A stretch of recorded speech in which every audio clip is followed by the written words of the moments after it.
I mean, none of my family is part of that incident or indirect contact as well. But what happens is I'm in a community where most of them are from Gujarat, are based in Ahmedabad, some part of Gujarat as well. So what happens is when they are coming in, I mean, like just few minutes back, somebody was saying my family and relative to my family is also, part of this incident. It's really shocking. Since morning, we had been listening to this news, we'd been seeing videos. It's definitely scary, first. Second is, I mean, it's not getting out of your mind, right? Since morning, whatever we do, somewhere we are thinking about 242 members was part of that incident. And we are also thinking about the family, because how difficult it is for the family. What is happening to my kids? What is happening to my mother, father? A lot of relationships were in that flight, right? So it's very difficult. Like so many others, I was absolutely horrified and devastated in the wake of the tragic news this morning.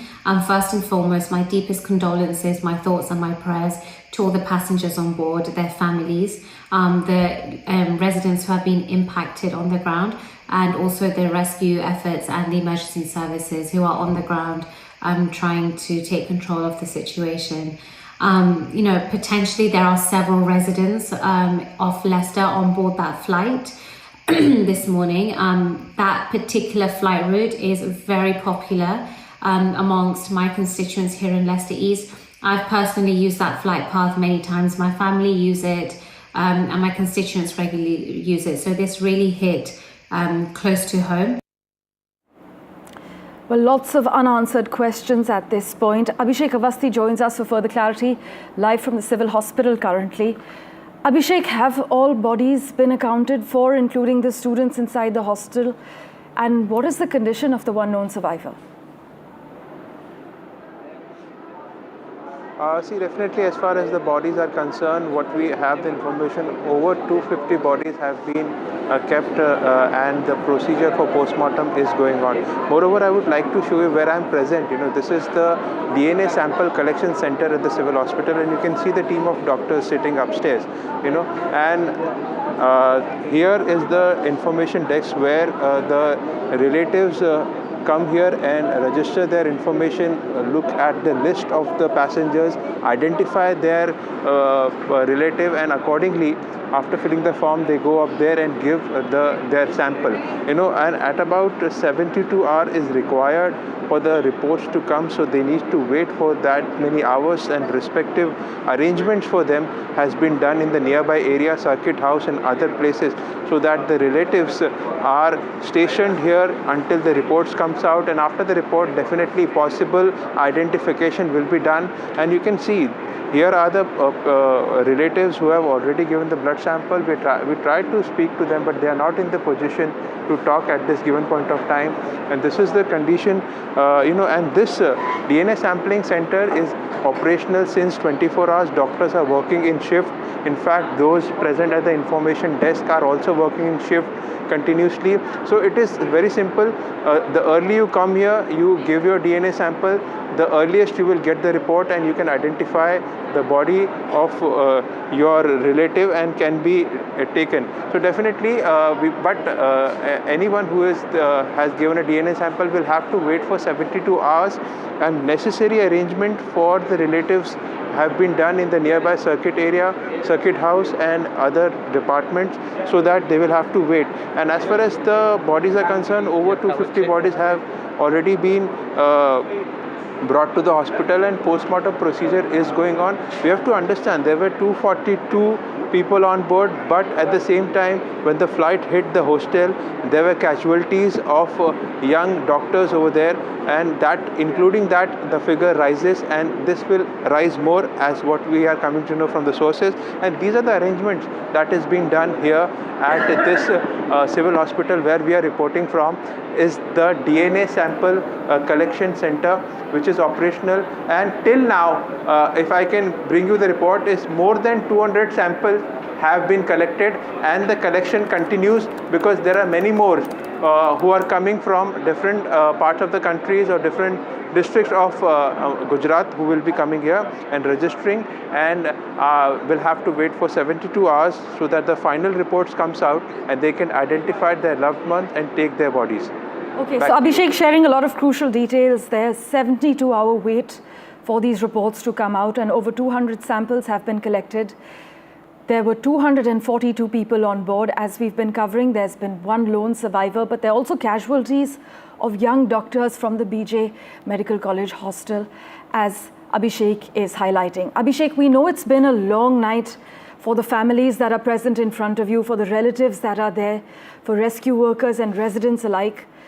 What is the current scene like as the sun rises over the wreckage? We know that the Aircraft Accident Investigation Bureau has now taken charge of the probe.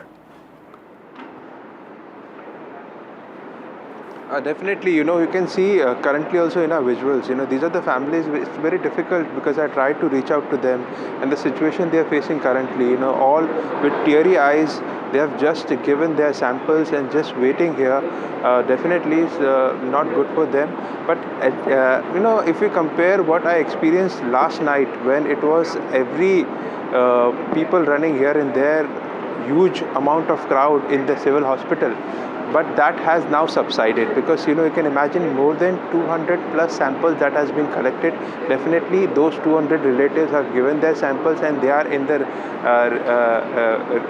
accommodation provided by the government. But as the number is more than 200, it will continue because several bodies of the doctors who were at the BJ Medical Hostel are being identified, and those after postmortem are also being given to their relatives. But where the crucial point is, those who were inside the aircraft and those bodies that could only be identified after the DNA sampling, and that will definitely take 72 hours. So that's the time they will have to wait, and this is the situation out here. Currently the situation is better than what we experienced last night, where everything was havoc. But what I can also share, there were self-help group.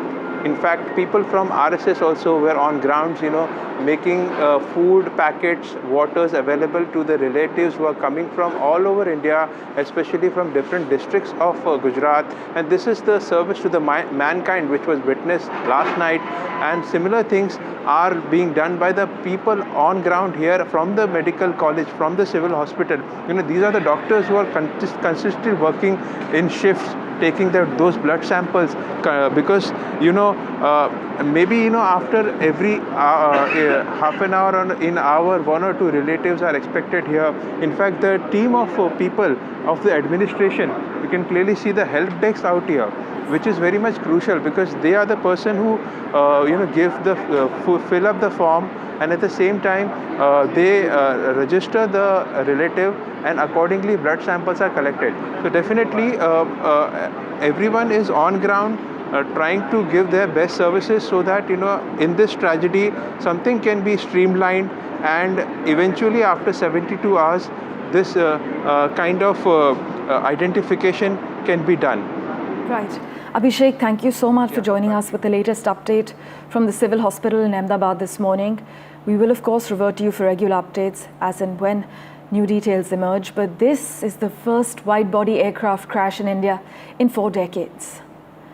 We are still looking for answers on what caused one of the most sophisticated planes in the world to drop from the sky in just less than 90 seconds, as you saw in those dramatic visuals. The 787 Dreamliner is considered one of the most advanced aircraft in the world. How significant is it that this is the first ever crash of this aircraft type globally? Is there any precedent for a full-scale safety audit across Indian fleets after such an incident? Lots of questions at this point. Let's just listen into Shivaru's analysis. The experts we've been speaking to, each and every one of them, passenger jet pilots, including at least 3 787 Dreamliner pilots, have all talked about the various complexities that will have to be gone into by the crash probe. But just by virtue of those 2 videos that we have seen of that horrific crash of Flight 171, they point to the flaps. Now, the flaps are these components of the wing structure that you see here. And if you've ever been on a passenger jet and sat on a window seat near the wing, you've probably noticed these parts of those wing actually extend and bend down. And what they do when they do that is provide much more surface area to the wing at an angled, at a particular angle, therefore providing more surface area to lift the plane plane up because you've got the wind hitting the flaps, and it allows the pilots to get the plane to climb, much more efficiently. So this is a standard configuration takeoff of a Boeing 787 Dreamliner.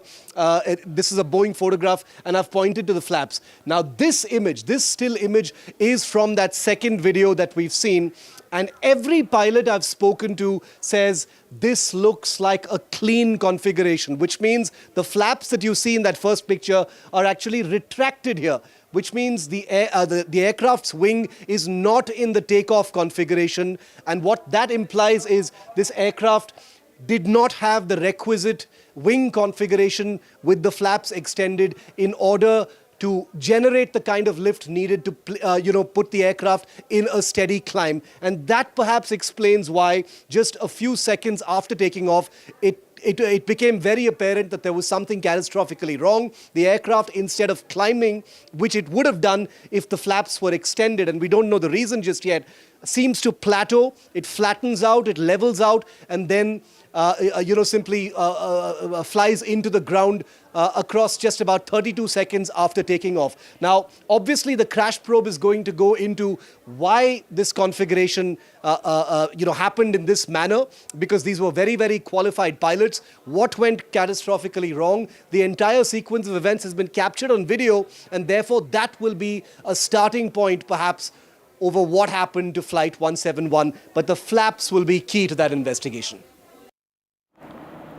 Well, our extensive coverage continues. Many unanswered questions at this point. We get you ground reports on the other side of this very short commercial break. Do stay tuned.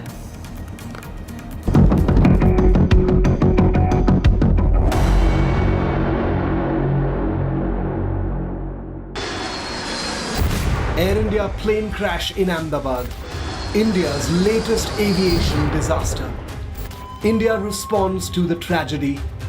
Facts first, 100% ground reports. Fuel that burnt this entire area. Maximum reporters, maximum coverage on NDTV. Hello, Moto.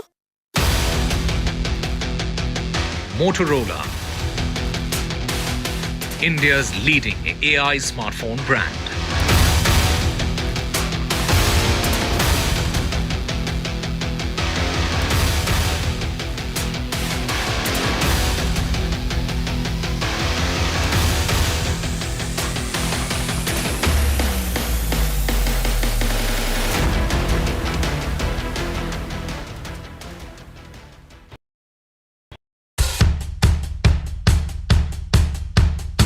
The markets move fast. And so should your portfolio. Expert insights, real-time stock picks. Do I buy Ola? Should I or hold buy time to invest in CDSL that? for the long term? Buy, sell or hold. The answers you need, straight from the experts. Callers from India and across the world. Connect live, ask, decide and invest wisely. Your portfolio, your future. Ask Profit.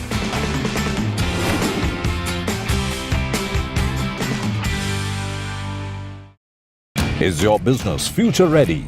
Join the 13-week strategic ESG certification program for business sustainability and growth for CXO and business leaders by NDTV, Terry and Zenora. Master global ESG frameworks, gain real-world tools, and lead with impact. Starts July 13th. Enroll now and power your business with sustainability. Namaskar, India. India's Gaganyatri ready to go to space. As Indian astronaut preps for launch, countdown to Indian history in space. A nation waits with breath held. Now take a breath and hold. Our man in an astronaut squad. First step to India's own Gaganyaan. NDTV steps into historic orbit. Naya Bharat to infinity and beyond. Liftoff of the Falcon 9. India's cosmic leap.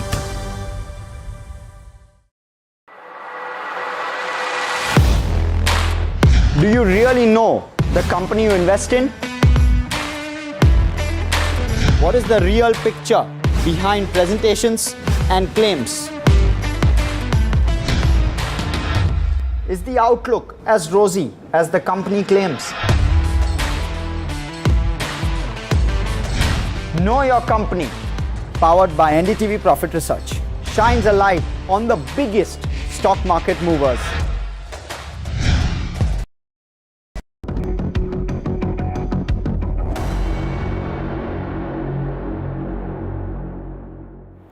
The fatal Air India crash remains a big focus on NDTV. The crash brings the American aviation giant Boeing under fresh scrutiny as we speak, and the Air Accident Bureau is to probe the world's first fatal crash of the Boeing 787.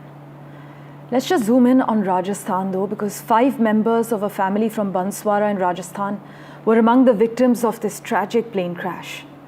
The deceased from Banswara have been identified as Pratik Joshi, his wife Komi Vyas, their twin sons Pradyut and Nakul, and their eldest daughter Miraya.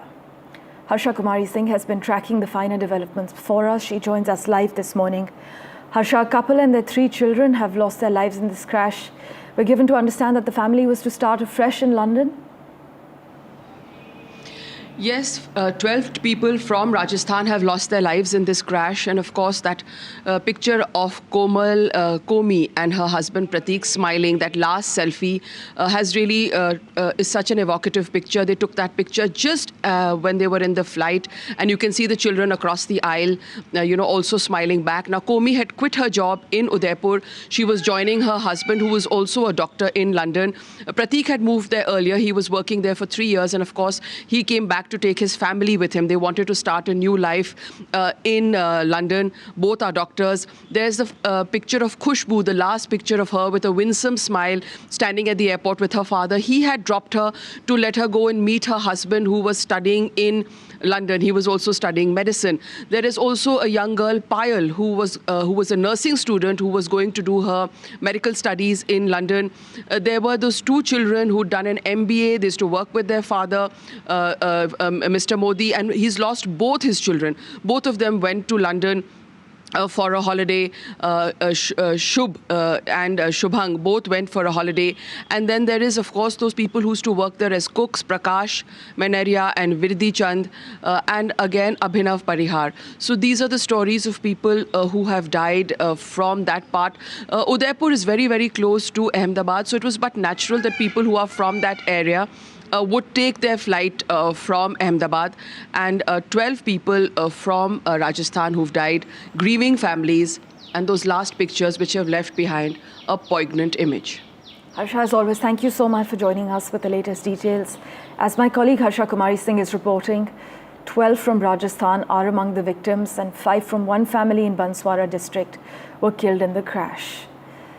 Meanwhile, let's turn our attention now to Manipur. Well, Manipur lost 2 young professionals in the Air India plane crash. Kongbrai Latpam Neganthoi Sharma and Lamnunthem Singson. They worked with the Tata-owned airline as flight attendants. Both of them were in their early 20s. Ratnadeep spoke with the cabin crew, Naganthoi's sister. Listen in to what she told NDTV. My interview sa 23 February last week lang interview ito diba? Aduduga joining na April na to boy April date fix ay haibang ikaw ay haibang kamjo. Aduduga adudagi join to rin naman sa aduduga pass na ba mas.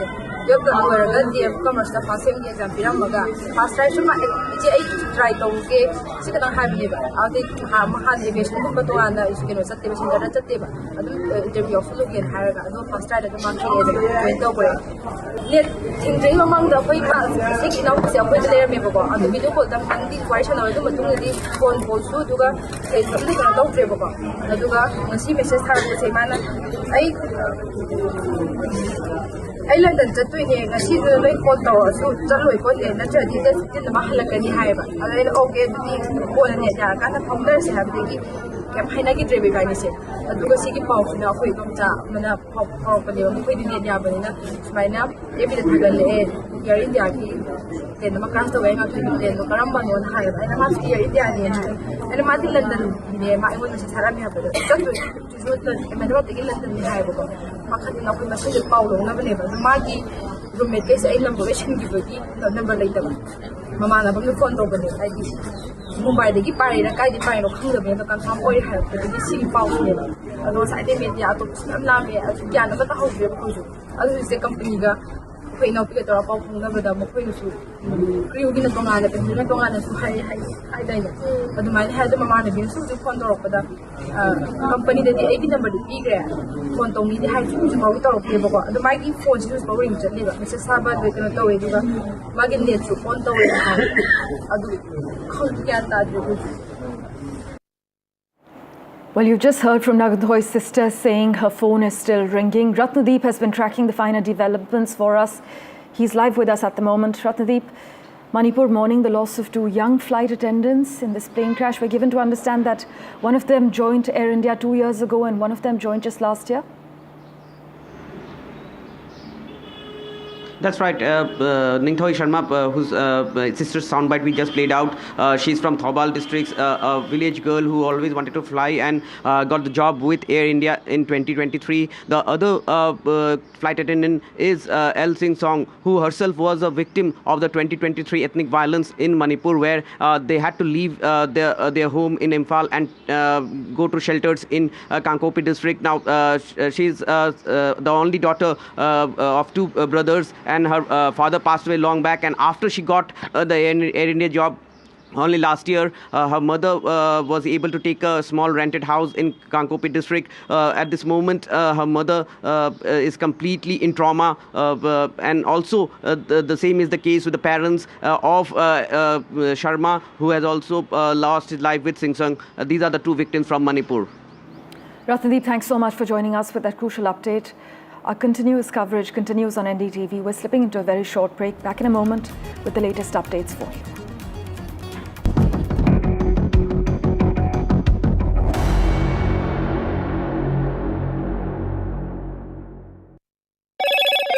Hello, Moto.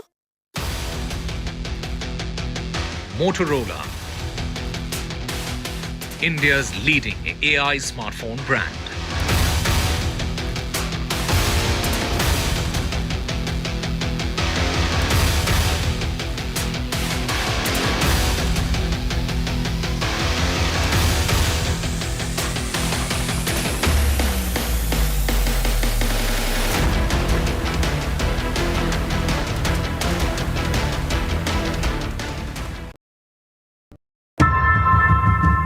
Often have you turned away from debates that descend into endless fights? We bring you a show where every question is answered, where every debate finds its resolution, where every story finds its conclusion, where opinions collide but facts prevail,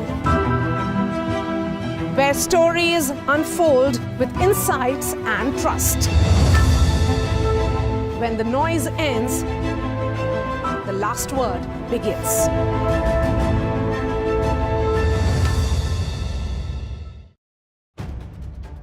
If it matters to you, if it matters to you, if it matters to you,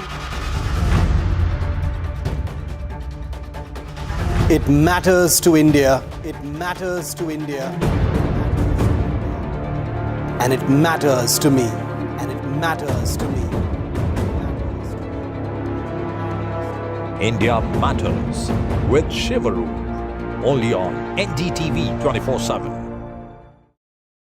I've been reporting on all issues big and small from Andhra Pradesh, Telangana, rest of South India, bringing you all the action, all that you need to know, all that you want to know. The energy of maximum city is infectious. I'm bringing that energy in our news coverage from financial capital Mumbai. Covering from the southernmost part of India over the last 23 years, I bring in-depth and 360-degree coverage from the Dravidian heartland. The land of Mishti, also known for its bitter politics. I have seen much water flow under the Howrah Bridge, covering Bengal in all its vivid colors. India's IT capital is always bustling, a city full of startups, stories and surprises. And I keep you ahead on all the Bengaluru buzz.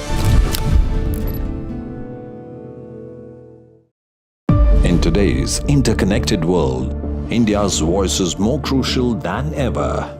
When India speaks, the world listens. At NDTV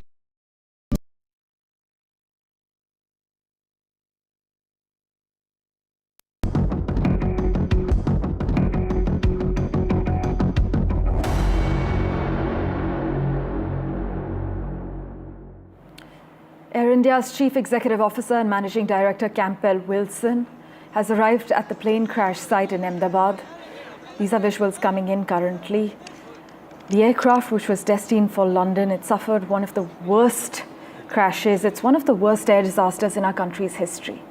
Over 100 MBBS students of BJ Medical College in Ahmedabad were actually having lunch in the boys' hostel mess when that Air India flight to London crashed into the building shortly after takeoff. Ankit Tyagi is at the crash site.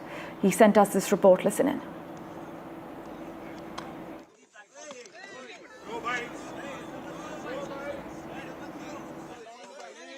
Let me start by saying that this entire place, this is the hostel where the plane crash took place. I very quickly, before I tell you anything else, I want to show you that's the place of impact. That building that you see where, and Sudesh will try and close in, there is still fire that you can see, and those are the people from the fire brigade department, from the fire department, those who are still, in fact, trying to douse that fire. That's the building where the impact took place. On the two buildings that you are seeing on your screen at this moment, both these buildings are the ones where the impact took place. These are not very high buildings, and that gives you a sense, because this is right after this building, just about 300 meters, 400 meters from here is the boundary wall of the airport. So that gives you a sense that the plane was not able to take off at all. I just want to keep Sudesh on that building itself. That's the building where the point of contact or the point of impact was. That's the building on which the plane first landed, and then I will show you the impact. While I'm breathing here, and it's been few hours since then when the accident has taken place, all that is left is a burnt buildings, charred, in fact, trees, and massive impact, area of impact that you see all across. You remember the picture. Even while I'm breathing right now, you can still feel the fumes of the aviation, fuel that burnt this entire area. Let me very quickly also show you. You remember that picture, just 52 seconds, a picture that showed you the plane trying to, in fact, take off, not able to gain the height, and the landing gear still hanging as far as that plane is concerned. One of the tires of that plane is there, right where you are seeing on my camera. My camera person Sudesh is showing you the other part of the tire. I will just show it to you. It's right where I'm standing at this moment. This is where those tires, in fact, landed after that crash took place. So let me very quickly tell you that building where you see the firemen, and they have been engaged through the last many hours. You will see a new team of NDRF also going. That's the mess of this hostel. Now, most of the doctors, those who are here, they are the ones, those who are employed at the civil hospital, in the government hospitals. This is the place, these, building after building is where all of them stay. All of them, this is the place where they, in fact, used to be. And what I'm showing you at this moment is you will see, if Vishnu or Shiv or all of us, anybody who would be here, you would see the Air India logo. It seems to be one of the wings, in fact, and you will see the Air India logo. That seems to be the part of the tail. The entire thing is the ground beneath it is absolutely black, scorched completely. This is the mess where, in fact, the plane had, the doctors were having their lunch at that point of time, and the point of impact were these two buildings, and then the plane, it's about, I'll show you, it's about, 500 meters or 400 meters from here, where one of the engine, while I was coming here, has impact, the point of impact of the engine was.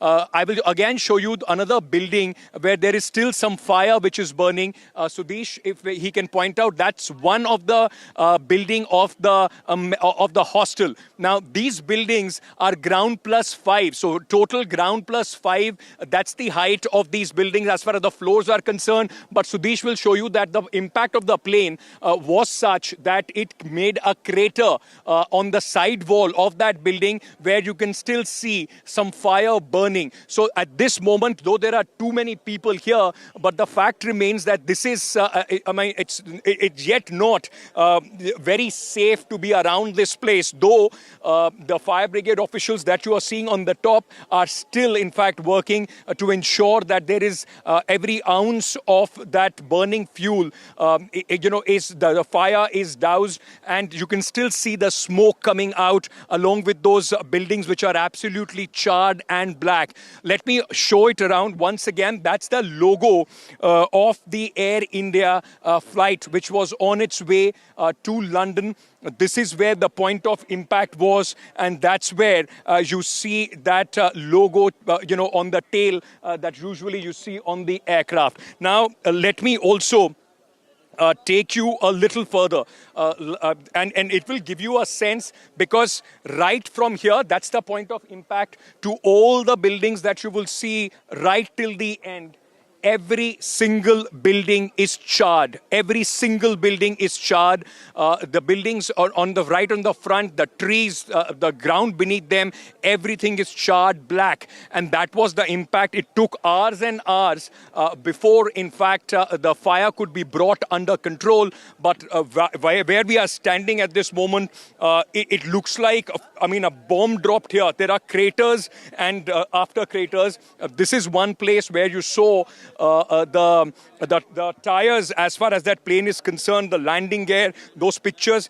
I will try and make my way, and I will show you some other, in fact, scene. While I was coming here, like I said earlier, people are still in disbelief. You will see the completely broken wall, and then, of course, you are seeing these two buildings. So keep counting. 1, 2, these two buildings of 6-story each, which were completely burnt. And beyond this, if I keep walking, and I can keep walking for another 400 to 500 meters, all that you will see is what's left after that aircraft crash, the debris, the devastation, and of course, the kind of shock that people are still coming to terms with. This is another building. I very quickly want to point out to that aircraft which is taking off at this moment. This gives you a sense that at the time when the plane comes towards this area, when the plane is taking off, when the plane is trying to take its height, this is at least the height that the plane should be at. And the Air India aircraft could not, in fact, do that. It just could not take off and just landed at a building which is lower, which is shorter, which is in length, less than even the buildings which have had the maximum impact. What happened after it landed on the mess, the plane and the debris flew all across. It was filled with fuel, and what that did is is something which is, I can't even describe this. I mean, these pictures are speaking for themselves. Look at this building, the front of this building, completely devastated, as if a bomb had exploded here.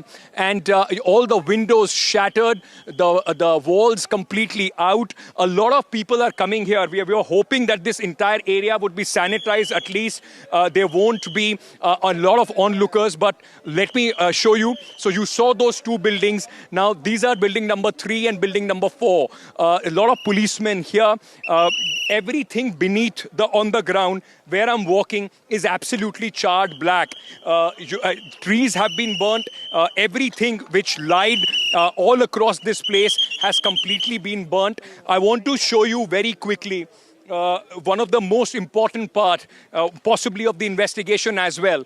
This is one of the engines of the plane. It has landed more or less 250 meters from the place where the initial impact took place. That's the building where the initial impact was. And then if you go across, Sudesh will show you the place where the engine has landed at least 250 meters from the building where the impact took place.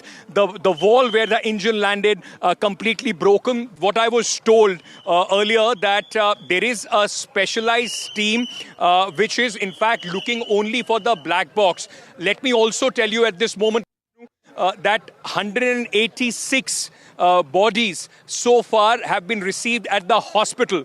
Now, this is what the sources in the hospital are telling us. Now, put together, there were 242 crew members and passengers on board the plane. 5 people who have lost their life on the mess that I was showing you earlier, where the initial impact took place. That takes the entire number to 247, out of which 2 survivors. So 245 bodies entirely to be found. I want to show you once again, because you would understand this better.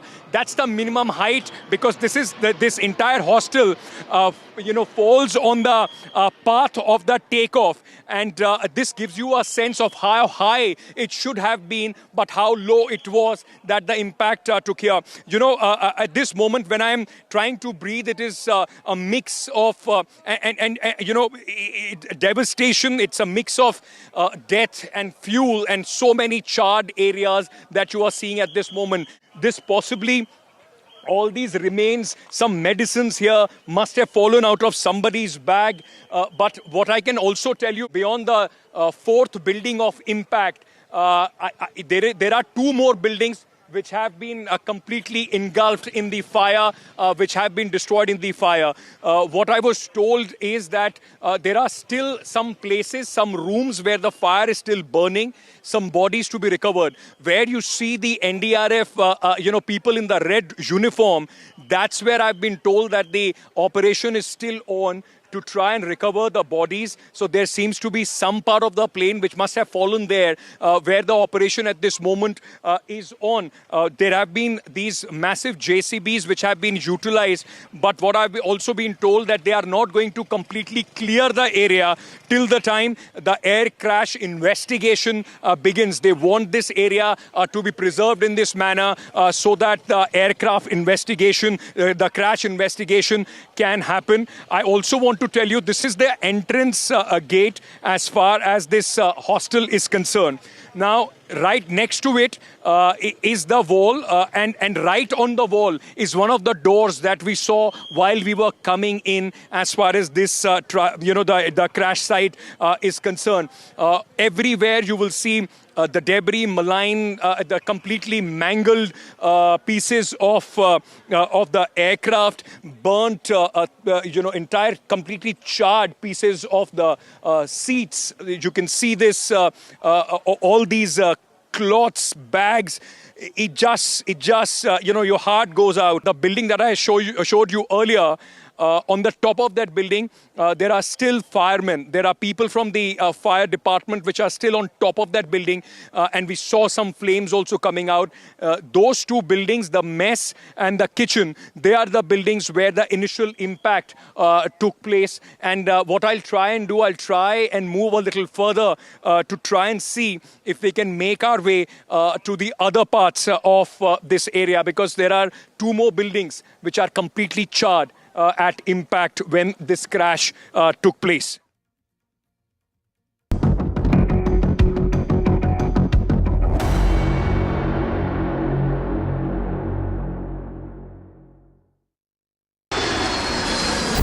Air India plane crash in Ahmedabad, India's latest aviation disaster. India responds to the tragedy.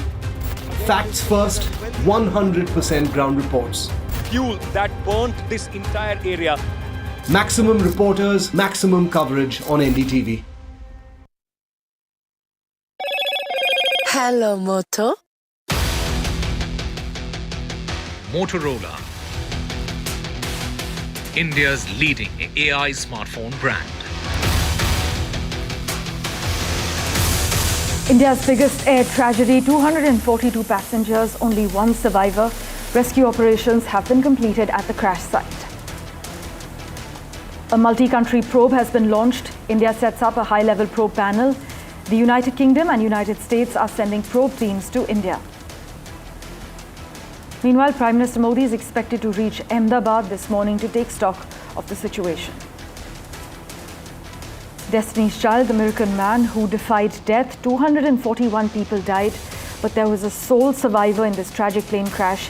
NDTV speaks to the survivor's family in the United Kingdom.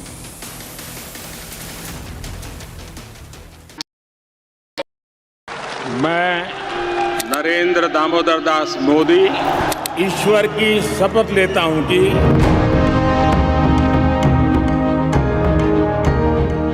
NDA सरकार में हम अगले 10 साल में विकसित भारत के सपने को साकार करके रहेंगे।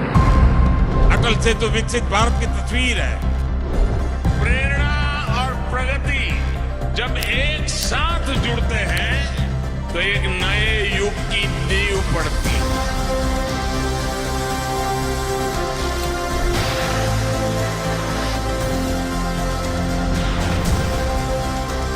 भारत माता का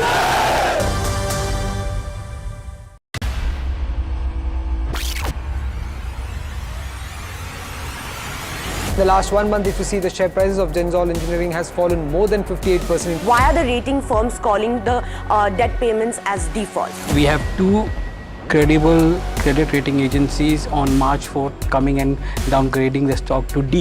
Statements are consistently being proven wrong, and transactions are being taken place which are different from what they were originally pictured to be.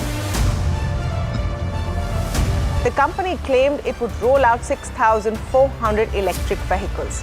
But what it has rolled out is a shocking scam. Funds meant for the project were funneled allegedly back to the promoters, the Junkie brothers.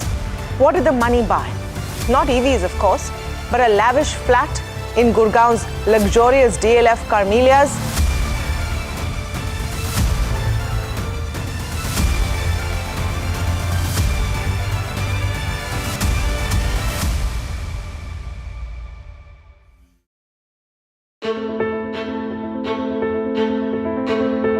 News is not just headlines, it is what impacts you.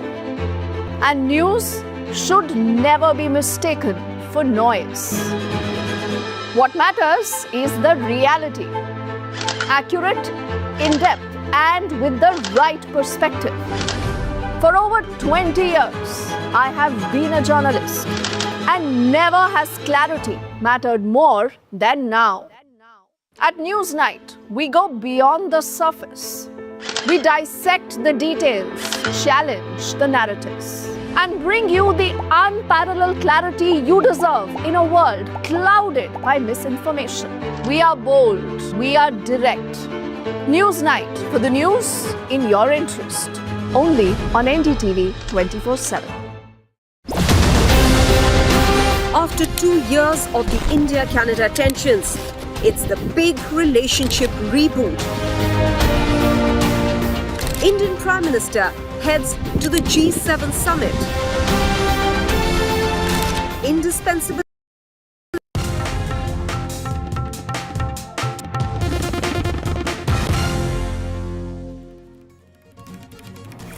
Welcome back. The Middle East region is on edge as Israel has carried out strikes on Iran's nuclear program early on Friday, with blasts heard in Tehran as well. You must note that Israel has declared a state of emergency, saying the country expected retaliation. In fact, the Prime Minister has said that the strikes were part of Operation Rising Lion. He added Iran was a threat to Israel's very survival.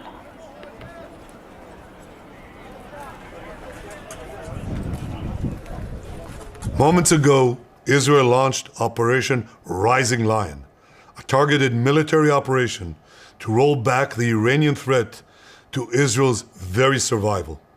This operation will continue for as many days as it takes to remove this threat. For decades, the tyrants of Tehran have brazenly, openly called for Israel's destruction. They've backed up their genocidal rhetoric with a program to develop nuclear weapons. As always, news and updates continue right here on NDTV 24/7. We're slipping into a very quick break for now.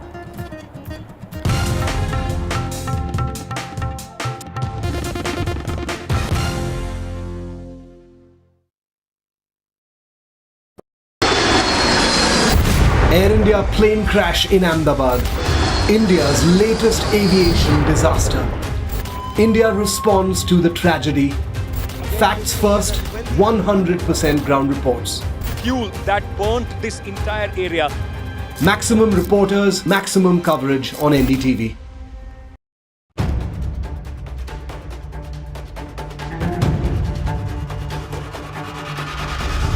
If it matters to you, if it matters to you, if it matters to you,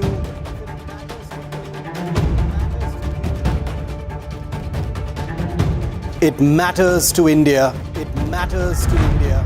It matters to India. And it matters to me. And it matters to me.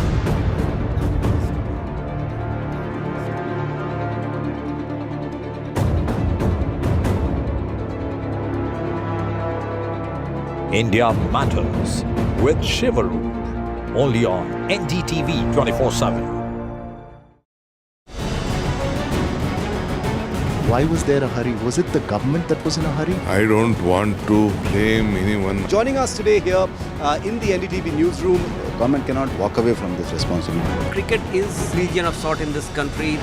Would you like to comment on what happened? What is the condition of the injured at this point? How many people died? What exactly happened? You have lost your daughter.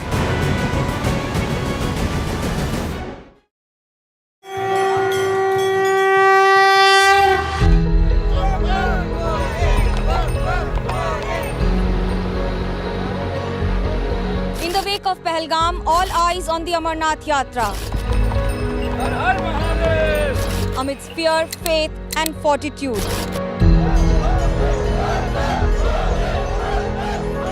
India's biggest fight against terror. NDTV reports on the holy route, the Amarnath spirit.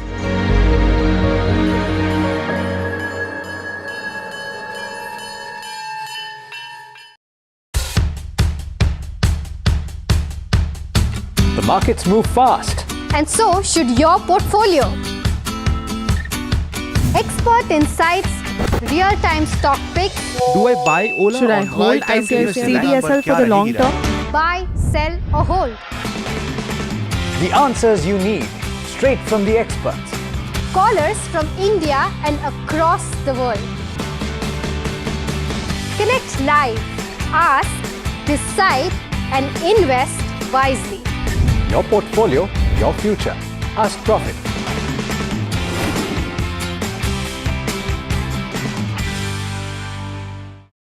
Is your business future ready?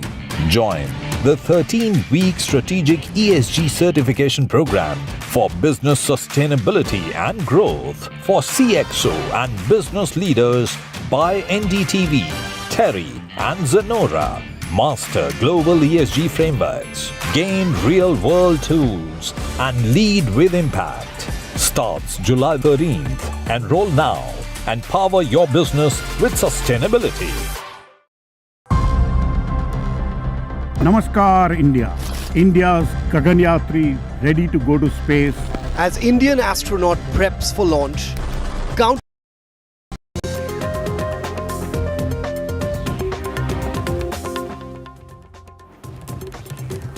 In one of the worst air disasters in India's history, an Air India Dreamliner flight bound for London crashed moments after takeoff from Ahmedabad's international airport. There were 242 people on board. Only one has survived. It's a tragedy that has shaken multiple countries, from India to Britain to Portugal and Canada. A plane packed with fuel for an international journey, a mayday call barely responded to, and a crash that unfolded in less than a minute. 5 medical students died and many suffered injuries after Air India flight crashed into the hostel of the BJ Medical College in Ahmedabad's Gujarat. In pictures from the ground, we have seen disturbing visuals of plates still on tables, food uneaten in the canteen. The tragic crash will be investigated by the Aircraft Accident Investigation Bureau, which is an attached office of the Ministry of Civil Aviation. That's our top focus this hour, the headlines. India's biggest air tragedy, 242 passengers on board, 1 survivor. Rescue operation ends. The probe has begun. Multi-country probe has been launched. India sets up high-level probe panel. UK, US send probe teams to India. Air India CEO reaches the crash site. expresses concern. Investigation continues. Prime Minister Modi to reach Ahmedabad shortly will take stock of the situation on ground. Air India tragedy numbs India, 241 dead, multiple families shattered.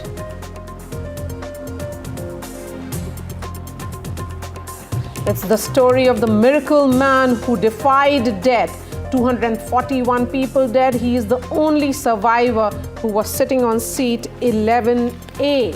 NDTV speaks to survivor's family in UK.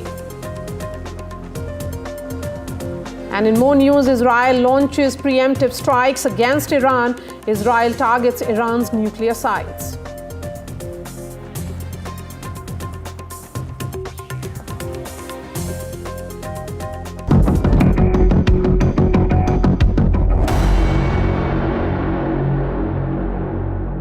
And let me go straight to ground zero in Ahmedabad. That's where Aishwarya Jain is joining us live. Aishwarya, Prime Minister is expected to arrive any moment now.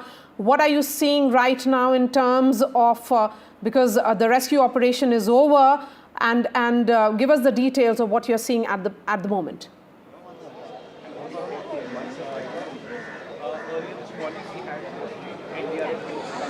Well, what we are learning is that overnight the operations went on, and early in the morning the rescue operation got over, and at around 8:30 is what we've been told is Prime Minister Narendra Modi would be landing in Ahmedabad and would be directly reaching to the crash site. And let me show you these visuals up early in the morning. Because Prime Minister has to arrive, there are complete barricadings that have been put up because of the security protocols, and further restrictions have been imposed. Of course, there can be, we can see there a lot of, investigative authorities being deployed over here who would further work the entire day, as what we have been also told that it is, following the tragic incident, it is a formal investigation that has been initiated by the Aircraft Accident Investigation Bureau in line with the international protocol set by the International Civil Aviation Organization, and all of those officials have now arrived at the crash site just near the airport. And additionally to that, we will also see post that the government, which will be constituting a high-level committee comprising experts from multiple disciplines to examine in matter of details. But remember, it was yesterday Civil Aviation Minister Ram Mohan Naidu and Home Minister Amit Shah who also inspected the crash site and also visited the civil hospital just near the site where all of those injured ones and the people who were deceased were taken, and the bodies were taken to civil hospital. And certainly the request was made by the government that that the DNA samples should be given as soon as possible to the authorities so that the bodies can be matched. Although we have been told that till now more than 120 bodies have been identified, and soon they will be sent for further preservance. Of course, as Home Minister Amit Shah yesterday stated that Gujarat has all the sufficient possible testing laboratories here, and the disaster management force and all the rescue operation agencies were swiftly being activated, and therefore the reason perhaps it will must take time. But from today onwards, what we are also told that the foreign nationals will start arriving because they have been requested to give their DNA samples as well. But very shortly over here, along with the Home Minister and Civil Aviation Minister who are already stationed in Ahmedabad, Prime Minister Narendra Modi first would be arriving at the crash site over here in Ahmedabad, and later he would be going to the civil hospital where the injured being treated, and the family members are also there. Prime Minister will be meeting them, and further at the Circuit House, Prime Minister in all likelihood would be chairing the meeting with the top officials, with the Chief Minister, the Governor, and of course the Home Minister and the Civil Aviation Minister. For the black box, because in this entire investigation, it's the United States, the UK agencies all have joined in the probe. It's a multinational team which has been deployed, a high-level probe, of course, being set up by India, an announcement of which came in from Civil Aviation Minister late last night. But the question really is of that black box. When is that likely to be spotted is the big question, because the hunt is on for the black box. But I want to understand from you, because there are multiple stories of how someone survived. I mean, there was a Destiny's Child, one would say, a UK man who was seated on 11A who walked out alive. It's nothing short of a miracle. One passenger survived the deadly crash. The lone survivor has been identified as Vishwas Kumar Ramesh. We'll be putting out his image as well. He is a 39-year-old British national of Indian origin, and he was seated in 11A. In terms of those who survived, the lone survivor, and of course those who were there on the ground, because the plane crashed at a hostel in Ahmedabad. The question is, where are the treatments happening in the sense of those who have been injured? Where are they being treated?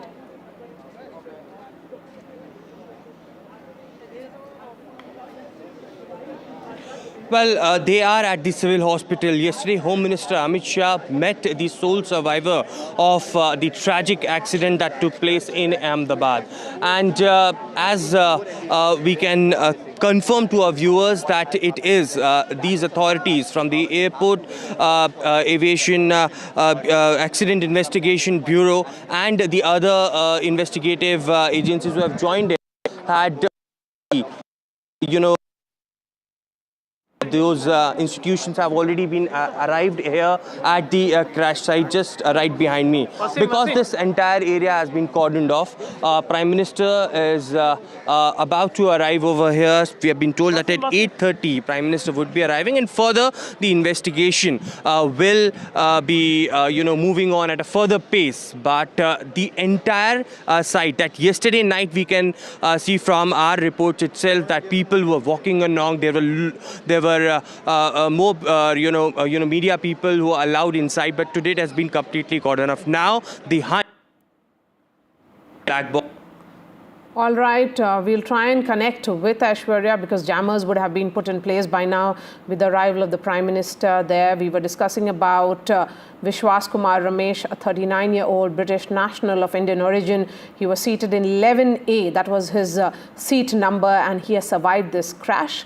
He was returning to the UK with his brother, who was in a different row inside the Boeing 7878 Dreamliner. In fact, Radhika Iyer met the brother of Vishwas, who survived this crash. Soon after the crash, he made a video call to his father as well. We'll try and play that conversation as well for the viewers. All right, let me go back to Aishwarya, who is back with us. Aishwarya, the Home Minister has been on ground, the Civil Aviation Minister as well. With the arrival of the Prime Minister, this is his home state as well. This is Gujarat, from where he was a Chief Minister for good 11 years, and then he went on to become the Prime Minister. But the larger question is, this is a moment in which the Prime Minister wants to be with the people of Gujarat, because they realize he realizes the sheer, the scale of this tragedy and how much it impacts several families who have been devastated. Of course, there are 12 families which come from the neighboring state of Rajasthan. But it's a trauma which is unfolding on ground, even as DNA samples are being collected and the matching of the DNA samples continue.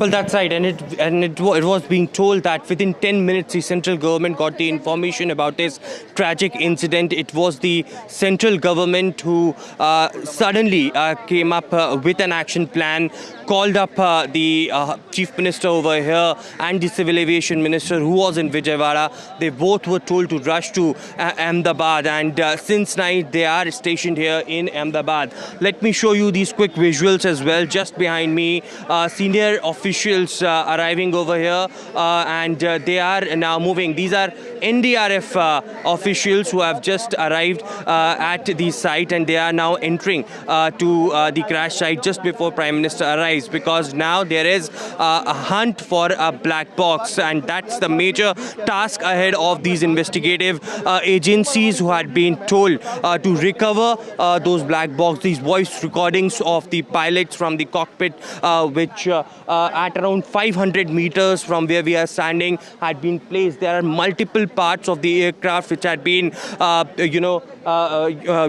had been fallen apart from one location to another, as we have been telling that this is 5-story building, and not just one, but it is 5 buildings that had been impacted because of that massive crash. So the investigative agencies have a tough task ahead, because there are multiple theories that were doing the rounds as to what would have happened and why there was a power failure, or why there was no thrust, whether there was a bird hit. Everything would be answered once the black box would be recovered. And the government of India had stated that all the respective agencies had been given a task to swiftly jump into an action, and all the support would be given through the local authorities as well, whether be it of the NDRF, the state government, the fire brigade department, the police department, and Home Minister, under his eyes, these further investigations. Okay, Ash, just hold on to your thoughts. There is an NDRF official who's speaking on the side. आप लोगों को जो भी होगा हम लोग बताएंगे, ठीक है?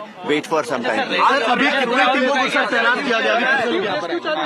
See, already हमारी टीमें, जैसे ही कल इंफॉर्मेशन मिला था तब से टीमें लगी हुई हैं, सभी लोगों के साथ मिलकर काम चल रहा है. आप लोगों को बताएंगे जो भी फाइनल हमारा. सर अभी अंदर हालात कैसे हैं? रहने की आशंका है आपके अंदर? देखिए, मैंने बताया ये अपनी टीमें ग्राउंड पर हैं, अपना काम कर रही हैं, और जैसे ही पता चलेगा आप सब लोगों को बताया जाएगा. अभी कितने शव अभी अंदर बलवे में फंसे हो सकते हैं सर? देखिए, इसका अभी हम लोग कुछ फाइनल नहीं बोल सकते, क्योंकि जब तक फाइनल पूरा की पूरा क्लियर नहीं कर लेंगे तब तक नहीं बता पाएंगे. कितने शवों को निकाला गया अंदर? क्या लगता है अंदर कुछ लोग फंसे हुए हैं सर? कितने शवों को अभी तक निकाला गया सर? देखिए, ऑलरेडी ये आंकड़ा बताया जा चुका है, ऑफिशियली बताया जा चुका है जितने निकाले गए हैं. बाकी जो भी इंफॉर्मेशन होगी आप लोगों को हम बताएंगे.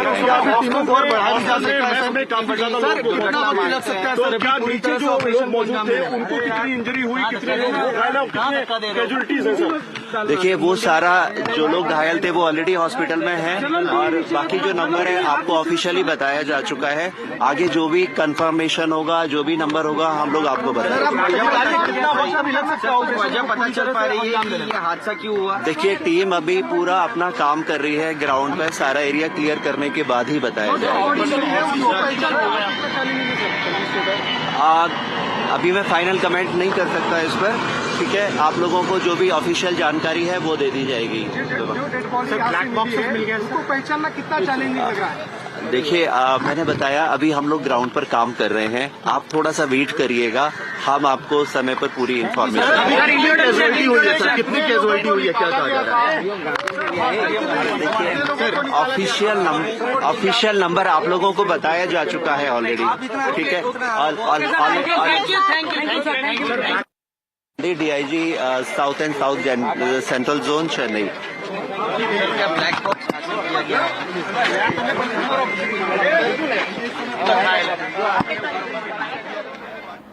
A pilot who was months away from his retirement, a flight attendant with more than 11 years of experience, and I will ask the producers to put those images out. 2 crew members who had joined Air India only recently, and a young flight attendant from Panvel who had become a source of inspiration for countless young girls in a village, are said to be among the 12 crew members that went down with this Air India Dreamliner. It's a tragedy where India is mourning. Multiple such images have come in. And let's go straight to Abhishek now, who's joining us from the civil hospital in Ahmedabad. That's where those who have been injured are being treated. Let's get an idea of the nature of these injuries, and is it largely those students who were there in that hostel? Abhishek, let me bring you in now. The question is also of how many bodies which have been identified so far, with the DNA matching which was going on, and it began late last night. Definitely, giving a figure currently is very difficult, and that is difficult to the administration also. But I can tell you, as per the sources, more than 250 bodies are here, and postmortem postmortem is being done currently. And what we can understand, after the flight that hit the hostel, and from where the casualties and injuries of those young doctors are, those are the bodies which could be identified at least, because those who were in the flight, it was very difficult, and that's the reason where I'm present right now is the DNA sampling collection center where samples are being collected, and this has been operational since when the announcement was made that we have to get the DNA done, so that we need to ascertain the members who have been died in the aircraft. Their relatives are coming here since overnight, and this is a setup out here. You can see the team of doctors up there who are taking the blood sample, and this is the information desk where you have to come, register yourself, identify the person with the list they have on board, and then fill up the form, and then you can go upstairs and give your sample. But what is here is, you'll have to wait for next 72 hours after giving the sample, because that's the time when the reports come, and for that also necessary arrangement for those relatives to stay nearby in the circuit house in different areas are being there. So this is the procedure. In fact, I will also show you around, because after giving the samples, some of the relatives are sitting here. They are in very disturbed currently, and they don't want to speak, but this is the situation out here, and we are reporting from last night consistently. To the latest update that I can share, more than 200 samples have been collected till now, and the procedure continues. They are working in shift. As far as information desk is concerned, doctors in the shift are working, and what they are expecting is more people to come from across the country and from the different districts of Gujarat. They will be coming here, registering themselves, giving the blood sample, and they need to wait for next 72 hours. So what we can tell to our viewers that if they are coming here, they can straightly come directly to the civil hospital. There is no other area or any other hospital where the samples are being collected. Only this is civil hospital, which is also known as BJ Medical Hospital, from across they can come here, register themselves, get their DNA done, and they will have to wait for next 72 hours. Necessary arrangements are being made in the nearby area, circuit house. Other accommodation will be provided by the government until the reports are out. So as early you come, as early you register and give the sample, and mortal remains can be earlier identified and given to them. And as far as those students, the bodies of them which have been identified, some of them had already been released overnight, of the students who were injured in or you can say casualties were done at the hostel. So this is the procedure which is going on. Yes. 72-hour long wait. So certainly those moments will be very, very tough for the relatives as they wait for the confirmation as to who in that debris will actually are their relatives. Stay with us, Abhishek, and I would request you to speak to some of the family members. But before that, Abhishek earlier today spoke to one of the families that have been waiting for the DNA to be taken. Let's listen in, and then we'll go back to Abhishek in a bit. ये photo है रोशनी सोंदरे की, जो air India की जो flight में हादसा हुआ उसमें कैबिन क्रू थी. हम इस वक्त सिविल हॉस्पिटल में मौजूद है, और ये डोंबिवली की रहने वाली थी. उनके पिताजी राजेंद्र, जो यहाँ पर अभी DNA सैंपल दे के आए, हमसे बात कर रहे हैं. क्या आप कुछ बताया गया और किस तरीके से सैंपलिंग ली, और आपको कैसे पता चला इस हादसे के बारे में? दोपहर को मालूम पड़ा, जब दुर्घटना घटी उस टाइम हम लोग घर में थे, तो पता चलने के बाद हम लोग बोले चलो देखते किसका क्या है. उसमें देखा तो मेरे लड़की का नाम.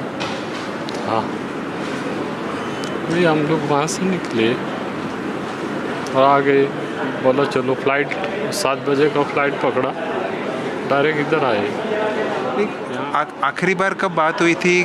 क्योंकि एयर इंडिया में एयर होस्टेस थे, कैबिन क्रू थे, आना जाना. 11 तारीख को निकली, तभी मेरे से बात हुई उसकी.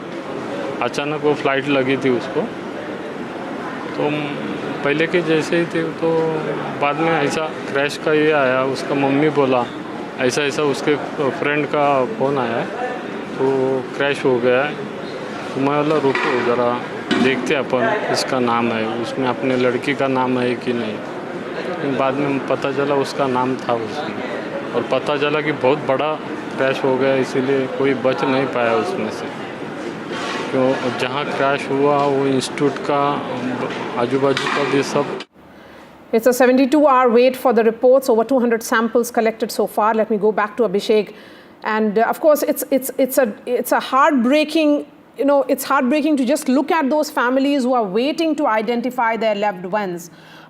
They do not know how long will it take, and how 72 hours is what we are being told. But Abhishek, could you speak to them and get a sense? I mean, there's so many stories. Dreams shattered, lives completely broken now. Definitely, but we are trying since morning, and there are a couple of them over here who are very reluctant and they are disturbed. They have said that this is not the time. We will let you know when we want to react, but I'll try and speak to understand. Sir, if you can let us know the procedure that has been followed out here, and continuously you are there, your team is working day, since night I have been observing. To our viewers, how should they approach and what is the procedure out here?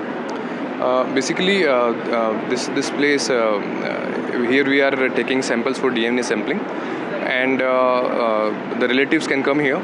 We have advertised it, and it has gone through various media like you also, and people can come here. Their samples can be collected here. This facility is operational 24/7, and till now we have collected more than 190 samples, and after that it takes around 72 hours to process that sample, and the sample is matched with the bodies also. Their samples have also been taken, and after that we have taken the contact numbers of relatives, and we will inform them as soon as we get the reports. How is the procedure? Because for the 72 hours, where will the relatives be there, and how will be the interaction with them after getting to know the reports? Basically, state government has done arrangement for staying also, food and lodging, everything has been arranged. Government Circuit House, Ahmedabad, and there is one hotel, Narayani Hotel. Relatives who are here in Ahmedabad, they have been conveyed that you can stay there. How much more relatives are you expecting? Because we have 242 count. In fact, several more from the boys' hostels of the hostels also. So, till when this will be operational? How much more number you expect? I mean, exactly I cannot say, but as I told you, I mean, like 192 samples have been taken, and they are against basically more number of individuals. It might happen, there was a case of brother and sister. For them, only one parent has given sample, right? So we are expecting maybe maybe around 40 or 50, 60 more people will come here. Thank you so much, sir, speaking to us. So 40 to 50 more people are expected here, and this is operational 24/7 is what the people from the information desk has informed us, and I'll try to show you because it's very difficult to speak to them at this given point of time. These are the relatives who have just given their blood samples, and they're sitting at this given point of time. We'll try to speak to them. They are reluctant a bit because they're disturbed. Absolutely. This is the situation around. Let's just leave them in this moment of grief at the moment, because I can see Ankit joining us from the crash site. Over to you, Ankit. What are you seeing at the moment? It's now about investigation and identifying the bodies. That's why, what's most heartbreaking is that we are looking at these visuals. These are parents, their family members, next of kin, all of them seated almost like it looks like a classroom perhaps, where they are seated on benches. So it's a long list. All of them are waiting for those. It's going to be a long wait as well. Please go ahead, Ankit.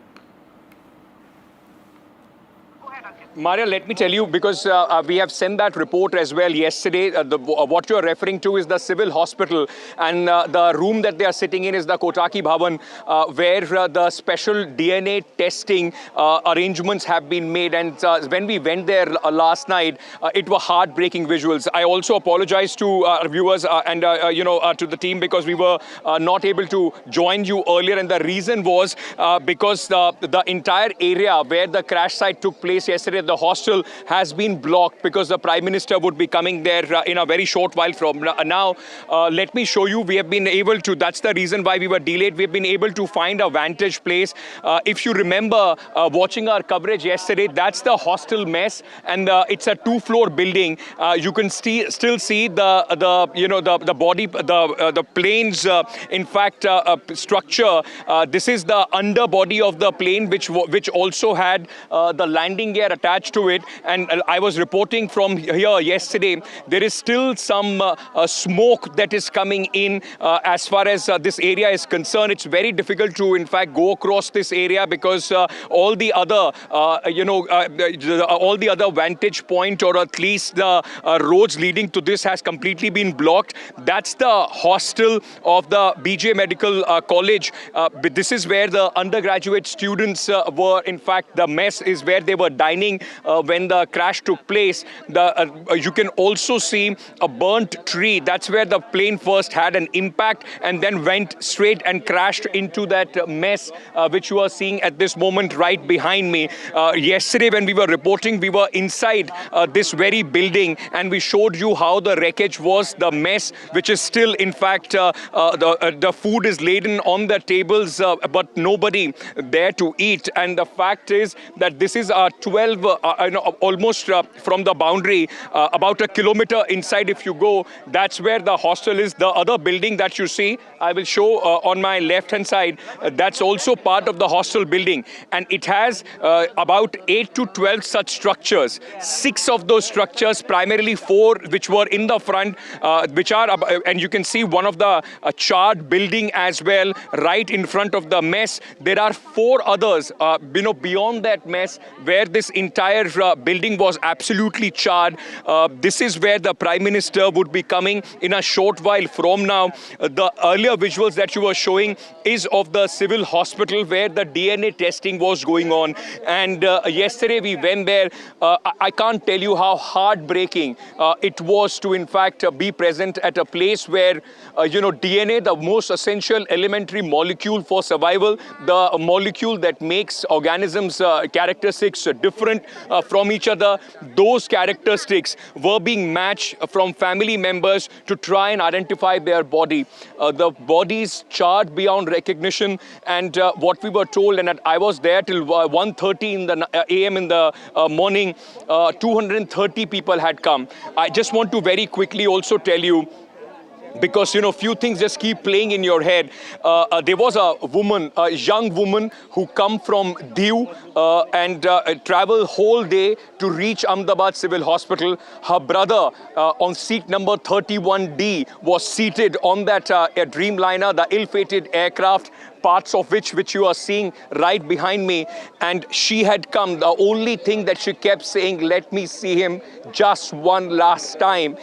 People didn't understand, most of them coming from the quarters that they were, did not know what DNA testing is. She broke down, and it was heartbreaking to see how in one moment life has changed for 241 families, those who were on board the aircraft, and 5 young doctors, those who were eating at this mess. In fact, what I've been told, in 2 buildings right over this, the hostel building, one of the doctor died because they were burnt beyond and charred, and we also spoke to a few of the people, those who were helping, the injured being taken to the hospital. But what we saw yesterday, and where I'm standing today, I'm just about 200 meters from the crash site. This is one colony which is right at the on the boundary of the airport, and I will ask Sudesh, he will show you this somebody's house we are on top of, and there are people, those who have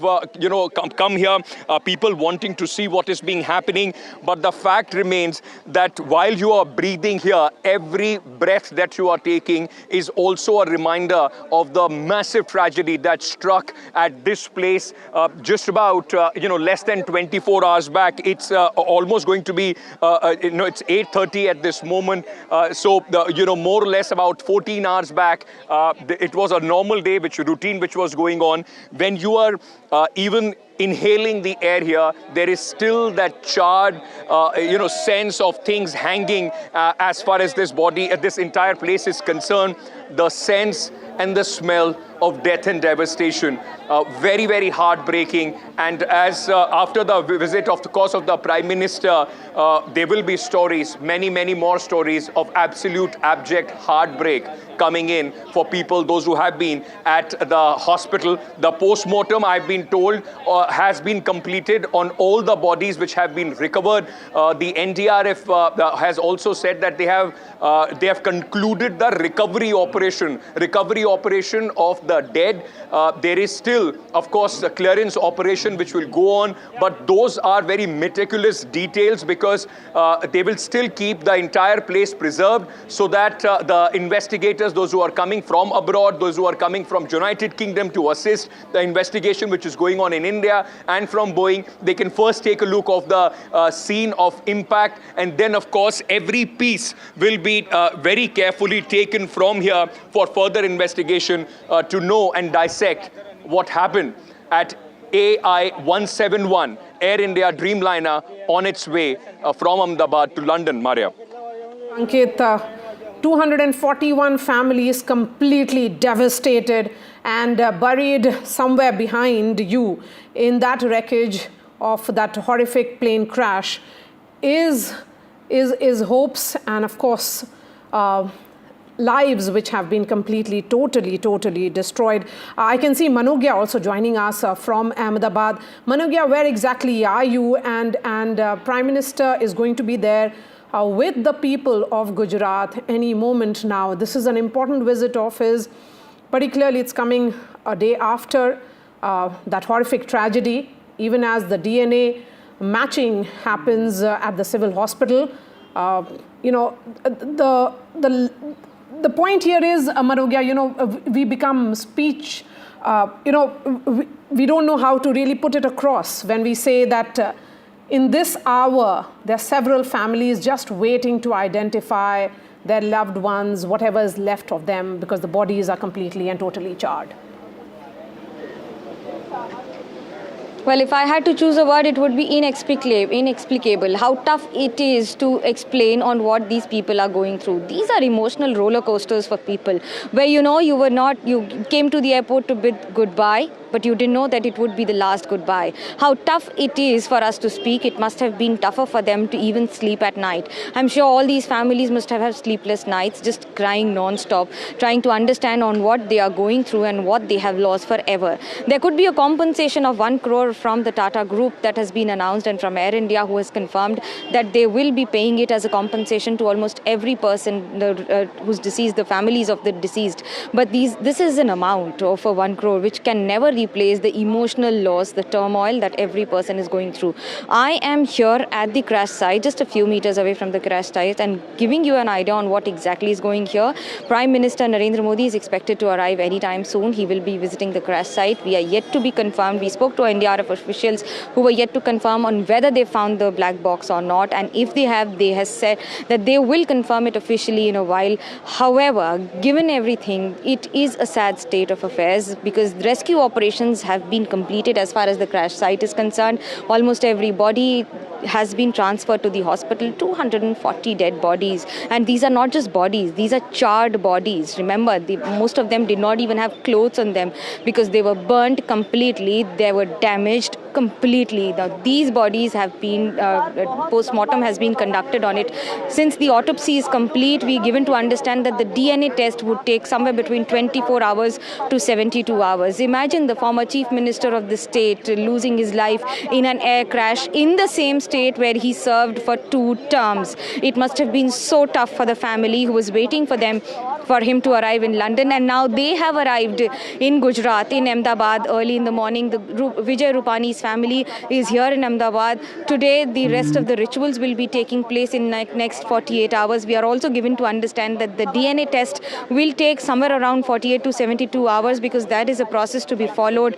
The fastest that they can deliver is based on the gender, the bodies, as well as the treatment that is being provided to those who have suffered major injuries. Maria, it's not just about the entire episode of the crash, but also the memories that will remain with the crash. Imagine, I was talking to people yesterday. Some of them said they have never seen so devastating like this, except for the major earthquake that struck Gujarat almost 2 decades ago. How tough it would have been to see so many bodies at a place. And this is not just tough, this is also very difficult for those families to live and relive every moment. We're given to understand there are senior officials arriving here. The forensic experts are here. The forensic experts are here. As I give you the live images of the forensic experts who've arrived here, they will be, the teams of forensic experts, a big team of forensic experts is here, let me tell you, and they will be taking samples. Remember, there were DGC officials yesterday, there were Air India officials yesterday. The entire night there were operations being conducted in the area, and this is what is being conducted even now. The NDRF officials were here. The Prime Minister will be here in a while, and he will be briefed by most of them on what exactly has been happening on ground. Air India has, the Boeing officials have also communicated to Indian government as well as Air India that they are ready to travel, to be here at the spot and also conduct any kind of assistance and provide any kind of assistance that is required. Now, these are different aspects of just one accident, but you have to understand that an accident that had more than 1 lakh litre of air turbine fuel will give you an idea on the damages that must have been incurred. Not just about the aircraft, but the families, the people who've lost their lives, and the kind of the situation of the condition of the bodies that were recovered from this area, from the aircraft. Since it is a civilian area, it was about it, but we also know that most of the children, the medical students who were serving in the civil hospital, are now getting their autopsy done because they're no more. How tough would it have been for even their friends to just stand by them? For a few seconds. What an emotional, difficult moment. We can tell our viewers at the moment that the Prime Minister has reached the crash site. That's where Manogya is. He has reached Ahmedabad and will be at the crash site any moment now. And thereafter he will be going and meeting the next of kin at the civil hospital as they wait for the DNA to be matched. Of course, the black box, we are not aware at the moment whether it has been recovered or not. The exact reason as to why this Dreamliner went down is still not clear. There are multiple scenarios being talked about, including a dual engine failure. There is a possibility that that the thrust failure was because of that. There is another reason which is being cited, which is about control system failure, possible malfunction in flaps, which actually meant that it could not really do a climb recovery. Let me bring in Aishwarya now. He's where the Prime Minister reached few minutes ago. Aishwarya, the Prime Minister will be headed to the crash site. We can see those fumes actually coming out from the debris even now.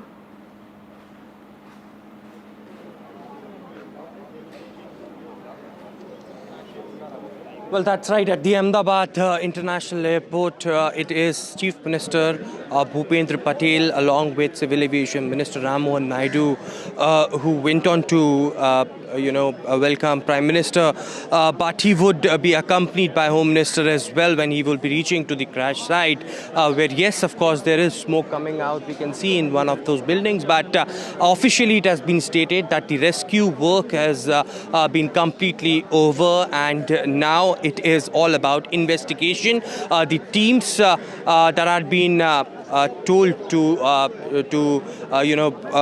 go inside. The first and the major task is to recover that black box from the debris, and those visuals we can see as far as the crash site is concerned. There has been the parts of engines which had broken apart and fallen to different places across 5 buildings. This is ground plus 5 stories, so every building had been impacted, and therefore it's a tough task. But the teams are professional enough to recover that, and that's what the NDRF NDRF official also stated that once they would recover the black box, certainly they would be officially announcing it as well. But Prime Minister Narendra Modi first would be arriving over here at the crash site and later would be going to the civil hospital where he would be meeting the family members of those who are desperately looking forward for their loved ones, just not in India but in abroad. But there's a special and a different kind of story that has also emerged from seat number 11A of that airline, where that individual sole survivor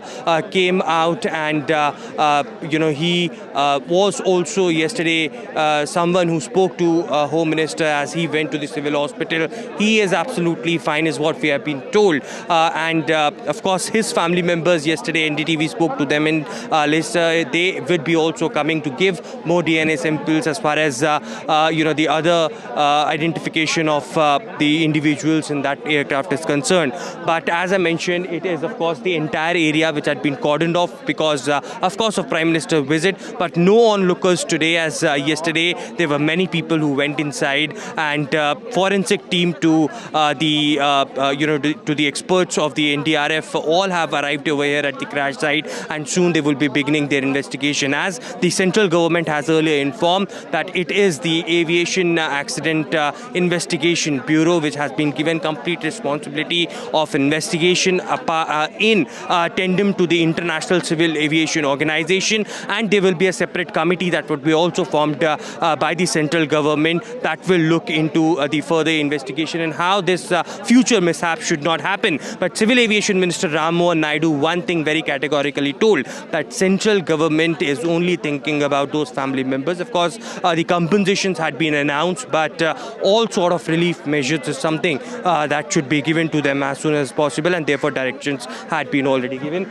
Just a few moments from now, as the entire area now had been cordoned off, the security is in place over here. Prime Minister Narendra Modi, we can confirm to our viewers, had arrived at the Ahmedabad airport and will be directly reaching over here at the crash site. This is an hostel where many undergraduate doctors used to live. They were dining yesterday during the lunch when the crash happened, and immediately all the bodies were recovered. Those who were injured were rushed to the nearest civil hospital over here, and they had been treated as well.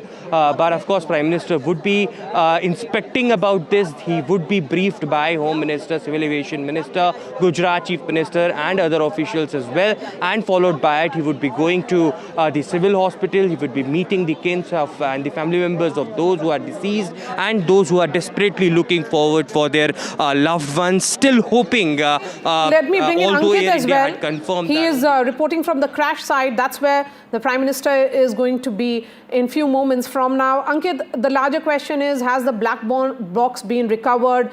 Because this will be a multi-nation probe, a probe which has been initiated by India, but UK and US have also joined in.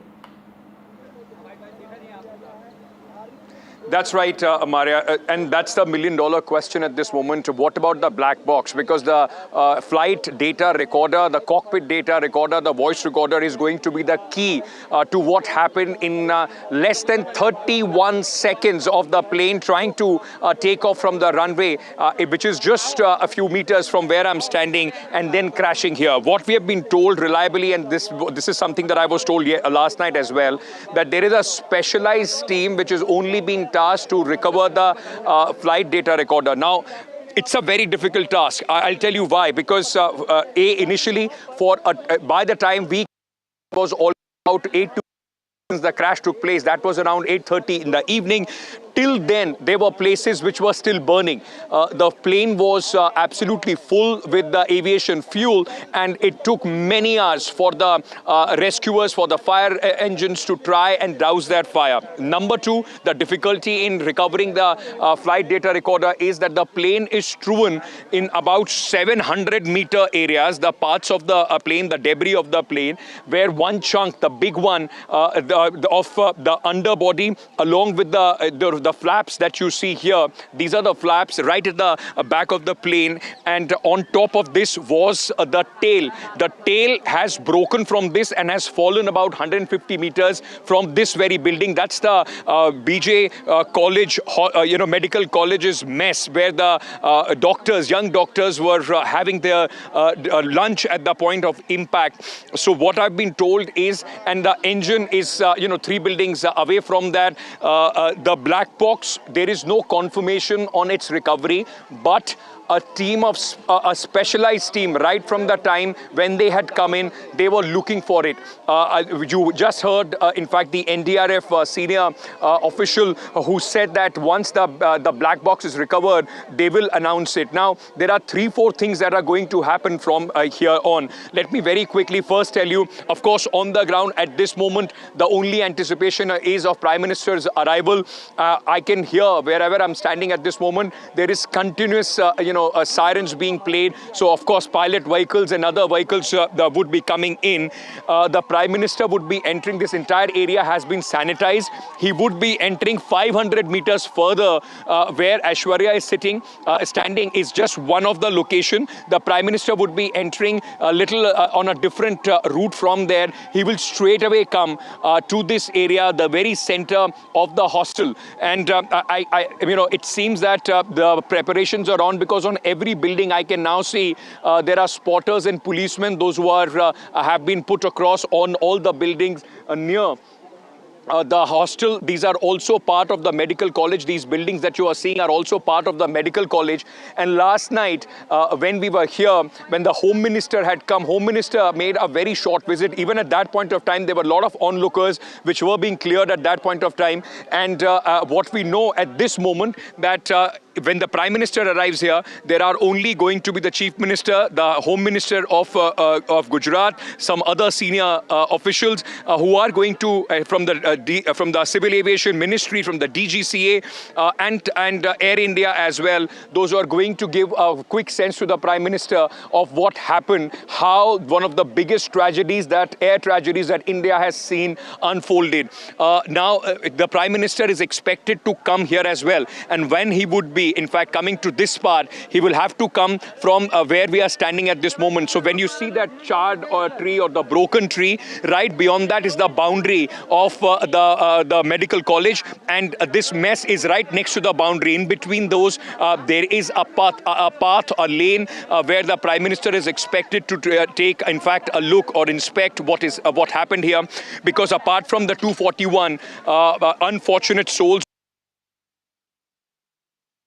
here on the ground, those who also lost their life. Let me also tell you, this area, where Sudesh will just turn around and show you. This is, and you'll see some army officials, security officials there as well. This goes straight to the boundary of the airport. So the boundary of the airport, the outer periphery of the airport, which also has been broken, is very near to this place. Yesterday also, when I was here, the investigation team, air crash investigation team, the DGCA, about 3 dozen officials were at the crash site at various places. So once the Prime Minister comes here and takes a sense of what exactly and how exactly this entire thing happened, because the debris is still, in fact, strewn all across. And while we are speaking, Maria, one by one, life, how quickly it moves on. There are these aircrafts that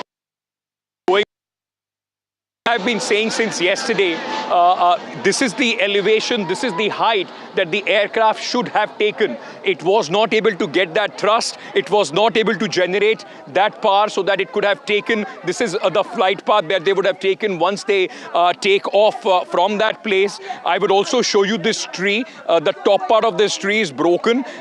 Evidently, the plane, while it's coming down, also scratched this tree and then, of course, went into the mess that you are seeing here. A lot of people, those who are, I'm standing in the at the Meghani coal colony and ward number 1, a lot of places, people in these houses find themselves very lucky, and they were the first ones who came and saw what was happening right behind. It was a ball of fire yesterday, and throughout the day, then of course there have been those visuals, horrific visuals of charred bodies of people badly injured that came in from this very place. Once the Prime Minister arrives here, and we have been told that he would be here in a short while from now, he will be going to the... I was there last night. The civil hospital is just about a kilometer and a half from this place. Many of the doctors, those who were on duty, were the residents, in fact, of these hostels itself. In fact, some of the junior doctors, 5 of them, those who passed away, were also part of the civil hospital working there. Now, they were the ones who were rushed to the hospital in ambulances.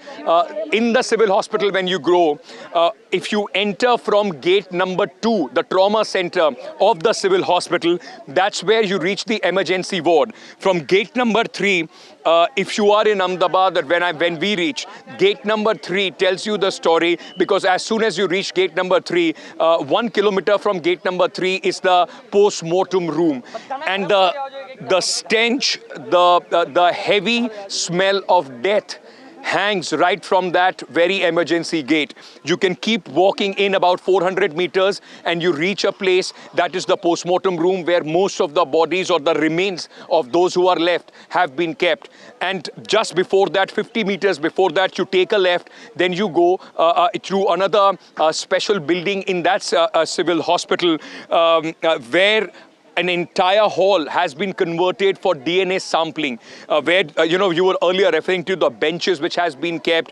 There are coolers, there are benches, there are phone chargers there, but that is zero comfort to anybody walking into that hall because, people are coming there and most of them, for the first time, doing a DNA sampling, giving a sample of DNA at the worst thing possible ever, trying to match some remains of their families. Doctors I was speaking to, they said that out of the bodies which have been recovered, about 20 to 25 bodies are still in some shape or way which can be identified. Rest, they're charred beyond, in fact, identification, and the people, those who will be getting those bodies, even when they take the bodies home, they won't be able to see. The bodies will be sealed in boxes and given to them because of the condition that they are. It's a soul-stirring thing that you see so many people who are bearing the same loss. The only common thread, imagine in a plane where there is an economy class, the first class, the business class, the only thread of across various spectrum of the society, from the lowest going to the top, the only thread that was binding those 241 families was the death of their loved ones. I can go on and tell you so many heartbreaking stories, but the fact remains that, in a moment, their life changed, and all those people will only be remembered for the way they passed away by many of the people all across. What I'm seeing also here at this moment is, this entire area being cleared because people, a lot of people are, coming in, and the building is being cleared as we. But when he reaches the civil hospital, will also be going to the ICU ward, where the one lucky person, whether I can call it his kismat, whether I can call it, every coincidence which was possible coming in at this moment for that 0.1% chance of anybody surviving. That person was sitting in the 11th row right near the emergency door. Now, what happened, how it happened, hopefully when he's an Indian origin, British national, when he's able to speak, we would know exact details. But the fact is the Prime Minister would be meeting him, and then he will make his way to the Kotaki Bhavan. Kotaki Bhavan is where the DNA sampling was taking place. I met a lady who had come here to, in fact, give a sample for her son. And when we reached there, because the compensation, and when I'm speaking about it, it just feels that you are overawed with emotions. She said that I will give thrice the money which is being offered to me if anybody can bring my son back. I will give more money even if at this moment I can get a glimpse of my boy. And let me also tell you, the doctors told me that for most of the people, because the bodies are beyond recognition, it will take 3 days for the entire DNA samples to be matched, to be processed, and then of course they will be getting the remains of their loved ones. Right. It's the story will unfold. We'll get you more stories, All but right, eventually Ankit, Vishnu it all over becomes here. about those 241, those who were on board. Sterling to see you, work overnight on this entire story in what are extremely difficult and challenging circumstances. In having done this extensively in the past, I understand how difficult it is for a reporter to be dealing with the death and the devastation they see, and at this juncture, perhaps more than that, the families and how they react to a situation like this. The fact that we are having this clinical conversation about blood tests and DNA matching, we as journalists are reporting the story, but Maria, think for a moment about a mother who's lost her son, a man who's lost his wife. They're doing blood tests, right, to get a DNA match in a few days on the remains of bodies which may or may not be identified. That is what Ankit is talking about, and that is the reality of this story. We can go into a great deal of detail, and Ankit, come in on this, on the technical aspects of how this crash happened, what happened. All that is critical. People have a right to know. The aviation community has a right to know. But I think just reflecting on the loss at this juncture, what people have gone through, and it's just, for me, in working with you on this story yesterday, Ankit, the most horrific part of this entire thing was those visuals of people sitting there, giving their blood tests, desperate to know the remains of their family. Could you tell us a little bit more about that aspect? Yeah, Vishnu, like you said, I was just describing the civil hospital, which is about 1.2 kilometers from this very place. Even the people, those who lost their life here, the junior doctors, they all were employed at the civil hospital. The mess, the entire mess and the hostel is for those doctors. From the gate number 3, there is a special now designated area, which is called the Kotaki Bhavan, where the DNA sampling is taking place. And as you walk into that room, on those benches, it is basically a lecture hall, which has been converted into a DNA sampling staging area.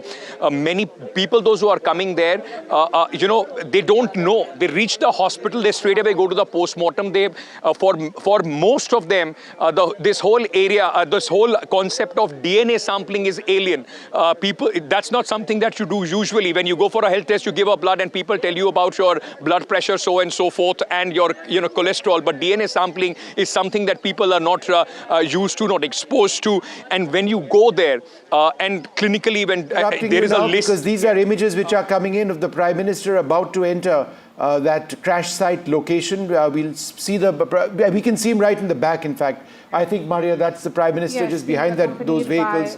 Go ahead. Minister of Gujarat, Bhupendra Patel. You can see him as well.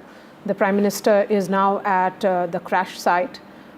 This is also very emotional for him, because everybody seems to be stunned by this tragedy, Vishnu, and we have been talking about multiple families being completely destroyed and devastated. Let's not forget that there are families which were planning to start afresh. A doctor and his wife were traveling to UK along with their 3 children to start afresh, to start a new life, and everything seems to have stopped for multiple families in Gujarat, in Rajasthan as well, because Udaipur and Ahmedabad airport are very close to each other, so people from Udaipur also take flights from Ahmedabad when they travel abroad. And in as much as the Prime Minister speaks for every single family which has been impacted, he would certainly be also emotional in a sense that Vijay Rupani is somebody who he knew well, the former Chief Minister of Gujarat. He was killed in this crash along with members of his family. And that's certainly something we've heard the BJP refer to that, but certainly not as a dominating theme in all of this. The Prime Minister speaks for everyone. He speaks for all the families. He speaks for everybody who is concerned about what is taking place right now. We've got our colleague Manogya, who joins us as well at this stage. Manogya, go ahead, tell us about the Prime Minister as he enters this crash site. Well, the Prime Minister has reached the crash site and he will be here to speak to the officials here. There were forensic experts here all night, DGC experts. Almost every person related to this event who could have been here was flown down to Gujarat, to Ahmedabad yesterday. Even the Home Minister Amit Shah was here yesterday evening. He has been monitoring almost every development. Even Prime Minister has been monitoring all the developments from Delhi. But this is his first visit post the crash yesterday, within 24 hours, reaching out to Gujarat, a state where he has served and has been elected for almost 3 terms before he moved to Delhi as the Prime Minister of the country. Remember, it's not just about the political parlance, but also the sad and the tragedies that have taken place. It's not just about more than 200 people who've lost their life, but also 200 families that have been affected. And with that, there has been a compensation of 1 crore announced by Tata Group as well as Air India to compensate the losses and give it out to the families as a matter of compensation. But let's give you an idea on what is happening on ground zero. There is massive cordoning of the entire area. Prime Minister has arrived here at the crash site. He is around to meet the officials, speak to them, get an idea on what exactly happened. The officials are yet to confirm about the black box. What the black box will reveal will have the biggest information about what exactly happened, what exactly went wrong, what is supposed to be done. Remember, even Boeing has offered all kind of assistance to Air India as well as Government of India, where on one hand the Government of India has ordered series of investigations, including the state government as well as the central government and the DGCA, which has ordered investigations into it, and the Ministry of Civil Aviation. But also to give you an idea on what is happening on the ground, the DNA samples have to be matched. After that, the bodies will be handed over to the families. It is extremely tough, even to understand. Imagine the situation of the students who've been studying MBBS, who were here to prepare for becoming doctors in days to come.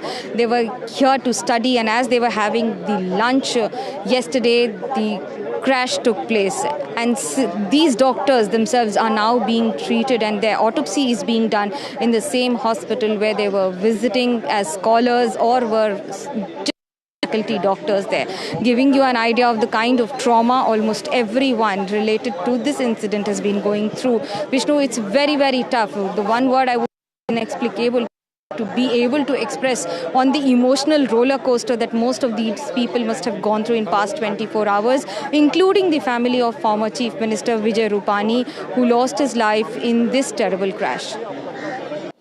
All right, I just want to just update our viewers on one piece of very important information coming in, because there are a lot of flyers who also watch NDTV. There are several airlines which are diverting back to India. A few of them are Air India airliners. This has nothing to do with what we are discussing now. Israel has attacked Iran in the last several hours, including the nuclear facility in Natanz. The Iranian airspace is now shut. Air India flights operating to the west usually fly across Iranian airspace, and until such time as Iranian airspace is open, those flights would have to take another route. But for the moment, they are diverting back to India. So just for the benefit of our viewers, and Air India will be putting out an update on which flights presumably are impacted.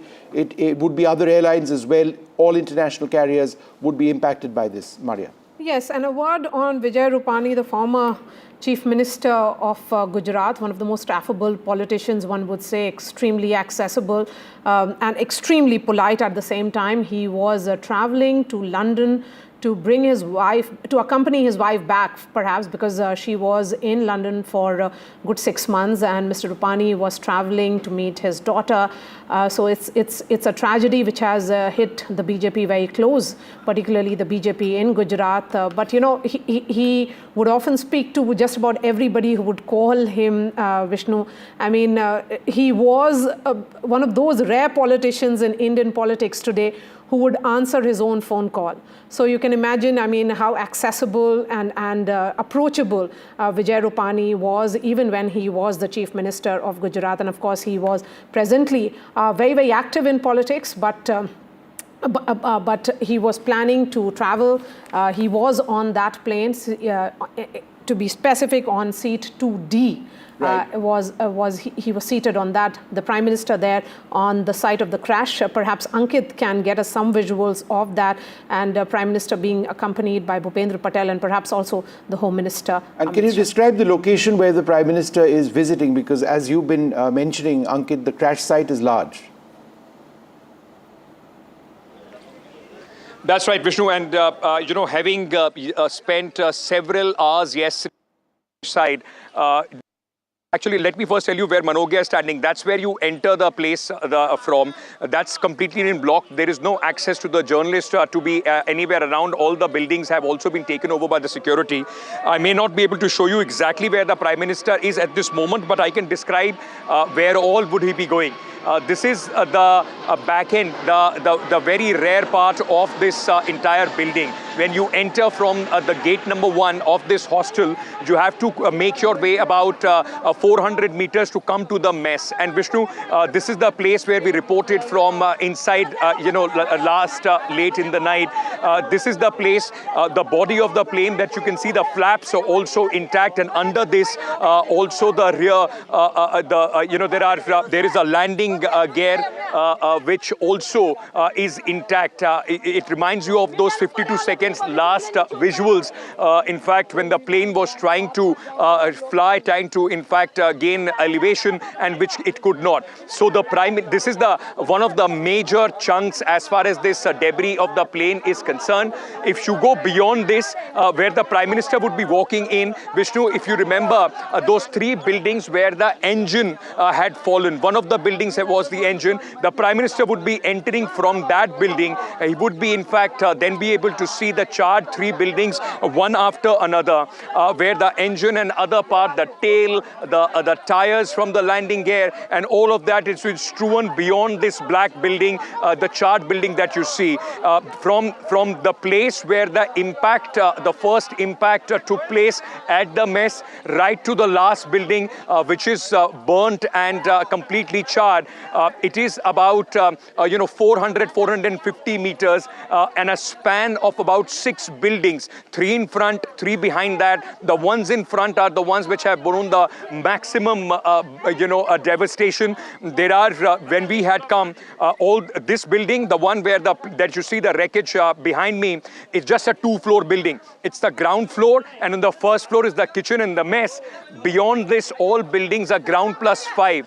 So even the rooms which were on the 5th floor, the 6th floor, you can see broken walls and parts of the aircraft hanging from there. The entire ground beneath these buildings is absolutely black, absolutely charred, because of course for many hours water was being sprayed here. It's completely muddy and slush that you would see all across.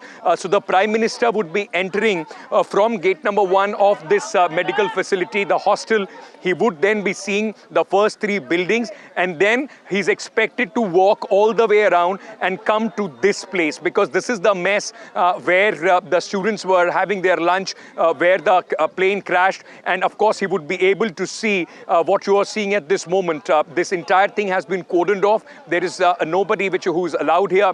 And there have been multiple teams from the air crash investigation, from the DGCA, from the Civil Aviation Ministry, also from the Airport Authority. Those who were yesterday in the night were taking a look, was trying to understand what had happened.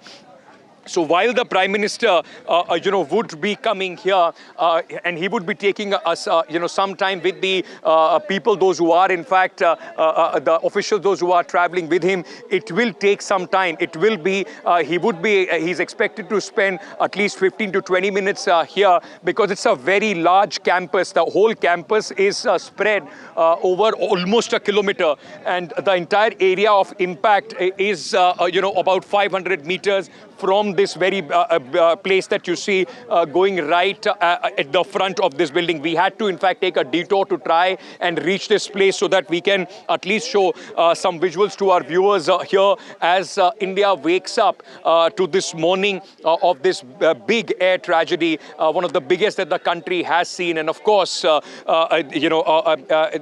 people on board, 241 all dead, 5 on the ground. There have been 50, almost 50 people, those who are injured and are in the hospitals at this moment. All right. Well, just for the benefit of our viewers, as we try and get many more details of what is taking place now, we do have an important update which has come in from on the investigation. The Ministry of Civil Aviation's Bureau of Aircraft Accident Investigation Bureau has initiated the formal investigation. This is a legal process now. This is as per ICAO, the International Civil Aviation Organization's norms. ICAO is a United Nations agency. ICAO's manual on conducting air crash investigation says the Accident Investigation Authority shall have independence in the conduct of the investigation and have unrestricted authority over its conduct.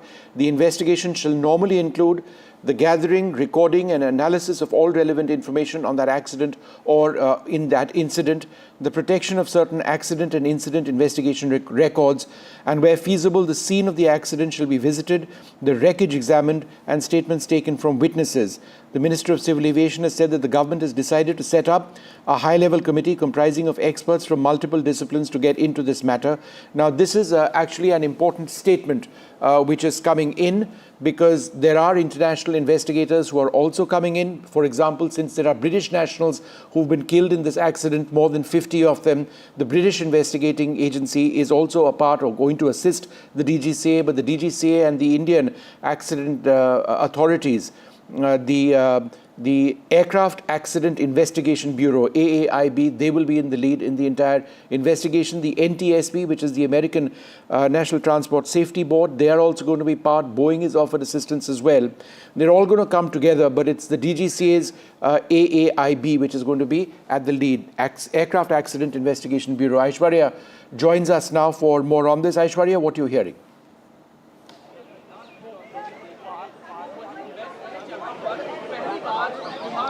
Well, Prime Minister Narendra Modi is at the spot is what I can report. Currently, he is at the crash site, and let me show you these quick visuals from the crash site over here in Ahmedabad. This is the hostel where the undergraduate doctors were dining yesterday when the incident happened, and soon after that the bodies were rushed to the nearest civil hospital. But currently it is Prime Minister Narendra Modi accompanied with Civil Aviation Minister Ram Mohan Naidu and also the senior officials from the Gujarat government, including Gujarat Chief Minister Bhupendra Patel. All are here at the crash site, and we have been told soon after Prime Minister will leave from the crash site, he would be heading towards the civil hospital where he will be meeting the kin and of the family members of the deceased ones, those people who are injured at the hostel, the doctors, and certainly one of the lone survivor. Prime Minister will be speaking to him as well. Followed by that, Prime Minister would be heading to the circuit house where he would be conducting all of those meetings and would be giving actions as to how the investigation should go on. But as it was mentioned earlier as well, that we have seen early up in the morning the forensic teams have arrived at the crash site. They would be recovering several of the data and also the evidences from here, and apart from it, it was the NDRF senior officials who also reached. Officially, the rescue work is over. Although the Air India had officially announced that 241 out of 242 had been died, unfortunate incident, but it is those people who are injured, who are the doctors, as far as the hostel, the undergraduate hostel is concerned, they are being treated at this point in time as well. The Prime Minister, I've been told, has just left the crash site. As we can see, the convoy now moving of the Prime Minister from the crash site, and he would be heading now to the civil hospital where he would be meeting the family members of those who are deceased, and from here on now the investigation part will begin. Of course, a bigger question is when will the black box would be recovered. The NDRF DG just stated that whenever it will be officially communicated. Right.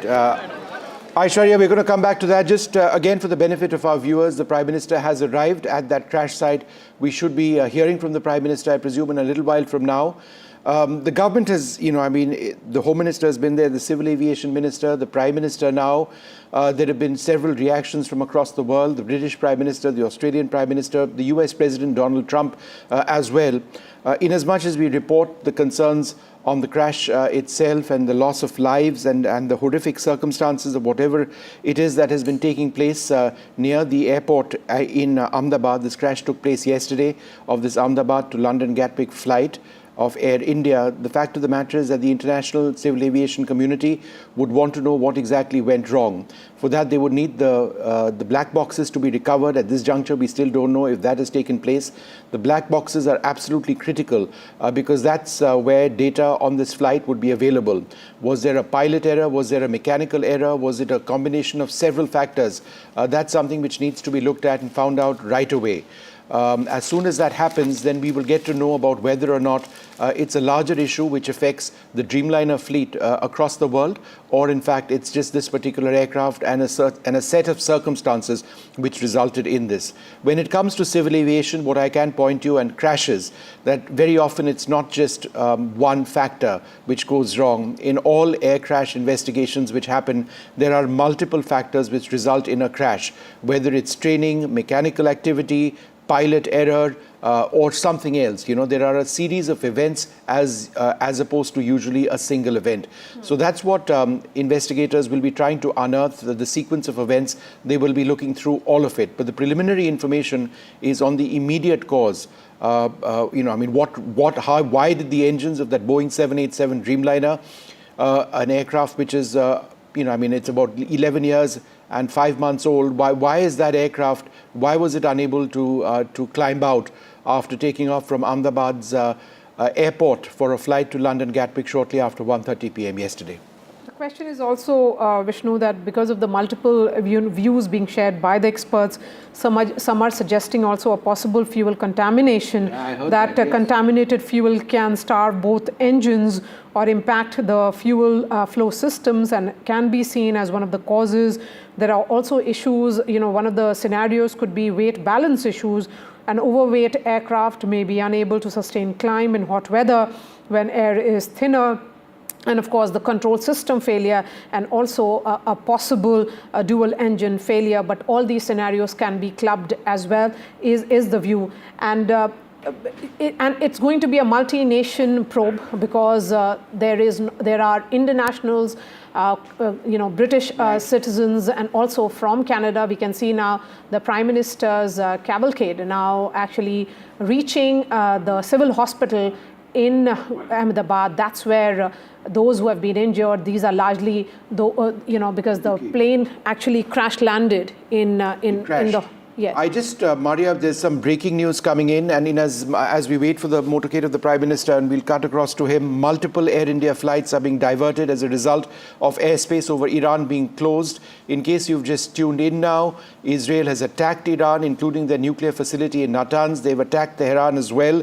Iran has said that they will avenge themselves, but for Indian aviation, the London AI-130, London Heathrow, Mumbai diverted to Vienna, AI-102, New York, Delhi diverted to Sharjah, AI-116, New York, Mumbai diverted to Jeddah, AI-2018, London Heathrow to Delhi diverted to Mumbai, AI-129, Mumbai, London Heathrow returning to Mumbai, AI-119, Mumbai, New York returning to Mumbai, AI-103, Delhi, Washington returning to Delhi, AI-106, New York, Delhi returning to Delhi, AI-188, Vancouver, Delhi diverting to Jeddah, AI-101, Delhi, New York diverting to Frankfurt, Milan, AI-126, Chicago, Delhi diverting to Jeddah, AI-132, London Heathrow, Bengaluru diverted to Sharjah, AI-2016, London Heathrow, Delhi diverted to Vienna, AI-104, Washington, Delhi diverted to Vienna, AI-190, Toronto, Delhi diverted to Frankfurt, and AI 189 Delhi-Toronto returning to Delhi. Air India says we regret the inconvenience caused to our passengers because of this unforeseen disruption and are making every effort to minimize it, including providing accommodation for passengers, refunds on cancellation, or complimentary rescheduling is also being offered to guests who opt for it. Alternative arrangements are being made to fly passengers to their destinations. We'd like to reiterate that at Air India, the safety of our customers and crew remains top priority. Maria? That's Gujarat's Home Minister Harsh Sanghvi. They're standing as the Prime Minister steps out of his car.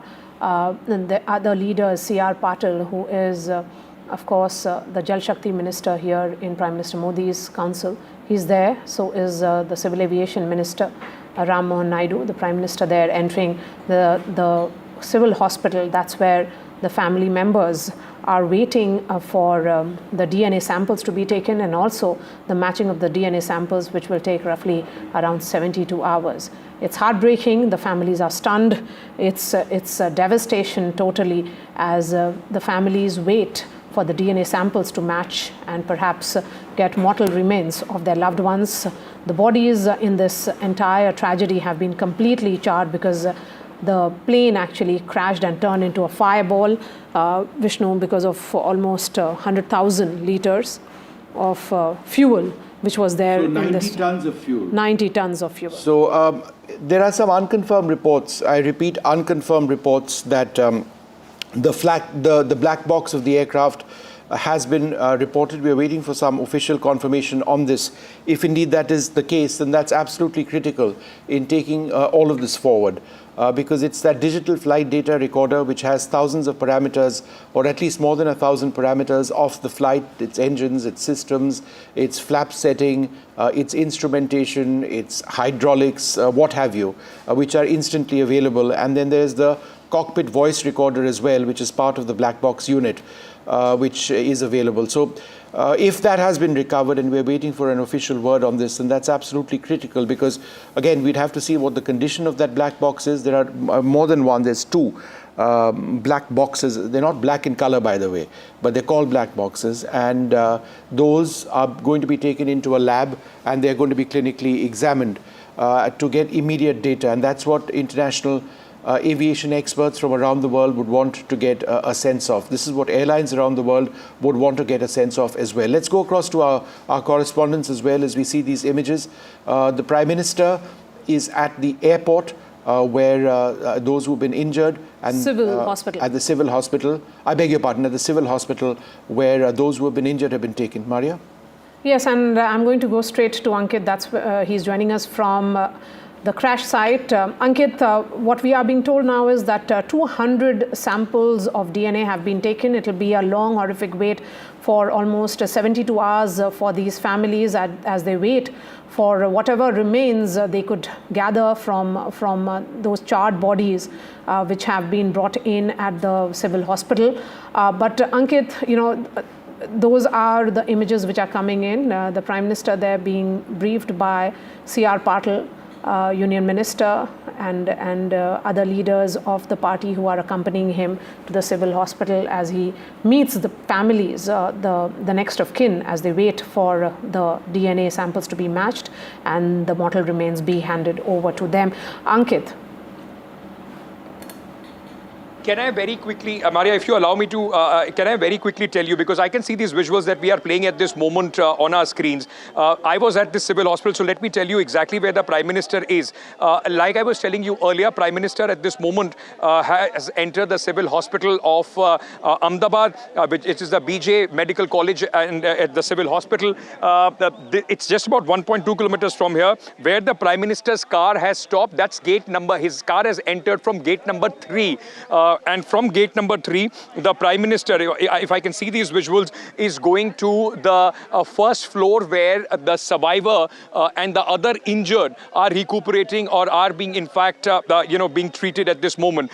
So while the Prime Minister, you can see the cavalcade entering, and that's the gate number 3. And from there, the Prime Minister will make it to his way to the emergency ward. The D ward that you see, the arrow that you are seeing, the pointing to the D ward, it has been converted converted into a special ward for the people, those who were taken from here.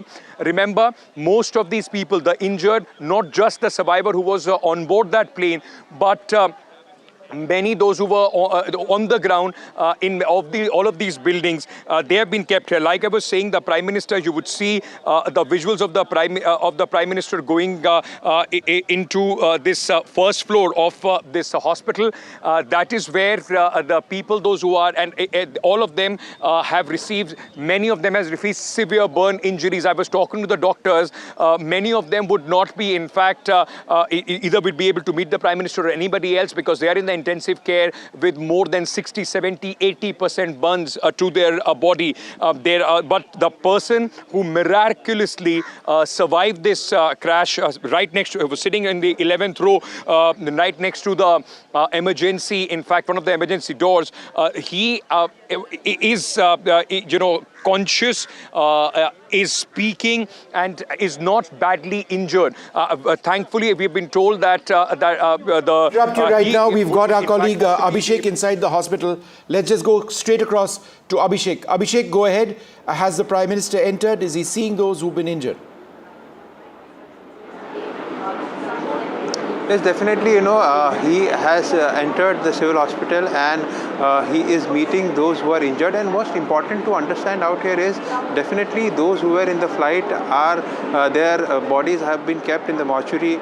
In fact, when the collision happened, at that time, the people at the mess in the nearby area who got injured because of the heat over there, they are getting treated out here, with whom Prime Minister will be meeting, and especially the lone survivor of this entire accident, he's being under treatment, with whom Prime Minister will be meeting. This is happening here at a civil hospital, but from where we are reporting is the DNA collection collecting a sample area where samples are being collected. Over 200 samples have been collected till now, and we see a lot of people now again coming to look out for their relatives, to look out for their loved ones, and they have been directed over here to at least give their blood samples. And what we have also come to know, the people after the collision that took place, the hostel where the casualty has happened of the young doctors, in fact those canteen people over there who were there making food for them, they are also missing. And that's the reason people have come over here, because those are the people, those are the bodies could have been easily identified, but they are also told to be missing, and relatives of those people have also come here to give their samples. So as we speak, the number of sample collection is definitely bound to increase, and at the same time it will take around 72 hours to the report to come, and then they will identify, and the mortal remains will be handed over to the respective relatives who are present out here, and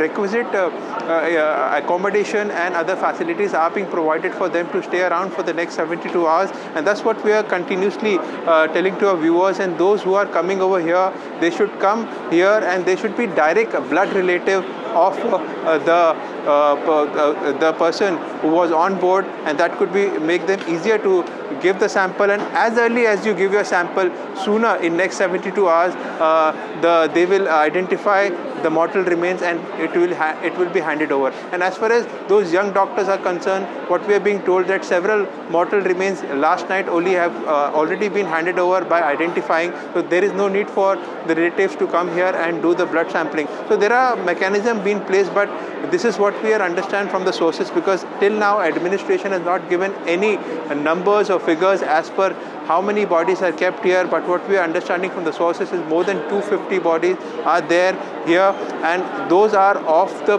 people who are on board, and also those young doctors or the mess management over there, the workers who are responsible for running the canteen over there, and these are the people. That's the reason it is more than 250 as we speak, and definitely process is going on. DNA sampling is being done.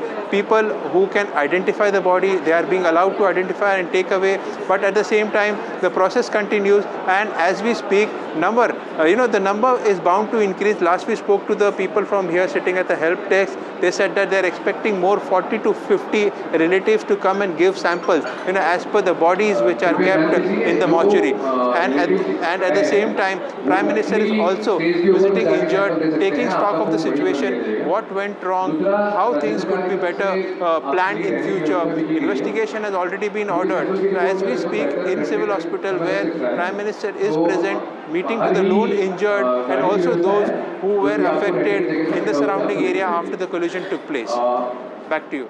All right, Abhishek, thank you so much for that details. Let's cut across to Parma now, who's joining us here in the studio with some big questions.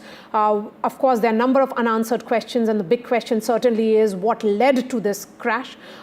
So let's try and piece together the number of questions we are looking at this moment. Thank you so much, Maria and Vishnu. Well, as families and investigating teams wait for answers, we must also ask the tough questions, beginning with, why did the Boeing 787 fail to climb? Did the flight lift off too early? Was the aircraft in the takeoff configuration? Basically, why did a wide-body jet designed for long-haul international flights fail to climb after takeoff? Did the aircraft lift off too early? Was it in proper takeoff configuration? Also, did the pilots get the cockpit warnings? The pilots, as we know, have sent out a Mayday distress call, but did they receive enough warning to act? Or were they flying blind in those final moments? Which also leads us to the other big question that everyone's asking, was it a technical malfunction or was it pilot-related? Many are questioning whether it was a malfunction as far as the technicals were concerned, whether it was a pilot-related error. The probe, of course, is underway. This brings us to the next crucial line of inquiry. Was there a failure in the engine or in the aircraft's flight control system? Also, how long will the crash probe take? And will it look into not just this crash, but also the full history of repeated glitches as far as the Dreamliner series is concerned? And now that so many serious incidents involving the Boeing 787 have come to light, is it time to ask, should the Dreamliner be grounded at least until a full probe is complete? Many unanswered questions at this point. Is there any precedent for a full-scale safety audit across Indian fleets after such an incident? Should we be expecting a national review of emergency protocols and pilot training? And when civilian infrastructure like hostels is built close to active airports, should the DGCA or local planners be held accountable? For India, for every passenger who steps on board, this isn't just about one crash, it's about trust, about safety, about accountability. All right, Parameshwar, thank you very much for joining us. Just a little bit more detail which is coming in as we see these images of the Prime Minister at the hospital. This is likely to become, or it will become, India's most expensive aviation claim with a potential demand of 2,400 crore rupees. This is what we're reporting on NDTV Profit. The potential liabilities for rest between $211 million and $280 million. On the upper end, this would translate to 2,400 crores. An airline's fleet insurance policy typically covers risks such as the hull of the aircraft, which has been lost in this case, spare parts, liabilities to passengers and third parties. And in this particular instance, this accident is expected to trigger claims under both the hull and liability sections due to the loss of the aircraft and the fatalities. It will trigger multiple aspects of a typical aviation hull all-risk policy is what, insurance experts and those who understand the entire issue of liabilities in the aviation sector have told us. So that's something to keep in mind. Also, once again, I think it's critical that we go ahead and remind our viewers that quite separate and completely unrelated to what we are seeing in Ahmedabad, the aftermath of that horrific crash of an Air India 787 Dreamliner, in which 141 passengers were killed, many others on the ground lost their lives as well. There are multiple diversions, I think about at least 10 flights of Air India. For a different reason altogether. Completely different. There is a war which is taking place now between Israel and Iran. Israel has attacked Tehran. Israel has attacked Iran's Natanz nuclear facility. The Israeli air attacks are ongoing. As a result of that, Air India flights to the west and to other areas which fly through Iranian airspace have been very badly impacted.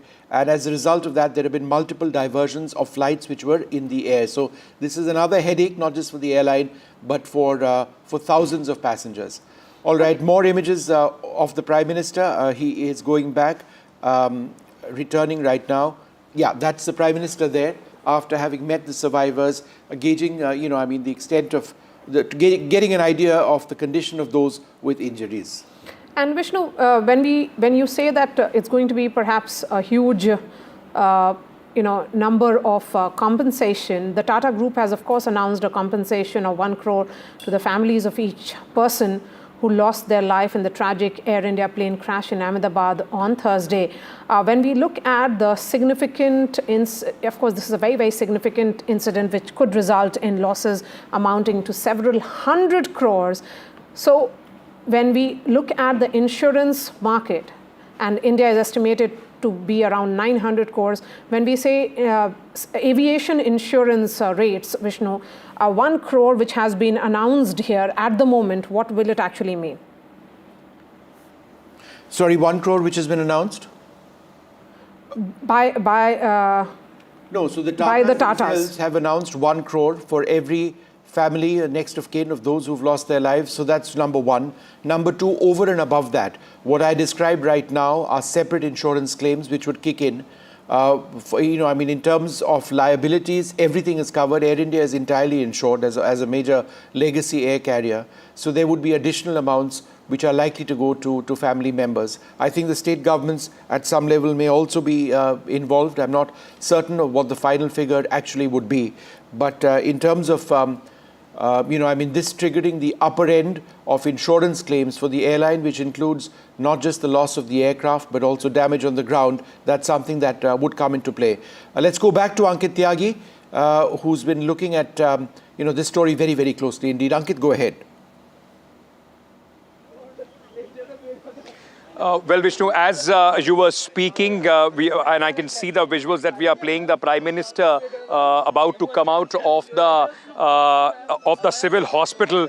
Now, what we are also being told that the Prime Minister would be going to the Circuit House, for, in fact, a review meeting where the Chief Minister of the state, along with other senior officials from the Ministry of Civil Aviation, would also be present. I'm not pretty sure by when is the Prime Minister expected here at the crash site, but he's definitely going to the Circuit House.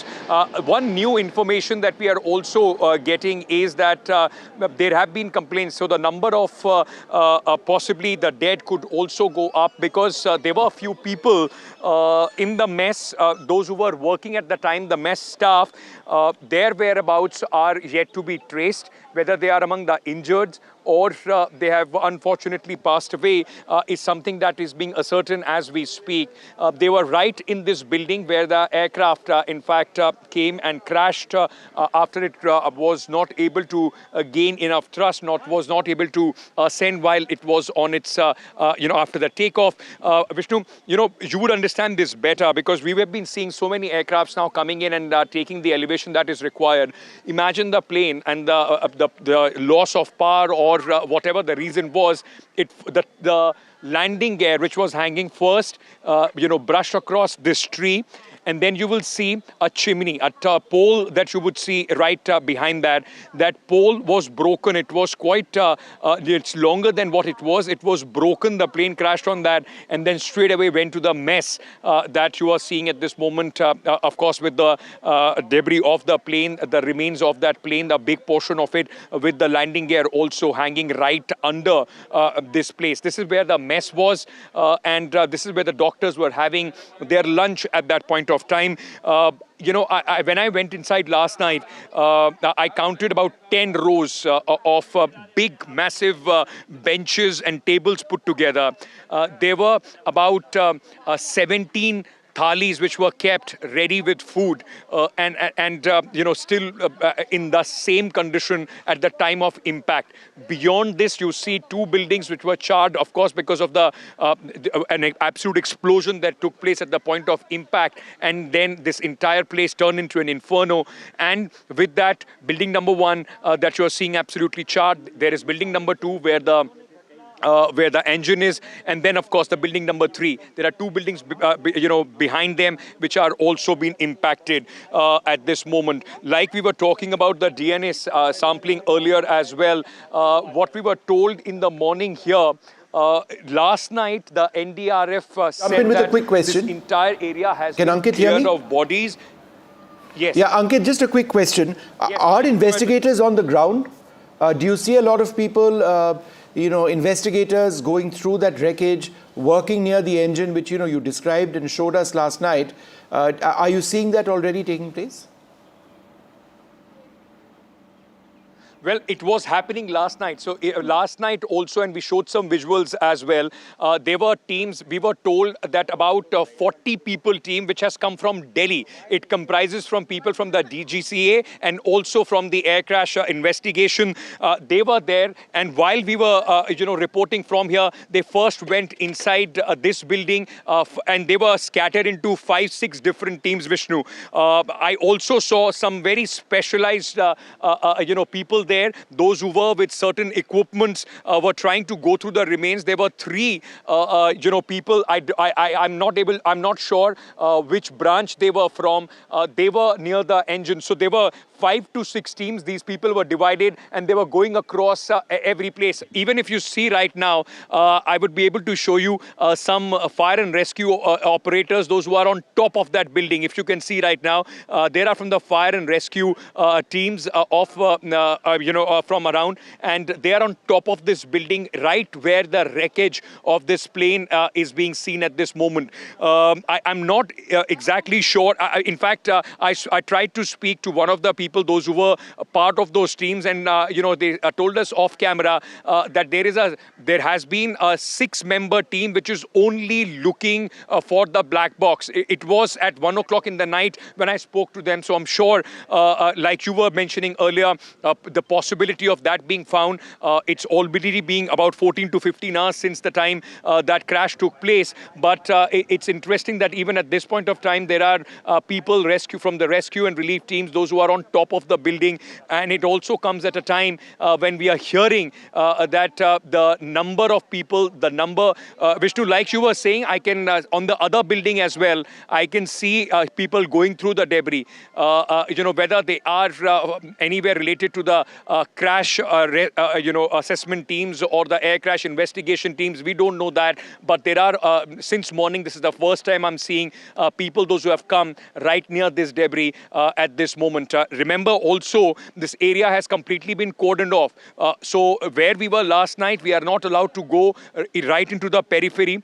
Even where, Aishwarya, Manogya, our other colleagues are, they are about 100 meters from the very entrance of this entire compound. So nobody is able to come inside. And we only have been able to, in fact, after a lot of effort, been able to come to this vantage point where you can still see some wreckage as far as this aircraft is concerned. And like I've been saying, for the first time since morning, I can see some people at this moment going through the wreckage side once again, Vishnu.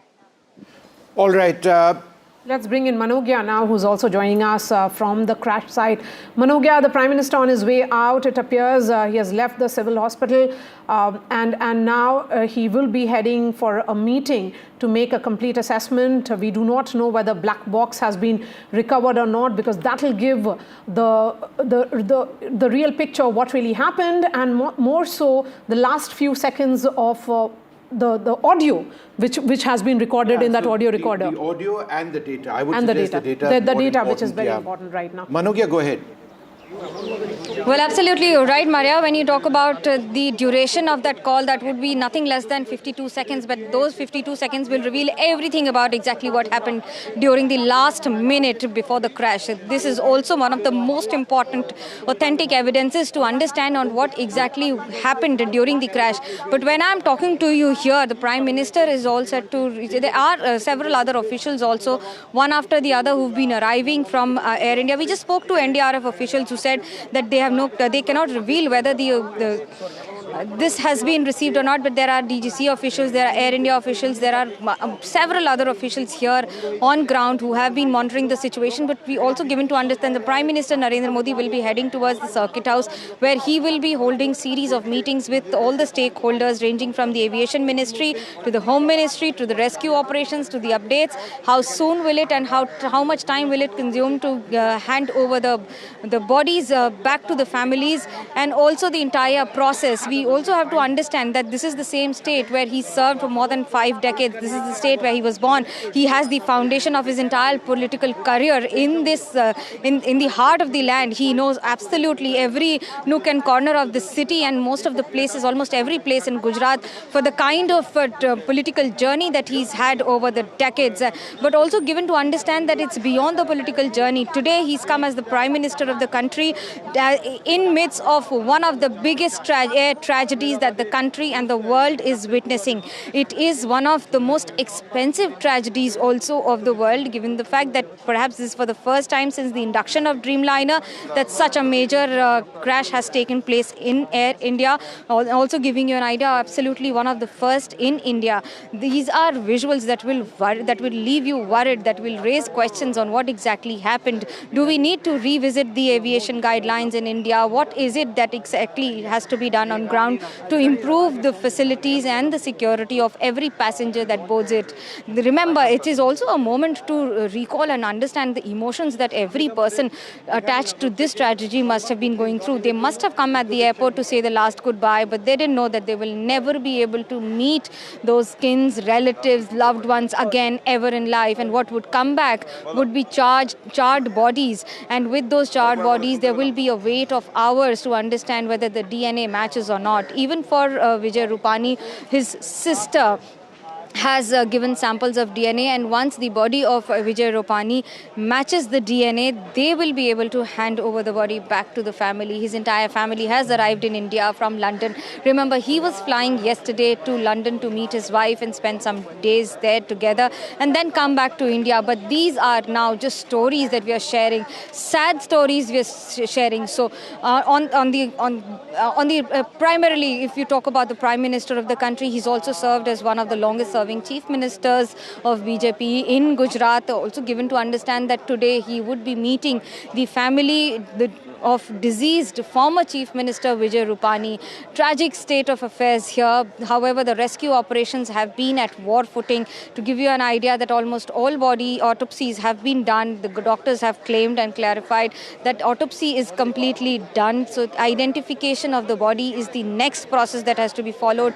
Prime Minister Narendra Modi visited the hospital a few minutes ago. Now he's heading towards the Circuit House, where the series of meetings are expected to happen today. Remember, he's been monitoring the situation since yesterday. There are NDRF officials, there are aviation experts, there are officials from Air India who've been monitoring the situation. Yesterday, when I traveled from Delhi to Ahmedabad, this was one of the most difficult times when you have to understand the emotions that were there with even the passengers on board on what they were just thinking. Interrupting you now for a moment. We'd like you and Ankit to be back with us. We do need to take a short break every few hours. And so we will come back in just a little while. All right, we're going to keep tracking this story very, very closely and also reflect in a little while from now details of what's been happening in West Asia. But before that, the Prime Minister at the crash site. Maria. Yes, these are the visuals coming in.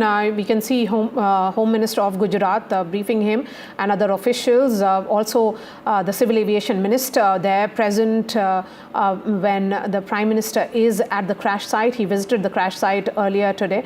And I will be going to Ankit because that's where he is. He is near a building close to the crash site where Ankit is. And Ankit, we can see almost 3 to 4 buildings completely charred. In the area of impact is huge, and that is the reason why even the the discovery, recovery of those the bodies and the mortal remains becomes extremely tough.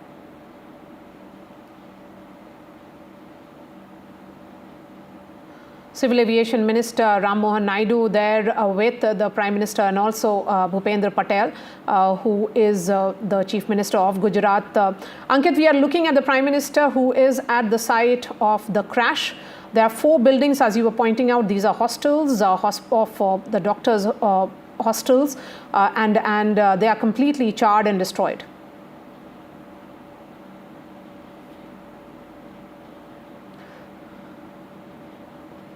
All right, we don't have Ankit just yet, but we've lost the audio with Ankit. We'll bring that up in just a moment from now. Prime Minister Narendra Modi at the site of the crash, getting an idea of the extent of the debris, where the aircraft actually crashed on top of a building, or at least partly on top of the building. That is the tail section of the aircraft. It is in that tail section that the black box is, one of the black boxes is believed to exist. Now, whether or not that black box has been found, we are not sure. Let's go back to Ankit Tyagi. Ankit, go ahead.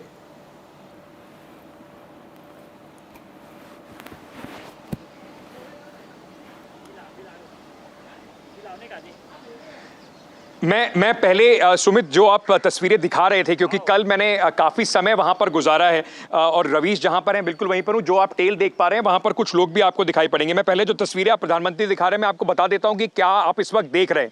ये जो आप building देख रहे हैं जो प्रधानमंत्री के, ये हॉस्टल की वो बिल्डिंग्स हैं जहाँ पर 6 मंजिला बिल्डिंग्स, जहाँ पर ये पूरा जो जली हैं बिल्डिंग्स। मैं आपको ये भी बता सकता हूँ कि जहाँ पर प्रधानमंत्री इस वक्त खड़े हुए हैं, ये बिल्डिंग नंबर ये इस मेस के बिल्कुल 100 मीटर आगे ये शुरुआत की 2 बिल्डिंग्स हैं। इस मेस से अगर आप जाएंगे तो जहां पर प्रधानमंत्री इस वक्त जा रहे हैं, ये शुरुआत की 2 बिल्डिंग्स हैं जो पूरी तरह से जली हैं। और इसके बाद की जो बिल्डिंग है वहां पर आपको दिखाई पड़ेगा प्रधानमंत्री, वहां पर भी आपको दिखाई पड़ेंगे जहां पर इंजन पड़ा हुआ है, वो बीच की बिल्डिंग है। इस मेस से अगर आप जाएंगे तो इस मेस से कुल मिलाकर 3 बिल्डिंग है। ये बिल्कुल वही स्पॉट है जहां पर हम कल शाम को थे। ये जो आप देख रहे हैं यहाँ पर सिविल एविएशन मिनिस्टर भी हैं और साथ में गुजरात के होम मिनिस्टर भी हैं और मुख्यमंत्री भी हैं। वहां पर प्रधानमंत्री ने इंजन का हिस्सा देखा। ये जहां पर जो तस्वीरें इस वक्त चल रही हैं वो तस्वीरें वहीं की हैं जहां के जो तस्वीरें हम आपको इस वक्त दिखा रहे थे, जहां पर रवीश भी आपको दिखा रहे थे। ये वो टेल का एरिया है, जो फ्लैप का एरिया है, जिसके पास 2 जो लैंडिंग गियर है, लैंडिंग गियर भी जो अभी तक वहां पर लगा हुआ है। ये जो छत के ऊपर आप तस्वीरें देख रहे हैं, अभी सुबह से पहली बार हम देख रहे हैं यहाँ पर कई सारे रेस्क्यू के लोग जो हैं वो वहां पर मौजूद हैं। प्रधानमंत्री ने कुल मिला के ये पूरा 450 मीटर का एरिया होगा जहां। All right, this is the Prime Minister at the crash site. We'll continue to track this very, very closely. We'll take a short break at this stage, come back with the very latest.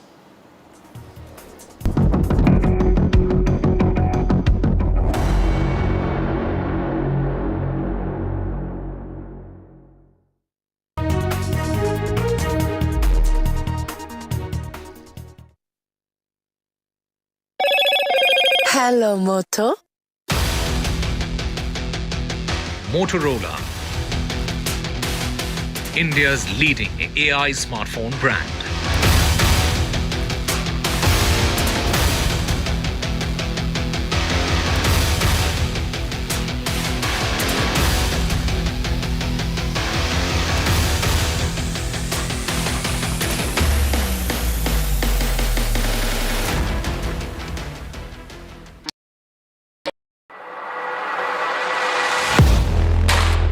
Do you really know the company you invest in?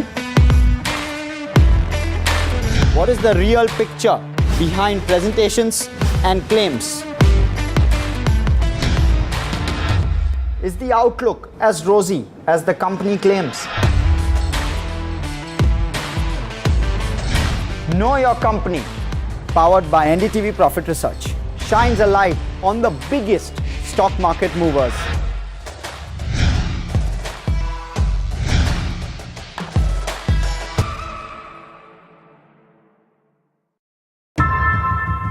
How often have you turned away from debates that descend into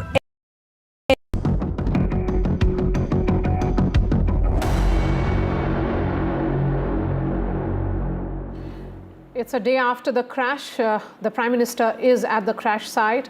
Of course, there is a multi-agency probe which has started. United States, United Kingdom are part of this multi-nation probe which is going on. He's taking a first-hand view of the crash site.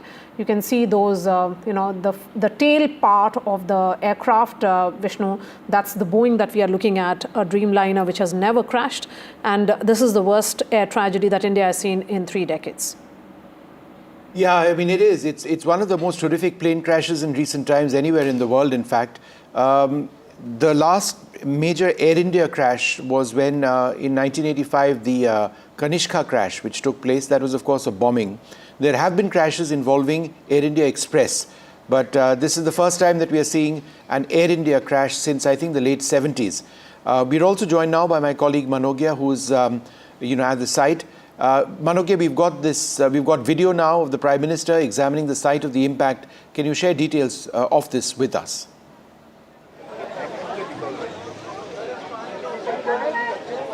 Well, the Prime Minister visited the site just a few minutes ago. This is the same site where the accident took place. I can show you the buildings here and the kind of confusion. There are different vehicles being called in. The ambulance is now being taken inside. I also give you an idea of the buildings that are charred here. It will give you an idea exactly where the accident happened. There are gensets here that have been placed to ensure that the electricity supply for the rescue operations continues unhindered. And besides that, the senior officials continuously pouring in one after the other in numbers. Since yesterday, there are from across the country as well as from Aviation Ministry, from DGCA, from NDRF, and now the teams of SDRF, that is the State Defence Relief Force, now joins us here in the rescue operations, and especially because of the security parameters that have been extremely high. We have to understand that it's not just about the accident, but also the evidences involved in it. The black box that has to be identified, recovered, and then studied on what exactly happened on ground. Besides that, the security cordoning. There are a lot of families who've been arriving here. They don't want to speak on camera, but as we spoke to them, especially those doctors who've been living here and studying here, some of them with or without their families, they were trying to come here again and again to get their documents, whatever are left behind, especially because of these buildings being vacated completely. Almost no one is being allowed inside since yesterday. And that is also to understand that because of the security and safety of most of the students who've been living here. This is the same mess here on my left that you see just a little ahead. It will give you an idea on what exactly happened. The color and the discoloration of this building speaks volumes about what exactly happened. On one side, it is white, which is on the right-hand side, and the left, which is completely charred because of the air turbine fuel burning in maximum numbers. And whatever happened was in front of the eyes of millions of people. Now that the investigations are continuing, Prime Minister Narendra Modi is holding meetings in the Circuit House, speaking to officials, senior government officials, as well as from the ministry, including the Chief Minister, Bhupen Patel, the Home Minister of the state, Harsh Sanghvi, joins him.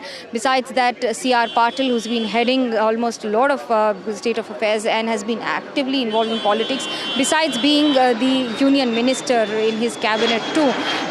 We are being given to understand that it's also about the rescue operations that have been completed yesterday, but the entire investigation will be continuing for next few days. The fact that it is one of the most expensive crashes of the history also, where a Dreamliner, which was inducted around 2011, since then one of the biggest crashes of a Dreamliner. What went wrong, what was the exact reason will be investigated, but besides that, almost more than 200 lives affected directly and several hundreds affected indirectly. This would be a big case study to understand what needs to be corrected in the aviation industry of the country. And besides that, also given to understand that a lot of families who've been here, who've been staying here, they have been asked to vacate these buildings. They are not staying here anymore. The buildings are damaged. What is the quantum of damage is being ascertained. Whether they will be allowed to come back, collect their documents, collect their important belongings and take them back wherever they have been shifted.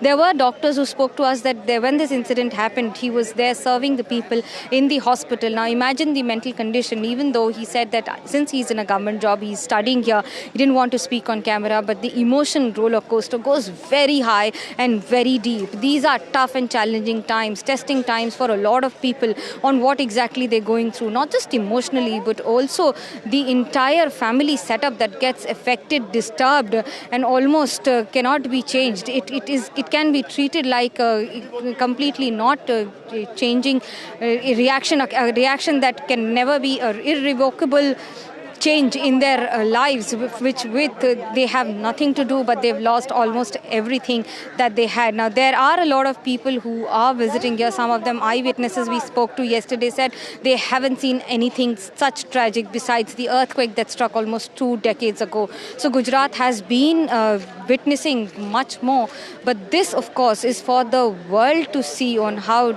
tragic it is, how difficult it is.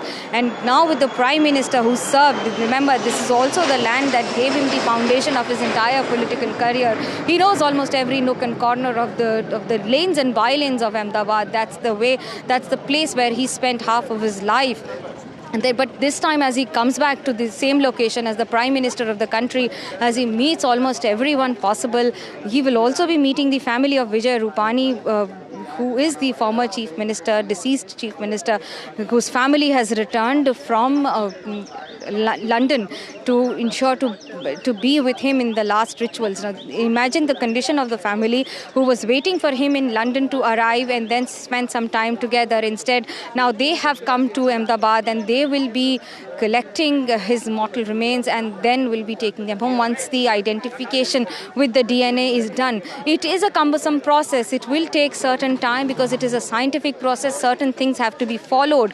These are difficult times. Every person wants to meet the last bit of by just seeing and catching a glimpse of the last remains of the family and the family members of the loved ones that they've lost. There are a lot of people. I'll try to speak to one of them. He's here. He looks like an eyewitness here.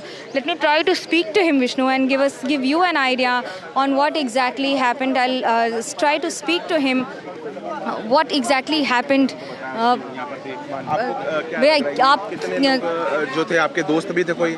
मेरे दोस्त के 15 जन थे total, 15-20 जन का group था। आधों का तो मैंने देखा नहीं कि कितने आए थे, पर जितने मैंने देखे 10-8 जैसे उन सबको मैंने देखा है कि उनका भी इंटरव्यू कल हो चुका है।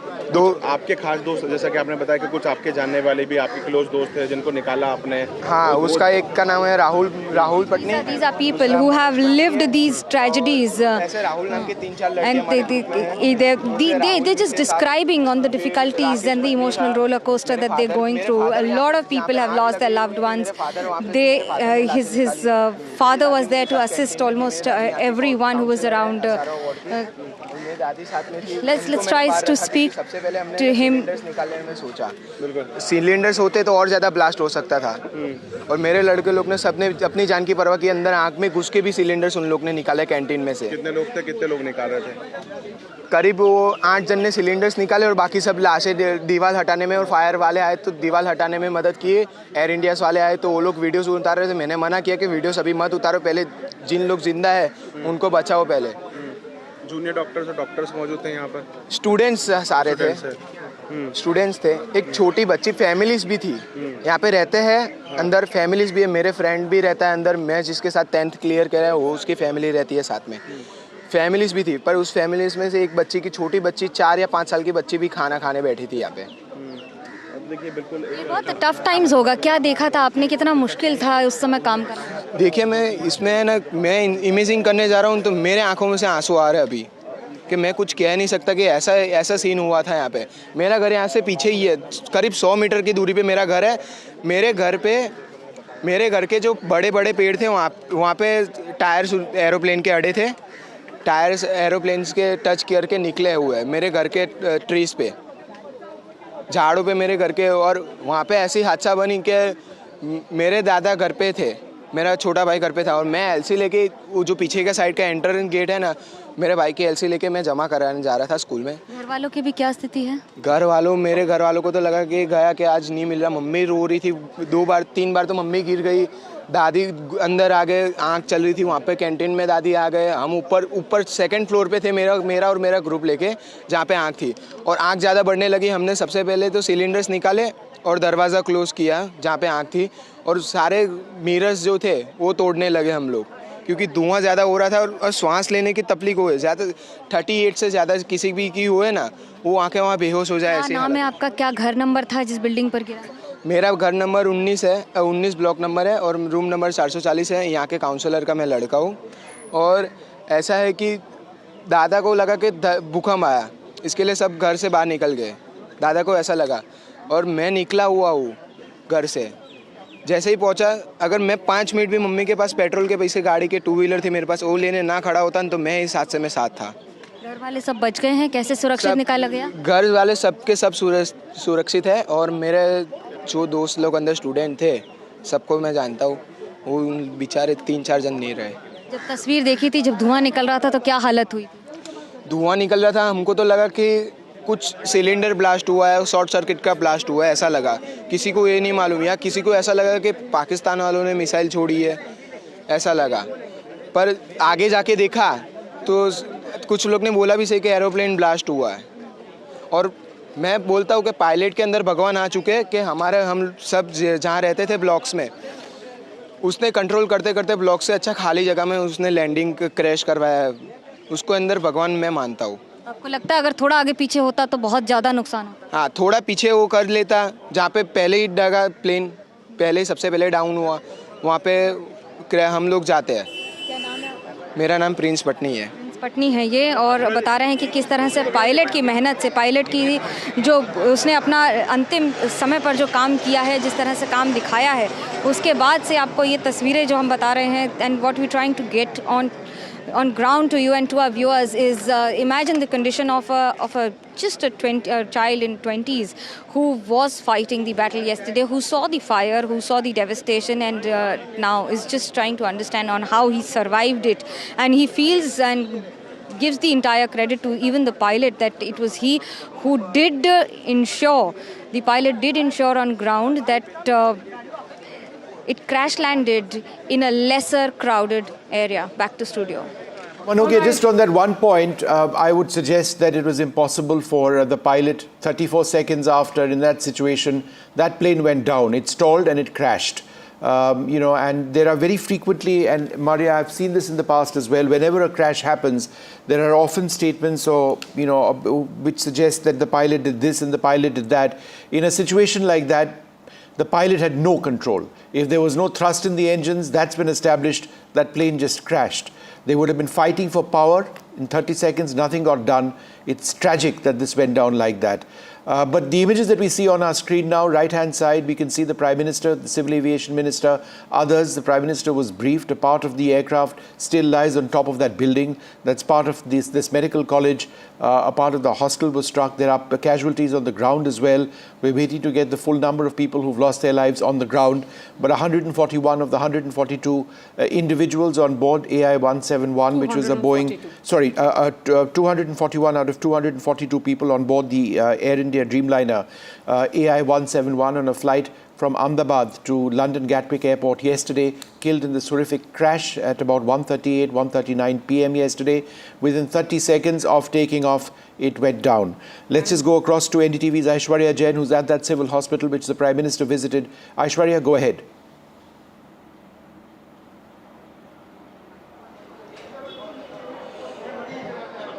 Well, what we've been told very shortly is that there will be a press conference here, most likely by the Health Minister of Gujarat. And there you can see the arrangements have been made. Very shortly there would be some official from the Health Ministry, or either the Health Minister will arrive and will brief about the current situation as far as the undergraduate, doctors. Sorry, just hold on 1 second. There's some wreckage being removed from the site. Ankit, go ahead. Vishnu, while you were showing the visuals of the Prime Minister's visit here, let me just at this moment after the Prime Minister's visit, there are these people, those who have come up, and they have brought ropes. Ropes are being tied all around this wreckage as we speak. We saw that they were trying to tie some ropes to this, either to ensure that it doesn't fall down, or in fact now possibly in some time from now they will start the process of removing the wreckage from here. And that's why you see a lot of teams there. There are few people, those who are in civilian clothes, not in the gear that the NDRF or the fire teams were using, before. But just before you came to us, they were putting and tying ropes around the wreckage. This which we are seeing at this moment. There is more activity which is taking place, and more people who are coming up as far as this building, the mess building, is concerned, where the point of impact was this after the plane brushed this tree and went inside this building. Vishnu, go ahead.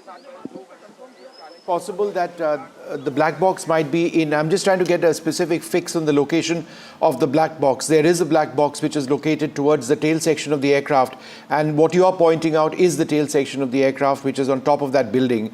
Are they trying to just secure it to prevent that from collapsing, or are they trying to bring it down to try and potentially get hold of the black box? That's something that we need to see. So I'm just trying to figure out the exact location in the tail section of the black box itself. I've asked the airline, I've asked others whether the black box has been recovered. At this juncture, there are conflicting reports. So that's something that we really do need to find out about, because in terms of the investigation, that would be key. But go ahead, Ankit, with what you were saying.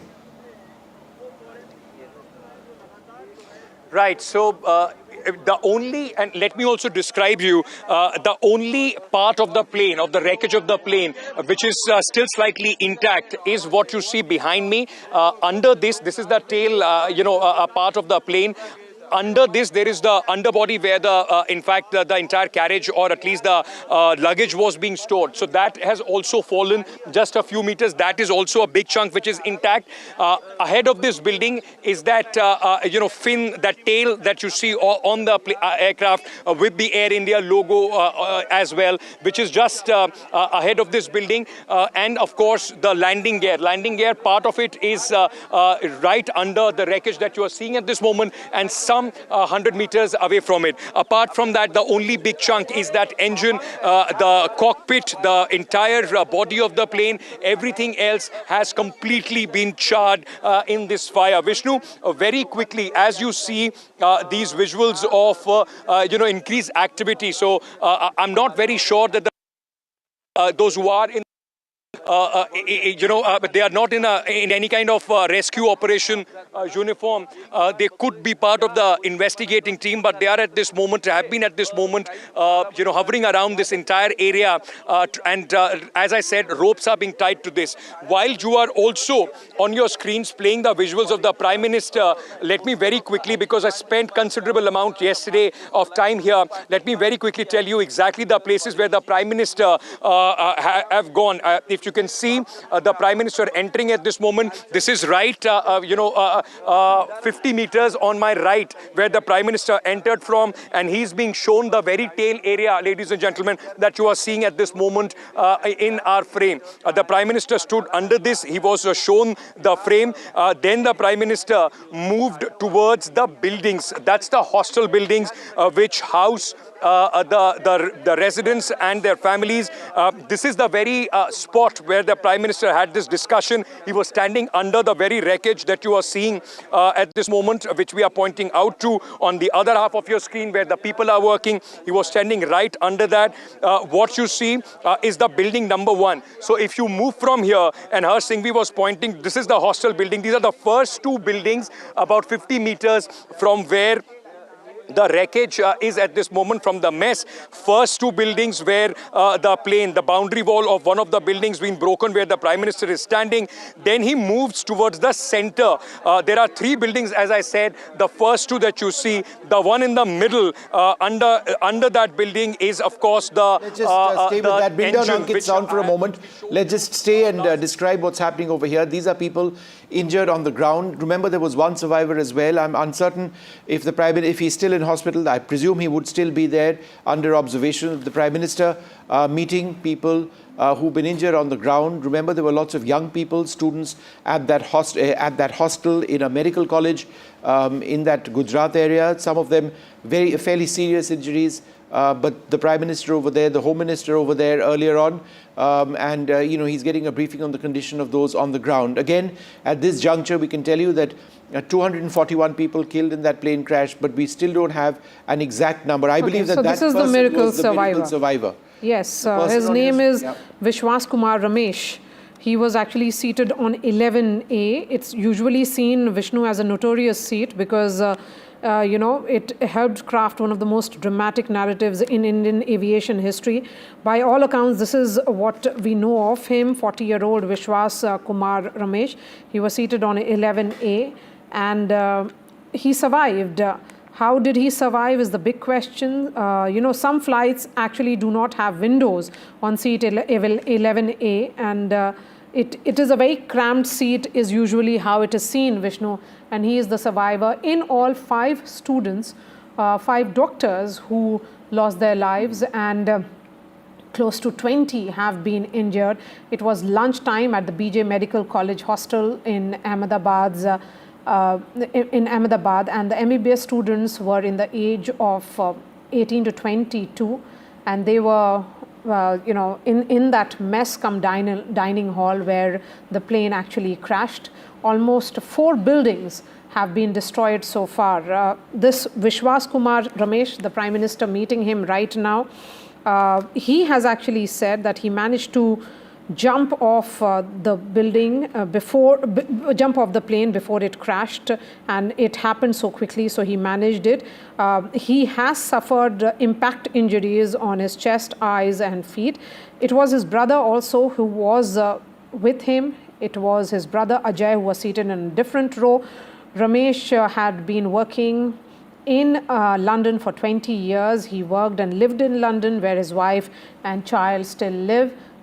We have spoken to the family members. We have tried to connect with his wife and also with his brother. The Prime Minister there meeting those who have been injured at the civil hospital.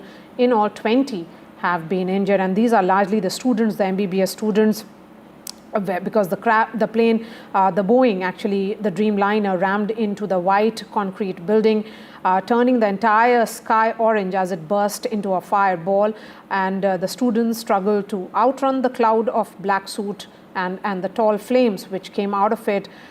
There are broken glasses on the floors everywhere you can see, and also the food which has been now buried in the ash.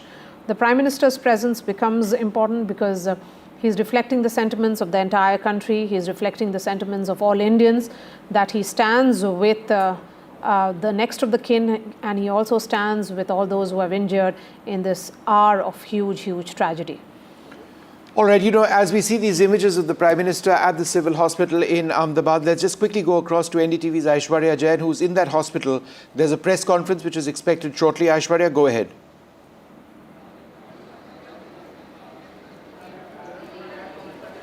Well, that's right. Rushikesh Patel, Gujarat Health Minister, is going to shortly address the press conferences. What we've been told, he just entered the trauma center, and let me show you these visuals from the civil hospital. Amid all the heavy security, there has been, these patients who have been treated, who were injured badly yesterday at the hostel, where undergraduate doctors were having, lunch when the aircraft crashed, and this is where Prime Minister Narendra Modi was, along with many others and the senior officials who met the survivors and the family members of the doctors as well. There you can see this notice over here at the gate of the trauma center, 171 Air India. Relatives of passengers are requested to get the information from Kasauti Bhavan BJ Medical College building, and they have been told a specific desk had been organized for them, the information center, where all the details can be received. And this is a place where the DNA samples would be also given, so that matchmaking can happen as soon as possible, and those bodies can be identified so that they can be dispatched after identification. Of course, for the preservance, they had been kept at a separate location here at the civil hospital as well. But of course, Prime Minister Narendra Modi meeting the lone survivor over here at the civil hospital, and to get the official and authentic information as to what is the update of the doctors who had been injured, the bodies recovered from the hostel over there. Rushikesh Patel, the Gujarat Health Minister, has just gone inside at the trauma center after conducting and and taking a brief from the doctors. He would be shortly addressing the press, is what we've been told. This tragedy marks a first fatal crash of 787, the Dreamliner, the Boeing 787 that crashed in Ahmedabad after it took off on Thursday, represents the first crash of the widely popular long-haul aircraft, which entered the service only in 2011. So, Vishnu, it's been only 14 years since Boeing 787 Dreamliner entered. And just in terms of, if we are talking about the aircraft, let me tell you, as we've got these images once again of the Prime Minister speaking to that one man who miraculously survived. He was in seat 11A. He's a British national. When some reports suggest that he was found by rescuers over there, he was possibly unconscious, but when he spoke to his relatives back in the United Kingdom, he said that he had no idea how he got out of that plane. Perhaps he was thrown out. We have no idea what exactly took place, but he was there with relatives and others, and those people have perished in this crash. But in talking about the Boeing 787 Dreamliner, it's state-of-the-art. It's a relatively new aircraft. It's being used, hundreds of them, by airlines all across the world. Air India is one of the major users. More than 25 Air India jets are Boeing 787 Dreamliners. Vistara also operates or used to operate Dreamliners. Those have now come into the Air India fold as well.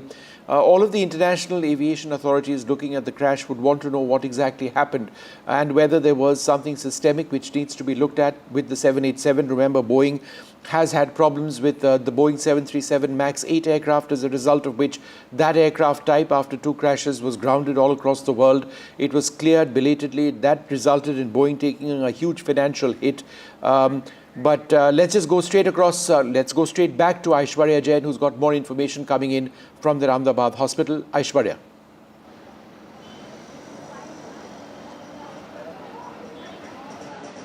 Well, the list has been now placed outside the trauma center, and let me show you this list of the survivors. These are doctors from the hostel and also one lone survivor, Vishwas Kumar.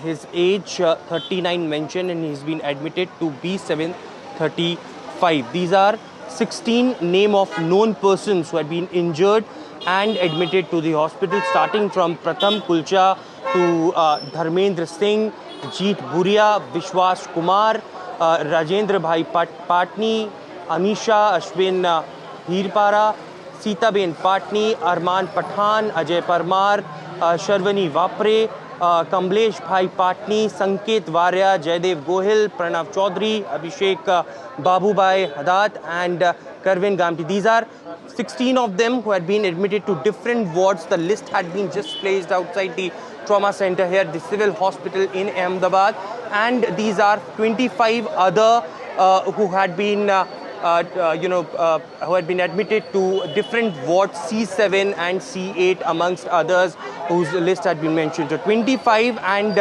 16 now names had been known who had been injured, and they had been referred directly yesterday to the civil hospital out here at the trauma center, where I can confirm that there is Gujarat Health Minister Rishikesh Patel at the spot, and Prime Minister Narendra Modi also meeting these injured ones out here at the civil hospital. So 25 plus 16 is the number. Those have been injured, and rest of them still the authorities are trying to find out their identity, and this is the latest list that had been placed. Certainly more details will emerge as Rishikesh Patel, the Gujarat Health Minister, after being briefed by the doctors inside, would give officially. All right. We'll continue to keep coming back to you as we look at these visuals of the Prime Minister meeting those who have been injured. In all, 20 is what Aishwarya is telling us. But the big question, of course, is why did this Dreamliner actually go down? Vishnu, multiple theories which are coming in. And Vishnu, if you have an update, particularly with what are the scenarios, possible scenarios? Well, I've got an update, and this is breaking news coming in on this Air India crash. The black boxes have not been recovered at this stage. We can confirm now that the black boxes at this juncture have not been confirmed.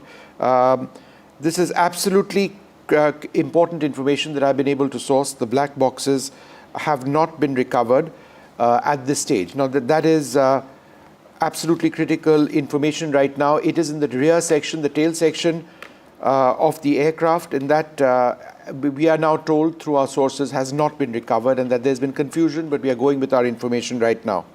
So the question is, what are the details which will be there in the black box? Because retrieving black boxes has been very, very critical in aviation accidents, Vishnu. And this is, of course, the worst aviation disaster, one of the worst aviation disasters in Indian history. And the question is, the cause of the crash will be known only if the black box is recovered. A black box will have a recording of close to 52 seconds, Vishnu, if correct me on this, and it has to be decoded. And how many days does it take? And more importantly, when we say a black box, how does it look like? Yeah, I'm just going to explain this in half a second, Maria, but this is just to let our viewers know that the black boxes, now what is the black box? The black box consists of two components. There's a digital flight data recorder and there is a cockpit voice recorder.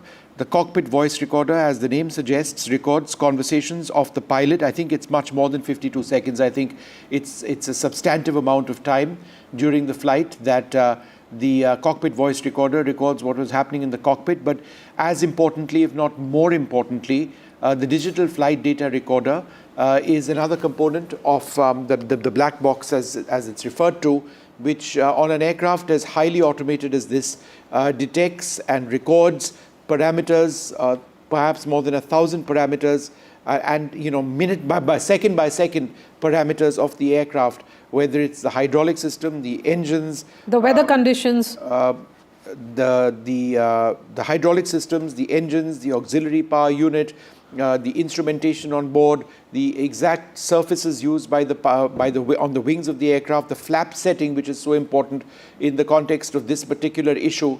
All of that, moment by moment, is sort of looked at. So where is that located? Now the black box, and again I keep saying this, I'll repeat it since viewers tune in and other people tune in as well. So at the cost of repeating myself, the black box isn't black in color.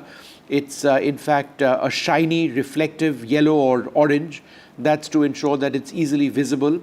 It's located on in the aft section of the aircraft, specifically near or below the vertical stabilizer or the tail fin. Now that tail fin of the aircraft is broken and fallen loose, but the auxiliary power unit is what you see actually on top of that building. So can we just have that image, please, of the top of the building showing the tail of the aircraft, because that is where the cockpit voice recorder and the digital flight data recorder, in other words, the black box, is located. Why this placement? It's chosen because the tail is often the least impacted part of the aircraft in a crash. It offers the best chance for the recorders to survive the impact. More precisely, they are usually housed in the rear fuselage. That's the rear of the aircraft. Again, we're trying to find that shot of that rear fuselage, which is atop that building. It's stuck over there.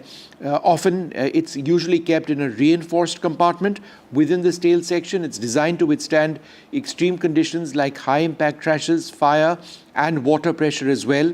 The exact spot varies obviously depending on the model of the aircraft which has been used. But it's that footage that's the one on the left hand side. I think it's somewhere over there where the black box of this aircraft is located. Now that entire component, whether would possibly need to be lifted from that area for experts to be able to retrieve the black box. Now that's going to be an extremely delicate and careful process that they're going to have to look at. All right. In fact, as Vishnu was highlighting, black box in fact consists of two bright orange crash-resistant devices which are designed to survive extreme impact, fire and water pressure. It actually manages 25 hours to be specific. Can these recorders continuously store 25 hours of flight information? And that's the reason why investigators will get all the view, in fact all the details, and they will be able to piece together second by second events leading to this crash. As Vishnu was pointing out, there are two components to this: the flight data recorder, which logs thousands of technical parameters, including altitude, speed, engine performance, and also control inputs. There's also the cockpit voice recorder, which is the CVR, which captures all cockpit audio, including pilot conversations, the radio transmissions, and also mechanical sounds. Those are the visuals also of the Prime Minister at the civil hospital there. But the question certainly is that this 787 Boeing struggled to gain altitude, and the crew issued an emergency call. There was a mayday call here, Vishnu, and FDR, which is will reveal certainly precise engine performance data and system warnings. And while the CVR could provide, which is the cockpit voice recorder, could provide and capture, would have captured emergency procedures being executed during those critical moments after the takeoff. And once recovered, these black boxes are sent to specialized forensic laboratories under India's Aircraft Accident Investigation Bureau or international facilities, and the Bureau of Aircraft Accident Archives actually has investigators who will be first-hand assessing the physical condition of these devices, and will also will be able to piece it all together. All right. So, in all of this, there is an important consideration on insurance. Now, the, insurers would be paying the airline the higher end of the claims because there's been a complete loss of the hull of the aircraft. It's beyond, repair. And there's been a significant loss of life in the aircraft and on the ground as well. We're looking at upwards of $280 million at the very least. We've got a few more details of this. Let me first start off with what could be India's largest expense in terms of aviation insurance claim. It's going to be likely 1,000 crore plus affair in terms of potential liabilities. It's also in terms of scale and complexity, it's extremely large and very, very complex to understand all of the factors which will go into the insurance claim. Let me first start off with Air India, what they've done in terms of insuring their fleet. They've spent around 234 crore rupees in FY24 on insurance costs. This is as per their financial statements, and they have insured their fleet through a group company which is Tata AIG as well as other insurers. Now, as per protocol, you can't go beyond a certain threshold or a benchmark in insurance within aviation with a single insurer. So they've gone through multiple insurers, and those insurers have in turn also undertaken reinsurance both domestically through a New India, a GIC-RE, as well as globally through AIG. So there's a consortium led by AIG which has reinsured the entire insurance of Air India. There's no single insurer to bear risk, which means that the risk is spread. So how much of that risk materializes in India? Around 5 to 10% of the claims get materialized in India. So if you assume a 1,000 to 1,200 crore insurance claim, and I'll come to the numbers, around 100 to 120 odd crore or maybe 150 odd crore could be the exposure. The exposure, therefore, is not large in relative terms. There's extensive reinsurance as well, which will likely protect insurers, and the balance claims are likely to be covered by global reinsurers. Let's talk about aircraft and damage, and therefore the largest part of this insurance is going to be the hull damage to the aircraft, which is likely to get covered up to 700 odd crore rupees or 75 to 80 million US dollars. Let me also now talk about the more important and difficult part of this, which is insurance of passengers. This is covered under the Montreal Convention. The compensation is calculated through special drawing rights, and the approximate value of the special drawing rights will be around 170,000 US dollars, which translates to approximately 1.5 crore rupees per passenger. There's obviously a lot of third-party damage which has been done in this situation. Unfortunately, the collateral damage will also likely be insured, and all of that is obviously yet to fully be understood and translated. So the value as well as what kind of calculation actually goes in this third-party insurance claim that might come is yet to be fully ascertained. 241 people on board this Dreamliner have lost their lives. There are 5 who were there in that hostel who have been killed as well. But there is one lone survivor. And that survivor, his name Vishwas Kumar Ramesh. He is a UK national, Prime Minister meeting him there. And there was someone who actually witnessed that survivor come out of the debris. Let's listen in to that conversation. An eyewitness who saw Vishwas come out of that debris after it actually crashed, the plane crashing and turning into a ball of flame. Ramesh ji वो शख्स हैं जिन्होंने सबसे पहले जो विश्वास, जो कि 242 पैसेंजरों में जो एक शख्स बचे हैं, तो वो विश्वास कैसे बचे हैं ये आप जरा बताइए दर्शकों को। सर कैसा हुआ कि हमें भी ये यकीन नहीं था कि कोई बच के निकलेगा। जैसे वो हमें ऐसा लगा जब मैंने वो जो आधा जो प्लेन ब्रेक हुआ ना सर, तो जो ब्रेक होने का जो पॉइंट था उस पॉइंट पे शायद वो बंदा बैठा हुआ था। तो जैसे ही ब्लास्ट हुआ, ऐसे ब्रेक हुआ ना, तो उछल के वो नीचे, उस पे भी फ्यूल तो उड़ा, उसको आग तो लगी, पर वो जो दूसरे लोग जो जल गए, जैसे सीएम और भी जो पैसेंजर्स थे जो बच ही नहीं पाए, जल गए, वो जैसे ब्लास्ट होके नीचे अथड़ा के नीचे गिरा। आप बता सकते हैं अगर लोकेशन इस बिल्डिंग से कितनी दूर पर वो गिरे होंगे? सर वो उस बिल्डिंग के जो करीब है, वहां से उछल के ये आगे की साइड, लेफ्ट साइड में आके वो गिरा अछड़ा के, और उसका पूरा शरीर जल रहा था। तो कुछ देर तो वो ऐसे करने लगा, ऐसे हिलने लगा, क्योंकि वो उसको मिटा रहा था, जो मिट्टी से उसको बुझा रहा था। फिर जैसे चल के वो खुद आया बंदा, और उसको पैर में उसको चोट लगी, क्योंकि ऊपर से वो सेकंड फ्लोर से नीचे गिरा, तो ऑब्वियसली उसके बोन्स में इंजरी हुई होगी। तो वो थोड़ा सा ऐसा लड़खड़ा रहा था, चल के आया और आके वो आगे जाके तो लोगों को बोल रहा था कि बोले मैं गिरा हूँ, मैं फ्लाइट में ही था, पर किसी को यकीन नहीं हुआ। उसके बाद वो रोड तक चल के गया, जब 108 मतलब 108 वगैरह जो एम्बुलेंस आई उनसे बात करने लगा, हम लोग देख रहे थे, तब हमें ये यकीन हुआ कि ये भी रियली उस प्लेन का पैसेंजर था, वरना कोई बिलीव नहीं कर रहा था। हमें ऐसा लग रहा था क्योंकि ऑर्डिनरी मतलब हॉस्पिटल का बंदा या वो जो मैस का बंदा होगा। Vishwa, the lone survivor on AI 171, made it and is likely to be home soon in the UK, and what a relief for brother Nayan. But I'm so sorry to share that at the same time Nayan has great levels of uncertainty to know more about the other brother who was also on flight. So Nayan, you're 4 brothers. Firstly, thank you so much for talking to us. Yeah, that's fine, yeah. Wait, are you 4 brothers? Yeah, we were 4 brothers. 4 brothers. When did you get to speak to Vishwa last? Like 2 hours ago. Okay. Before the doctor denied him of speaking to anyone furthermore. Is he fine? How is he? Yeah, he looks fine. Okay. And did he have anything to share about the other brother, about Ajay who was on board? Does he have details? Is he scared? Yeah, that's the only thing he was worried about. He wasn't even worried about himself or any injuries that his body has. He was just worried about finding my other brother. What made the 2 brothers travel to India? Vacation. And both Vishwa and Ajay are married. Yes, they are.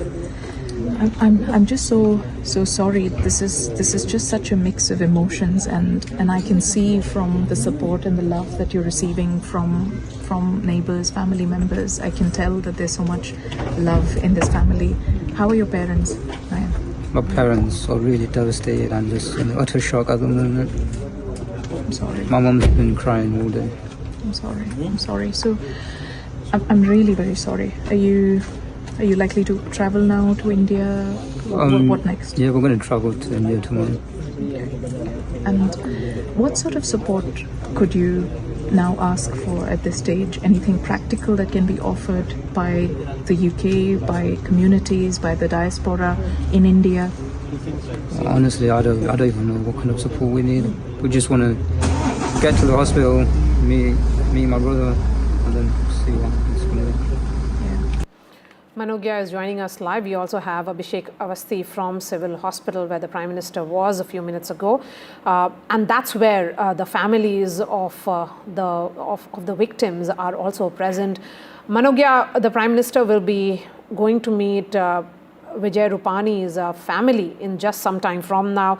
A word on Vijay Rupani. Remember, Vishnu, when Prime Minister Modi became Prime Minister in 2014 and he handed over the reins of Gujarat to Anandiben Patel, soon after, 2 years later, she stepped down, and that was when Vijay Rupani, who was backed by the central leadership, emerged as a replacement. The BJP went and won the 2017 assembly elections under his leadership. Vijay Rupani went on to become the chief minister again. He has worked very, very closely with the prime minister. He was almost seen, and particularly when the prime minister, Mr. Modi, fought,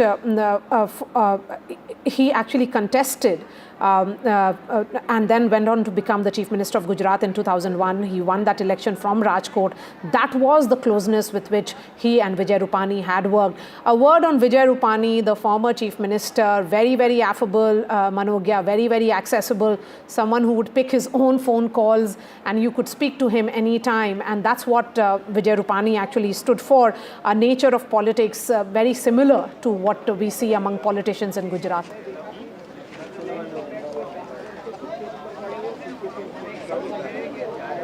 Well, you're absolutely right, Maria. Almost everyone will have an anecdote to share, and that too a very personal one and a very emotional one with Vijay Rupani, not just as the chief minister of the state who served the state for almost 2 terms, post Anandiben had handed over the regime to him, but also as someone who was seen as the man of Prime Minister Narendra Modi in handling the administrative affairs in the state post he moved to Delhi as the Prime Minister of the country. Remember, even during the second term of the Prime Minister in 2019 elections, he was the person here as the chief minister of the state. But when we talk about the family, the prime minister ensured that he met the family of Vijay Rupani at the airport. He spent time with them and expressed his condolences. These are moments of grief.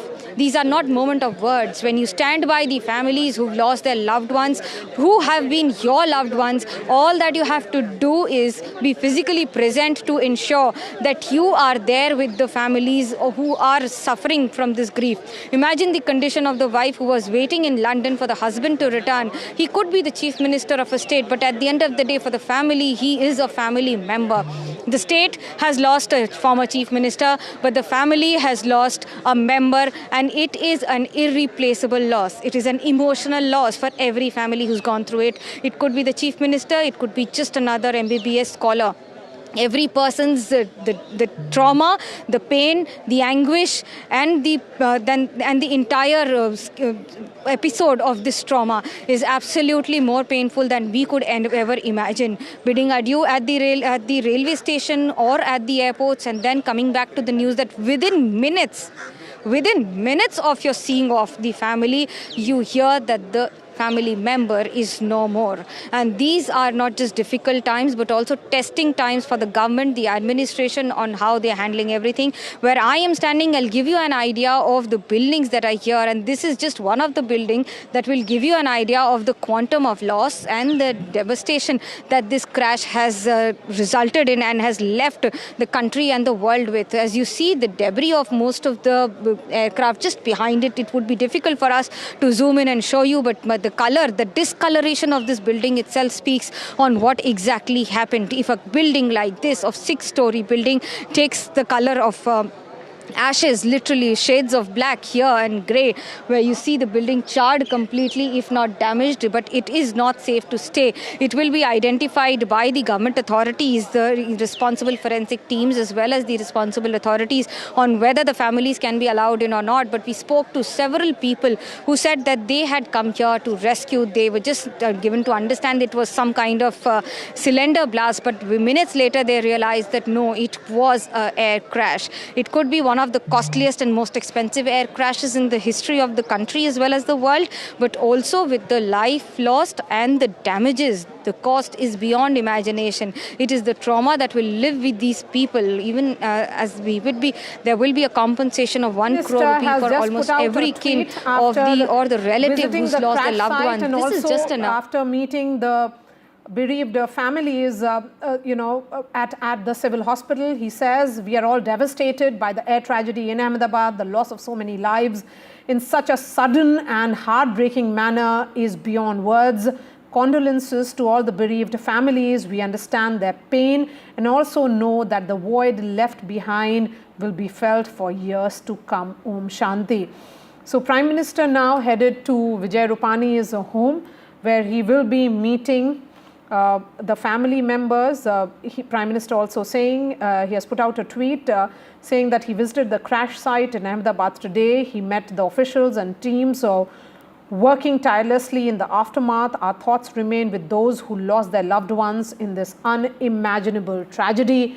241 families devastated. Of all those who were on board, one survivor, and then there are 5 who were killed when the plane actually crashed on that building where it was a residential area for the doctors, a hostel for the doctors.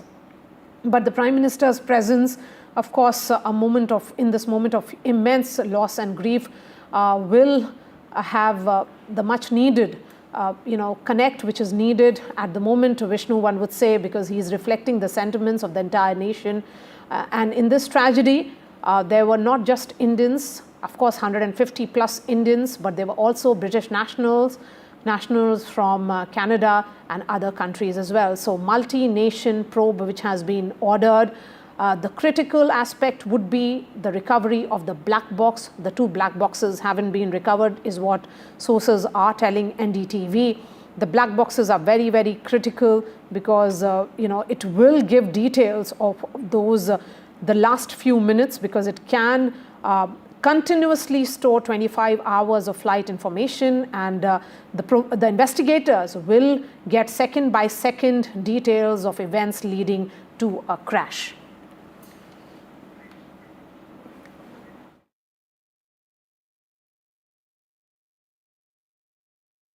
There is a short interview, and let's play that out right now. A Doordarshan reporter spoke to the lone survivor of AI-171. Let's listen in. Ahmedabad से London के लिए जो flight जा रही थी, उस flight में 242 लोग सवार थे और उनमें 2 पायलट थे और इसके अलावा 10 क्रू मेंबर थे और 230 जो आम लोग थे जिसमें विदेशी भी शामिल थे। विश्वास कुमार इस समय हमारे साथ हैं। आपको बता दें कि विश्वास कुमार इकलौते ऐसे शख्स हैं जो उस हादसे में जिंदा बचे, और ये एक तरीके से चमत्कार है क्योंकि ऐसे चमत्कार बहुत ही कम देखने को मिलते हैं। प्रधानमंत्री यहाँ पर पहुँचे, विश्वास कुमार से उन्होंने बातचीत की, उनका हालचाल जाना। सर ने पूछा कि कैसे हुआ, तो मैंने उसके बारे में बताया और सब हालचाल पूछा सब। विश्वास, अगर हम जानना चाहें कि आप थोड़ा सा बता पाएं कि ये हादसा कैसे हुआ था, क्योंकि ये एक बड़ा चमत्कार है जिस तरीके से आप वहाँ से इकलौते ऐसे शख्स हैं जो जिंदा बचे। वो मेरे नज़रों के सब सामने हुआ था। मेरे खुद को भी बिलीव नहीं होता कि मैं कैसे उसमें से जिंदा बाहर निकला, क्योंकि थोड़ा टाइम लिए कि तो मेरे को लगा था कि मैं भी मरने वाला हूँ, लेकिन जब मेरी आँख खुल के मैं देखा ना तो मुझे लगा मैं जिंदा हूँ। तो मैंने ट्राई किया, जब मेरी सीट थे वो मेरी बेल्ट निकाला, मैंने वो ट्राई किया जहाँ से निकल सकता वहाँ से, तो मैं निकल गया वहाँ से। मेरे नज़रों के सामने एयर होस्टल और दूसरे आंटी अंकल सभी उसमें मैच हो गए थे सभी। अच्छा, थोड़ा सा बता पाएं, जब जैसे ही टेक ऑफ हुई फ्लाइट क्या हुआ था और अचानक से कैसे हादसा हुआ? टेक ऑफ के बाद 1 मिनट के अंदर ही जब टेक ऑफ हुआ ना, तो सडनली 5-10 सेकंड कैसे लगा जैसे स्टक हो गया वो। बाद में से मेरे को लगा कि कुछ हुआ। बाद में प्लेन में लाइट ऑन हो गई, ग्रीन और वाइट। बाद में वो पता नहीं वो प्लेन टेक ऑफ ज़्यादा करने के लिए वो रेस तो बोलते हैं क्या, रेस दिया होगा ऐसा कुछ, और सीधा स्पीड में ही घुस गया जहाँ वो क्या था, वो हॉस्टल था, एक हॉस्पिटल का। हाँ, हॉस्टल में, और सब सामने सब हुआ। ये जब फ्लाइट जब क्रैश हुई उस समय हॉस्टल पे लैंड की थी, उसी समय आप बाहर निकले थे? नहीं, क्योंकि आई थिंक मेरे को जब मैं जो साइड पे था ना, वो साइड हॉस्टल पे नहीं लैंड हुई थी। हॉस्टल के जो ग्राउंड फ्लोर है ना, जैसे नीचे वहाँ लैंड हुई थी। तो मुझे दूसरे के बारे में मेरे को पता नहीं, लेकिन मैं जहाँ लैंड हुआ था ना वो नीचे की साइड थी। तो जब वहाँ थोड़ा पेस भी था प्लेन के जब बाहर, तो जब जैसे मेरा डोर टूटा ना सब, तो मैंने देखा ना जब सामने कि थोड़ा इधर पेस है, मैं ट्राई कर सकता हूँ निकलने के लिए। तो मैंने ट्राई किया निकलने के लिए, तो फिर मैं निकल गया उधर, क्योंकि अपोजिट साइड पे थे ना, वो बिल्डिंग का वो था ना दीवार, तो उधर से कोई शायद नहीं निकल सका होगा, क्योंकि उधर पूरा उधर ही क्रैश हुआ था। मैं जो जहाँ था वहाँ ही थोड़ा पेस था, फिर भी मेरे पता नहीं मैं कैसे बचा हूँ, क्योंकि मेरे नज़र के सामने ही सब 2 एयर होस्टल वो अंकल आंटी सब उधर ही सब। आप पैदल चल के आए वहाँ से निकल के? हाँ, और थोड़ा जब आग लगी ना, मेरा लेफ्ट हैंड भी जल गया थोड़ा, फिर एम्बुलेंस मेरे को उठा लेके इधर आया हॉस्पिटल में।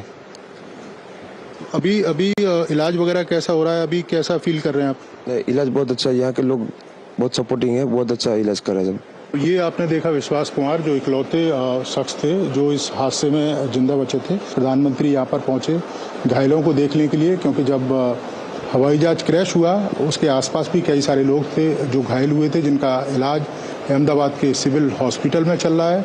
और प्रधानमंत्री ने दिशा निर्देश भी दिए हैं कि इनके इलाज में किसी तरह की कोई कोताही ना बरती जाए और बेहतर से बेहतर इनका इलाज किया जाए। कैमरामैन विनोद ओझा के साथ Neeraj Singh, DD news, Ahmedabad. Vishwas here is saying that he stood up and ran. There were pieces of the plane all around me. How he survived, how I survived is what he says. I don't know. No, it was incredible. He said I think it was on the first floor or something like that. There was a space next to. And there was space next to him. So that he can stand up. He could stand up and he said that on the other side there was no space. He also mentioned that there were bodies, near him, and he managed to walk out. And that's the footage of him walking out. But that interview, which Doordarshan got, and we'll play out again in a little while from now, is one of the great miracles in aviation history. Yes. There have been strange stories in aviation of people having survived air crashes, people having fallen. And what's with this seat, Vishnu, that we keep talking about? 11A. So, no. There's a lot of, I've been reading stories online of civil aviation enthusiasts who actually say that this is the worst seat in an aircraft. No, it might be an uncomfortable seat. It depends on the configuration of every aircraft. I don't know how exactly Air India's Boeing 787-8, this particular aircraft, where the seat was. But, there is no good seat and bad seat. There is no seat where you're more likely to survive or less likely to survive it. That depends on the point of impact, right? And if you're lucky, you manage to get away, that's one thing. This gentleman was very lucky to get away. It's a miracle. And he found space. He managed to exit. And he was burnt slightly on his arm when there was a fire and things like that. But he was taken to hospital, and by the grace of God, he's okay. He's absolutely fine. Just look at that image. I mean, he just walked out of that. He crash, walked out, and there was a massive fire over there. And charred bodies and all around. And yes, and it's very difficult. I don't know if when he got out, the bodies may not have been charred. I mean, there was an explosion almost instantly, but I would suggest that just moments after, perhaps instantly after the plane crashed, he managed to get out. The explosion may have been on another part of the aircraft. It obviously consumed the entire structure of the aircraft. But the area where he was, he managed to get out, but he was burnt in his arm, on his, you can see that. It's and on he has also faced a loss here because his brother was on a different seat. Yeah. And when he stepped out, his words were, "Please go and please help me also find my brother." Of course, he survived. His brother is among those 241 who lost their lives. Yeah, let's go back to our correspondents. Do we have Manogya with us? All right, we'll get our correspondents up soon. So just in terms of the information that we have this morning, there is the flight data recorder, I am now told, as of 10:30 a.m. when I got my information, has not been recovered. It's likely in the tail section of the aircraft. That's a component which is lodged on the roof of that building. They would take their time to get it. They're not going to rush into that because given how precariously that tail section is, they want to ensure perhaps that that entire aft section, and let's bring up that video please, of the aft section which is stuck on top of the building, is carefully removed, and then the digital flight data recorder and the cockpit voice recorder are taken out. From that. That's not the area I'm talking about. I'm talking about the end of the aircraft, the tail of the aircraft, which is where the digital flight data recorder and the cockpit voice recorder are. As of 10:30, that's what I'm talking about. It's somewhere over there. Now, a little while back, my colleague Ankit was reporting that he saw a couple of people on top of the roof over there, perhaps working to secure that area, or perhaps even starting the process of trying to locate it, but it's not been located. So that's an important piece of information. But I fully expect that if it would be. Now the black box is encased in a hardened structure. It's designed to sustain massive impact, and it is designed to collect all of the information till the point of the crash itself. So hopefully once that is out and that is processed, we'll be able to know the cause of the crash. We will. It's a matter of time. Hopefully that black box hasn't been damaged and that data is accessible over there. That is absolutely key to finding out what went wrong, because this is something which obviously everybody wants to know, and the international aviation community would also want to know. Since 2009, this is the first fatal crash of a Boeing 787 Dreamliner aircraft.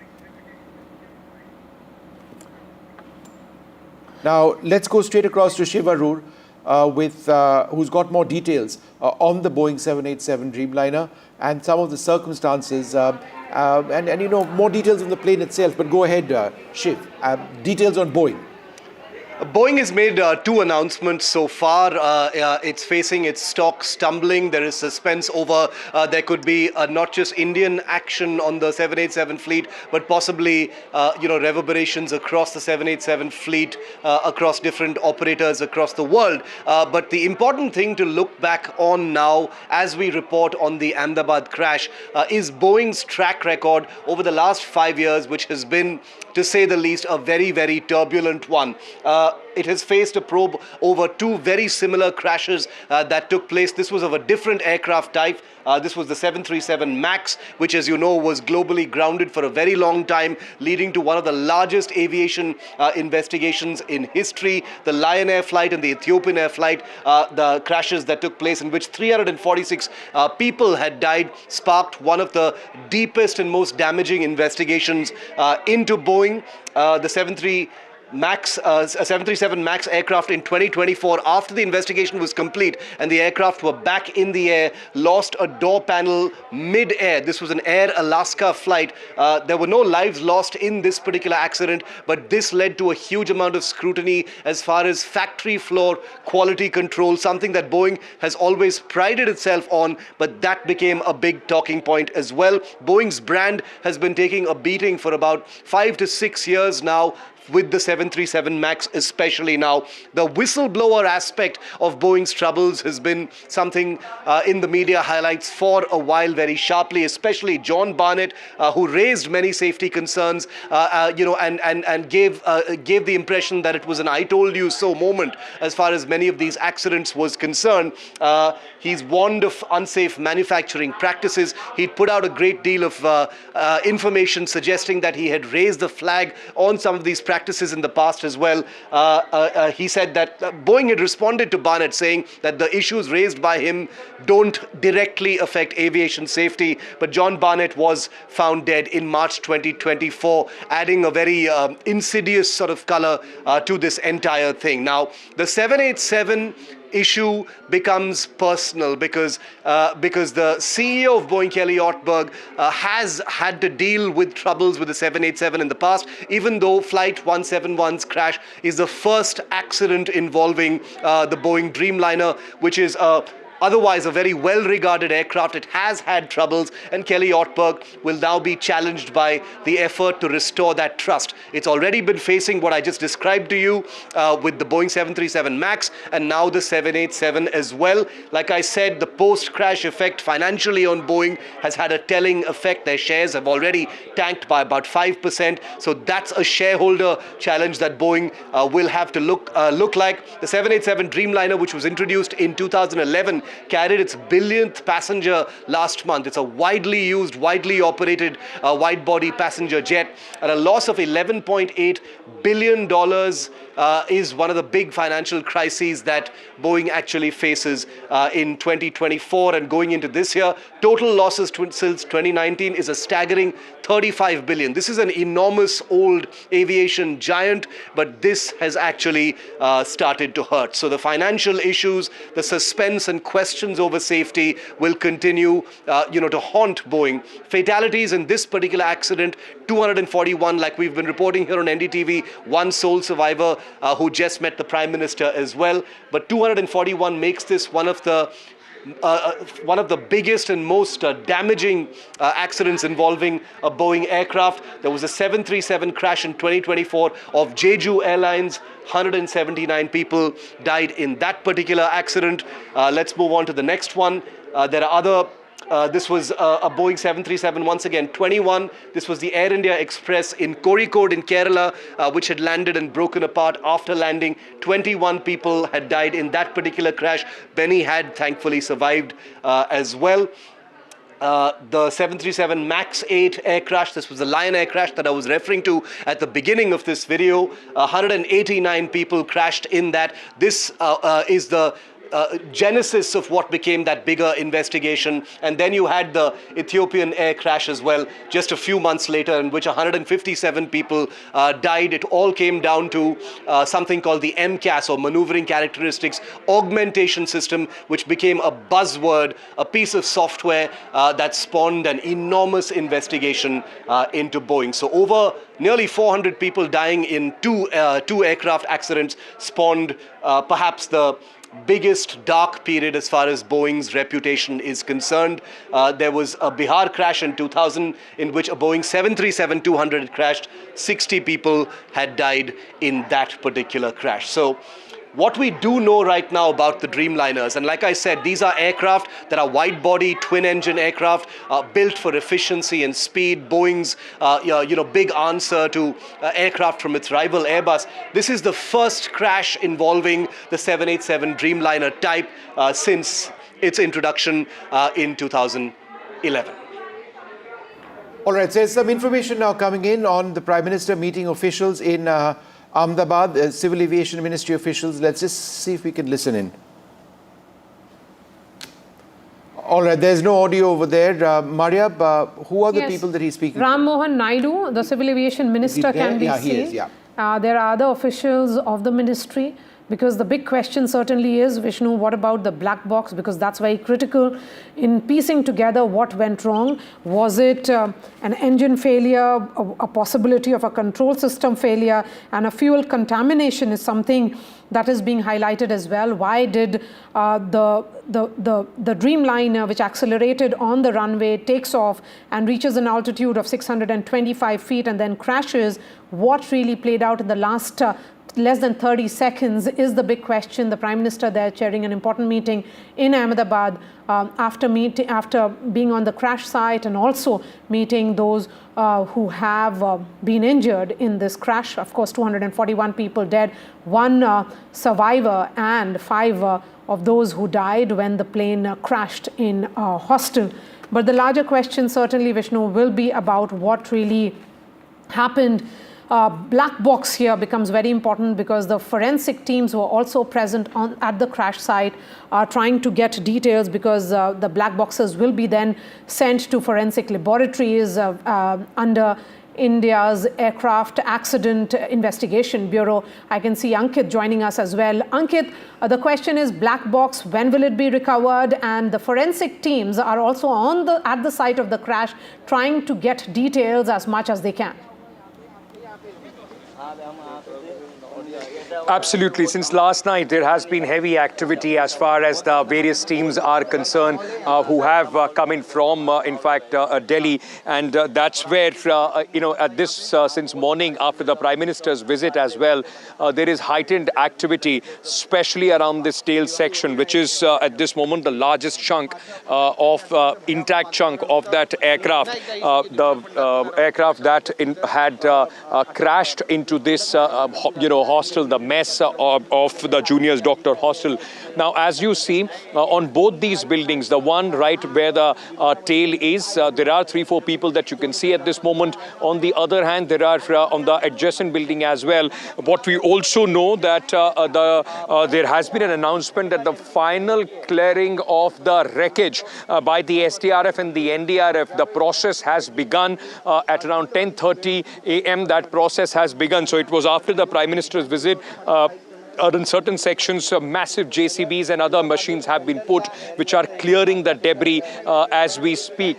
There were a lot of activity here. In fact, I saw a couple of people trying to pull some pieces out of this tail section as well. Like Vishnu has been pointing out, the likelihood of the black box around this area is quite high, but we yet do not have any confirmation whether the black box in any way has been recovered or not as of now. But the clearing of the debris from this area has begun. We have been told it will take more than 24 hours, a couple of days before everything can be cleared. Because remember, while the forensic teams are here, they have also instructed the NDRF and the SDRF that it has to be cleared section by section, and that has to be, in fact, packaged and will then be taken for further investigation. So it's not like you just scoop out everything and throw it on one side. It would be, in fact, from all the 400, 500 meter area where the debris is at this moment. Small areas will be cleared and they will be then packed off for further investigation, with some of these big chunks which are lying possibly being moved right in the end. But at this moment, what I can tell you is a lot of officials are at this moment at the crash site. A quick word on the area of impact. Can you just give us a sense? You are saying that there are 4 buildings which have been completely charred and destroyed. In all, there were 8 buildings of this hostel and a huge, area. Can you give us a sense of the area of impact? In the sense, is it 1 kilometer, or can we put number to it? Yeah, it would be less than a kilometer, but about 500 to 700 meters from where you see the tail going right up to the buildings where the doctors used to stay. In fact, these buildings that are intact, they are also the buildings. So this gives you a sense of the kind of buildings. The other ones, they were also absolutely similar buildings, 2 buildings facing each other, and a row of the front 4 buildings, 8 in total. 5 of them have been absolutely, charred, have been absolutely destroyed, and there is a lot of damage that has happened. So from the tail going up to about 600 meters is the last building, the boundary wall of this hostel. This is a big area. I can see some JCBs which are moving in towards the wreckage side. My colleague will show you, Sudesh will show you one of the JCBs which has just been brought in, which is moving inside to clear the debris. The operation from the SDRF and the NDRF has begun. Officially, we have been told that they have been asked to clear the debris. They will start from the very front. So this is the back, from the very front of this building, the building right at the last, if I can number it, let's call it right at the extreme, building number 4. Then there is building number 3 where the engine is, then building number 2 and 1. After that, apart from those 5 residential buildings, you would also come to the mess, which is a 2-floor, building, the ground floor and the first floor where the kitchen and the mess was. And right next to it is another administrative block where the Junior Doctors Resident Association office was.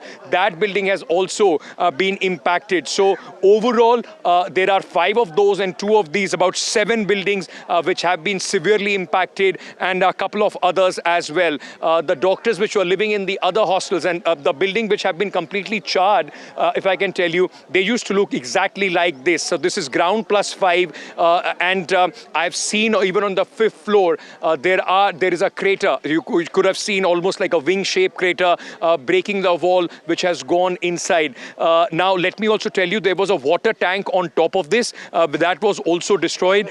First, when the plane came down, it first brushed, the tires are brushed on this tree, then to that chimney, eventually crashing right there. Right under this building where the mess is the underbody of the plane, where the wreckage. In fact, all the suitcases and other things were put in, and all that is lined up. And it's heartbreaking to see, the small trolley bag of the kids, their football, food, other things strewn around that place. All that is right next to this building. Ahead of this building is a big crater. Right next to that crater is the tail fin area, the tail fin section which broke away from this very, rear end of the aircraft, and of course the landing gear, which is also right in front of this building. 2 tires that I saw yesterday when we were reporting from that place. I can still see some smoke coming out and a stench that tells you the gravity and the scale of this devastation that took place right here near the Meghani colony at the BK Medical College Junior Doctors Residence Mess. And Ankit, a word also on are the students or the doctors, have they been shifted out to other places? Because the impact would have been on other buildings as well. It may have seen cracks as well.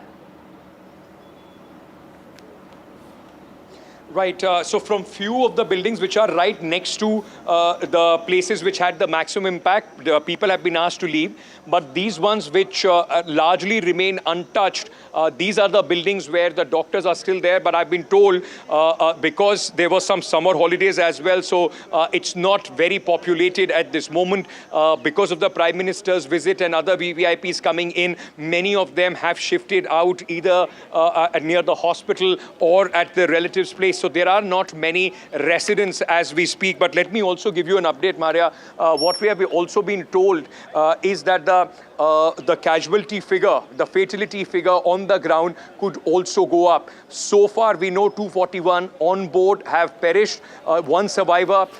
Apart from that, 5 junior doctors died. That was the confirmation yesterday. Now, what I've been told is that 2 senior doctors, probably a couple, I'm trying to ascertain that they have also died in this air crash. And there were a lady and her daughter, both employed as cooks in this mess, those who have also passed away. The DNA sampling by their family at this moment is on at the civil hospital, Kotaki building, which has been converted into the staging area for the DNA samples being taken. So the number could easily go up to 9 or more. 16 identified injured, including the one who was on board the aircraft, are at this moment recuperating at the hospital.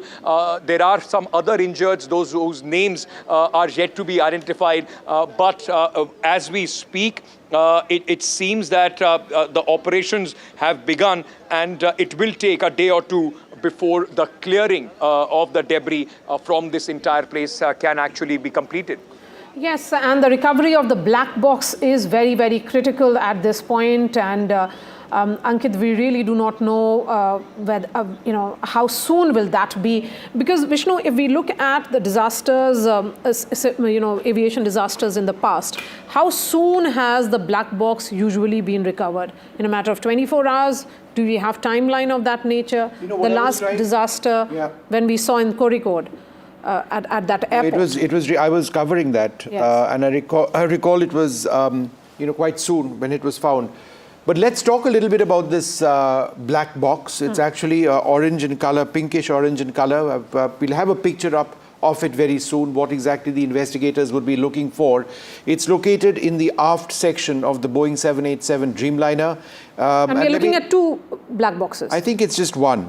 I think it's just one unit which is in a hardened sort of location.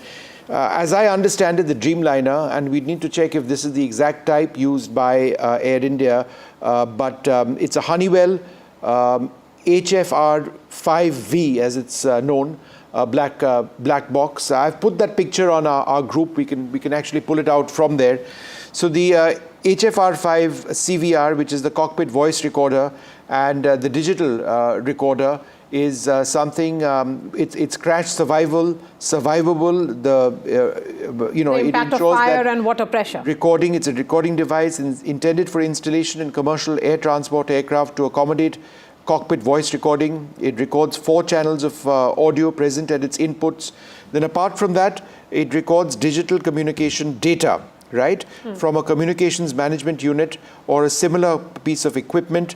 It times correlation signals, right, and it retains 2 hours of recorded information in a solid state crash-worthy memory. So in other words, all of this information, whether it's data on the parameters or conversations from the pilots, 2 hours in a crush survivable memory card. So all audio, data link, timing data, right, automatic status reporting, a lot of other information on board. It is very much the industry standard which we are talking about. I think this is what they're actually looking for right now. I've got an exact picture of that very, very soon. We can use that particular image of the exact type which is being used. Now that's the tail section of the aircraft. Now when I checked last at 10:30 in the morning, it had not been recovered. It's located in a hardened structure within the tail section of the aircraft that is believed to be a more survivable area for the black box. It is designed to sustain very heavy pressures, high G-forces as a result of an impact. It's designed to survive immersion in water as well. It would send out a ping to identify its location. We'll have a picture of the Honeywell type, which is likely to be used on a Boeing 787-8 Dreamliner. Yeah, so that's the exact one which we believe may be in use on Dreamliners. At least some Dreamliners would have this particular variant, which is the HFR5V. Any variant which Air India has on its Dreamliners would be, only notionally different, but the capabilities would be broadly similar. And, this is a global standard. It's a very new aircraft. It is crash survivable. It is designed to meet or ICAO, the US FAA, that's the US administrator, or the ICAO, the International Civil Aviation Organization standards. It has survivability under extreme conditions, impact, fire, and submersion in water. This is installed in the aft fuselage, as we mentioned earlier on. It has 2 parts to it: a flight data recorder, or digital flight data recorder as I've been calling it. It records over 1,000 flight parameters for up to 25 hours. It has a cockpit voice recorder which captures 2 hours of audio from the cockpit's microphones and communications. So this is located in the tail area of the aircraft. Both the flight data recorder and the cockpit voice recorder, which is collectively known as the black box. But as you can see, it's pinkish orange in color so that it's easily visible. It's located near the auxiliary power unit. Now what you see of that wreckage over there, that's the precise location where we believe the Boeing 787-8's black box would be located, near the auxiliary power unit compartment. What is the auxiliary power unit? It's essentially an additional engine which these modern aircraft have, which powers, for example, the air conditioning systems when an aircraft is on the ground. It provides power for electrical systems on board as well. The black box is located above the rear pressure bulkhead. That's again in the aft section, the rear section of the aircraft. This area is chosen because it's structurally robust. It's less likely to be severely damaged in a crash, and that increases the likelihood of data recovery. It's mounted in a reinforced crash-resistant enclosure. It's designed to withstand extreme impact, fire, and water submersion. The units are typically placed in a compartment accessible for maintenance, but protected from routine operational hazards. Now, the exact coordinates, are not easily available in open source documentation for proprietary reasons, also for security. But this is something that investigators would be aware of, and they would try and get it. Now, as I understand it, this entire structure, one reason why they may not be trying to, get anything right now is because they want to ensure that aft structure is secure, right? It doesn't fall away from there. In fact, that's something which Ankit, our colleague, was reporting earlier on. And black box data, certainly, Vishnu, will be critical in determining whether the disaster resulted from mechanical failure, was there an engine malfunction, human error, or multiple factors, many of such factors being talked about. Shiv Arur is joining us to give us more details on this black box. Shiv, over to you. A very complicated and very deep investigation into why Flight 171 went down has already begun. But for the benefit of our viewers here on NDTV, I just wanted to detail the broad steps that are being taken by investigation agents who are already on the ground. Now, since last night after the flight actually crashed, something called site mapping of the wreckage, which basically draws a map of where every part of the debris has landed. That is the first step that actually takes place. The crash site forensics of the engines is the next big priority that happens. Then you've got the probe agents moving on to the deeper areas of the Vishnu, I'm going to toss it back to you. We'll come back to this in a moment. I think the point that Shiv was mentioning about forensics being conducted on the engine are absolutely critical at this stage. I'll tell you why. And, you know, my colleague Ankit Tyagi had filmed the engines, or one of the two engines on the Boeing 787 Dreamliner yesterday. And that was absolutely essential because that was relatively intact. That becomes critical in a situation like this because in terms of the loss of thrust on the aircraft, why it wasn't generating enough power, you would want physical examination of the engine as well. Let's go across to Manogya, who's on the ground. Manogya, go ahead.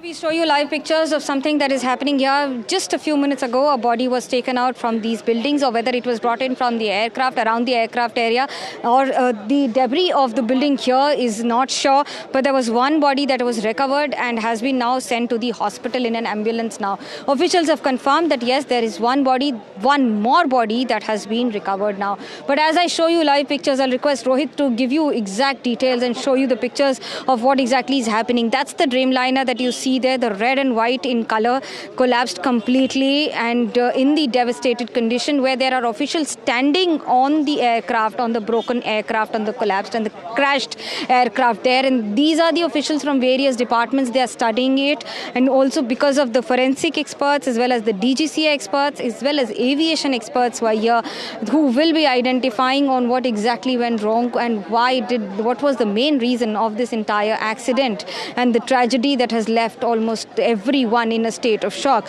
We're given to understand that this is also in the process of ensuring that the aircraft and the debris of the aircraft is removed from here, but with ensuring the forensic evidence intact. Most important is that this also collides with the same region, with the buildings that it crashed into, and has left the entire building and the entire property here surrounding the entire hostel damaged completely. These are charred buildings that you see here. There's a genset that has been placed to ensure that there is continuous electricity supply. Just a few while ago, there were BSNL officials who had arrived here to ensure that the snapped lines are now connected again. They have to reconnect the underground as well as the overground wiring that was affected due to this collapse and this crash. The officials that you see there, the red and white structure of the aircraft, still there.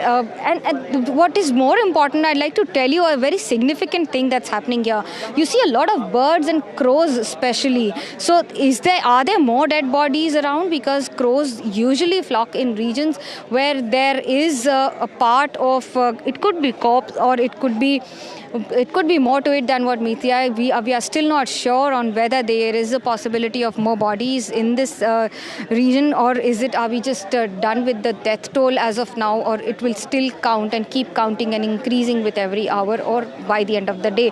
That completely depends. But there is a post-rescue operation. The search operations are being conducted on war footing. Remember, 5 bodies have been handed over, 5 mortal remains of people who lost their lives have been handed over to their families, which did not need detailed DNA investigation. The Prime Minister visited this location. He saw this himself and finally visited the hospital, met the families of the affected ones and the lone survivor, Ramesh Vishwas Kumar, also today. But besides that, he's also been speaking to the family members, including the family members of Vijay Rupani. He met today at the airport, spoke to them, and besides that also held held meetings with series of meetings rather with the officials as well as all stakeholders here present in Ahmedabad as well as from around the country. We have to understand that from the Civil Aviation Minister to the State Chief Minister Bhupen Patel, besides that there were also other officials of the state as well as central government who have been here with the Home Minister Amit Shah monitoring the situation since yesterday. Remember, Gandhinagar and Ahmedabad happens to be the parliamentary constituency of Home Minister Amit Shah, and of course Gujarat has been the bastion of Prime Minister Narendra Modi since his childhood. It's not just his birthplace but also the place that saw his evolution from a leader to the Chief Minister and then to the Prime Minister. But when we talk about the present circumstances and the situation, these are challenging times. We have to understand that the entire area has been cordoned off. The entire Gujarat police has been monitoring it. The charred bodies are still being taken out. There was one more body that was brought out. Most of the fire and emergency services here of Ahmedabad Municipal Corporation as well as the gensets, the entire electricity supply, forensic experts and also the DGCA teams of experts who's been monitoring and has to study on what exactly went wrong. Whether we have been able to find the most important black box is something that we need to reconfirm. It is yet to be confirmed. But when we speak about the present situation and the search operations that are being conducted, there is cordoning off the entire area. A lot of people have been arriving here, especially medical scholars who did not want to speak on camera because most of them are in a government job, are affiliated with government organizations, do not want to mention on record on what their emotional turmoil is. Some of them did mention it was very tough for them to handle their emotional roller coaster, to see some of their own fellow classmates and batchmates charred to death just with this sudden shocker that has left everyone in a state of almost a traumatic experience that would be remembered forever. Absolutely. In fact, you were speaking about the lone survivor there, Vishwas Kumar Ramesh. He spoke to the DD, the Doordarshan, after meeting the Prime Minister. Let's listen in what was his story of what he saw and how he walked out, clearly being miraculously. This interview really does tell a lot. It talks about the circumstances in which he got out of the aircraft, what he saw. Let's listen in. Ahmedabad से London के लिए जो flight जा रही थी, उस flight में 242 लोग सवार थे और उनमें 2 पायलट थे और इसके अलावा 10 क्रू मेंबर थे और 230 जो आम लोग थे जिसमें विदेशी भी शामिल थे। विश्वास कुमार इस समय हमारे साथ हैं। आपको बता दें कि विश्वास कुमार इकलौते ऐसे शख्स हैं जो उस हादसे में जिंदा बचे और ये एक तरीके से चमत्कार है क्योंकि ऐसे चमत्कार बहुत ही कम देखने को मिलते हैं। प्रधानमंत्री यहाँ पर पहुँचे, विश्वास कुमार से उन्होंने बातचीत की, उनका हालचाल जाना। सर ने पूछा कि कैसे हुआ, तो मैंने उसके बारे में बताया और सब हालचाल पूछा सब। विश्वास, अगर हम जानना चाहें कि आप थोड़ा सा बता पाएं कि ये हादसा कैसे हुआ था, क्योंकि ये एक बड़ा चमत्कार है जिस तरीके से आप वहाँ से इकलौते ऐसे शख्स हैं जो जिंदा बचे। वो मेरे नज़रों के सब सामने हुआ था। मेरे खुद को भी बिलीव नहीं होता कि मैं कैसे उसमें से जिंदा बाहर निकला, क्योंकि थोड़ा टाइम लिए कि तो मेरे को लगा था कि मैं भी मरने वाला हूँ, लेकिन जब मेरी आँख खुल के मैं देखा ना तो मुझे लगा मैं ज़िंदा हूँ। तो मैंने ट्राई किया, जब मेरी सीट थे वो मेरी बेल्ट निकाला, मैंने वो ट्राई किया जहाँ से निकल सकता वहाँ से, तो मैं निकल गया वहाँ से। मेरे सामने नज़रों के सामने एयर होस्टल और दूसरे आंटी अंकल सभी उसमें मिस हो गए थे सभी। अच्छा, थोड़ा सा बता पाएँ, जब जैसे ही टेक ऑफ हुई फ्लाइट क्या हुआ था और अचानक से कैसे हादसा हुआ? टेक ऑफ के बाद 1 मिनट के अंदर ही जब टेक ऑफ हुआ ना तो सडनली 5-10 सेकंड कैसे लगा जैसे स्टक हो गया वो। बाद में से मेरे को लगा कि कुछ हुआ।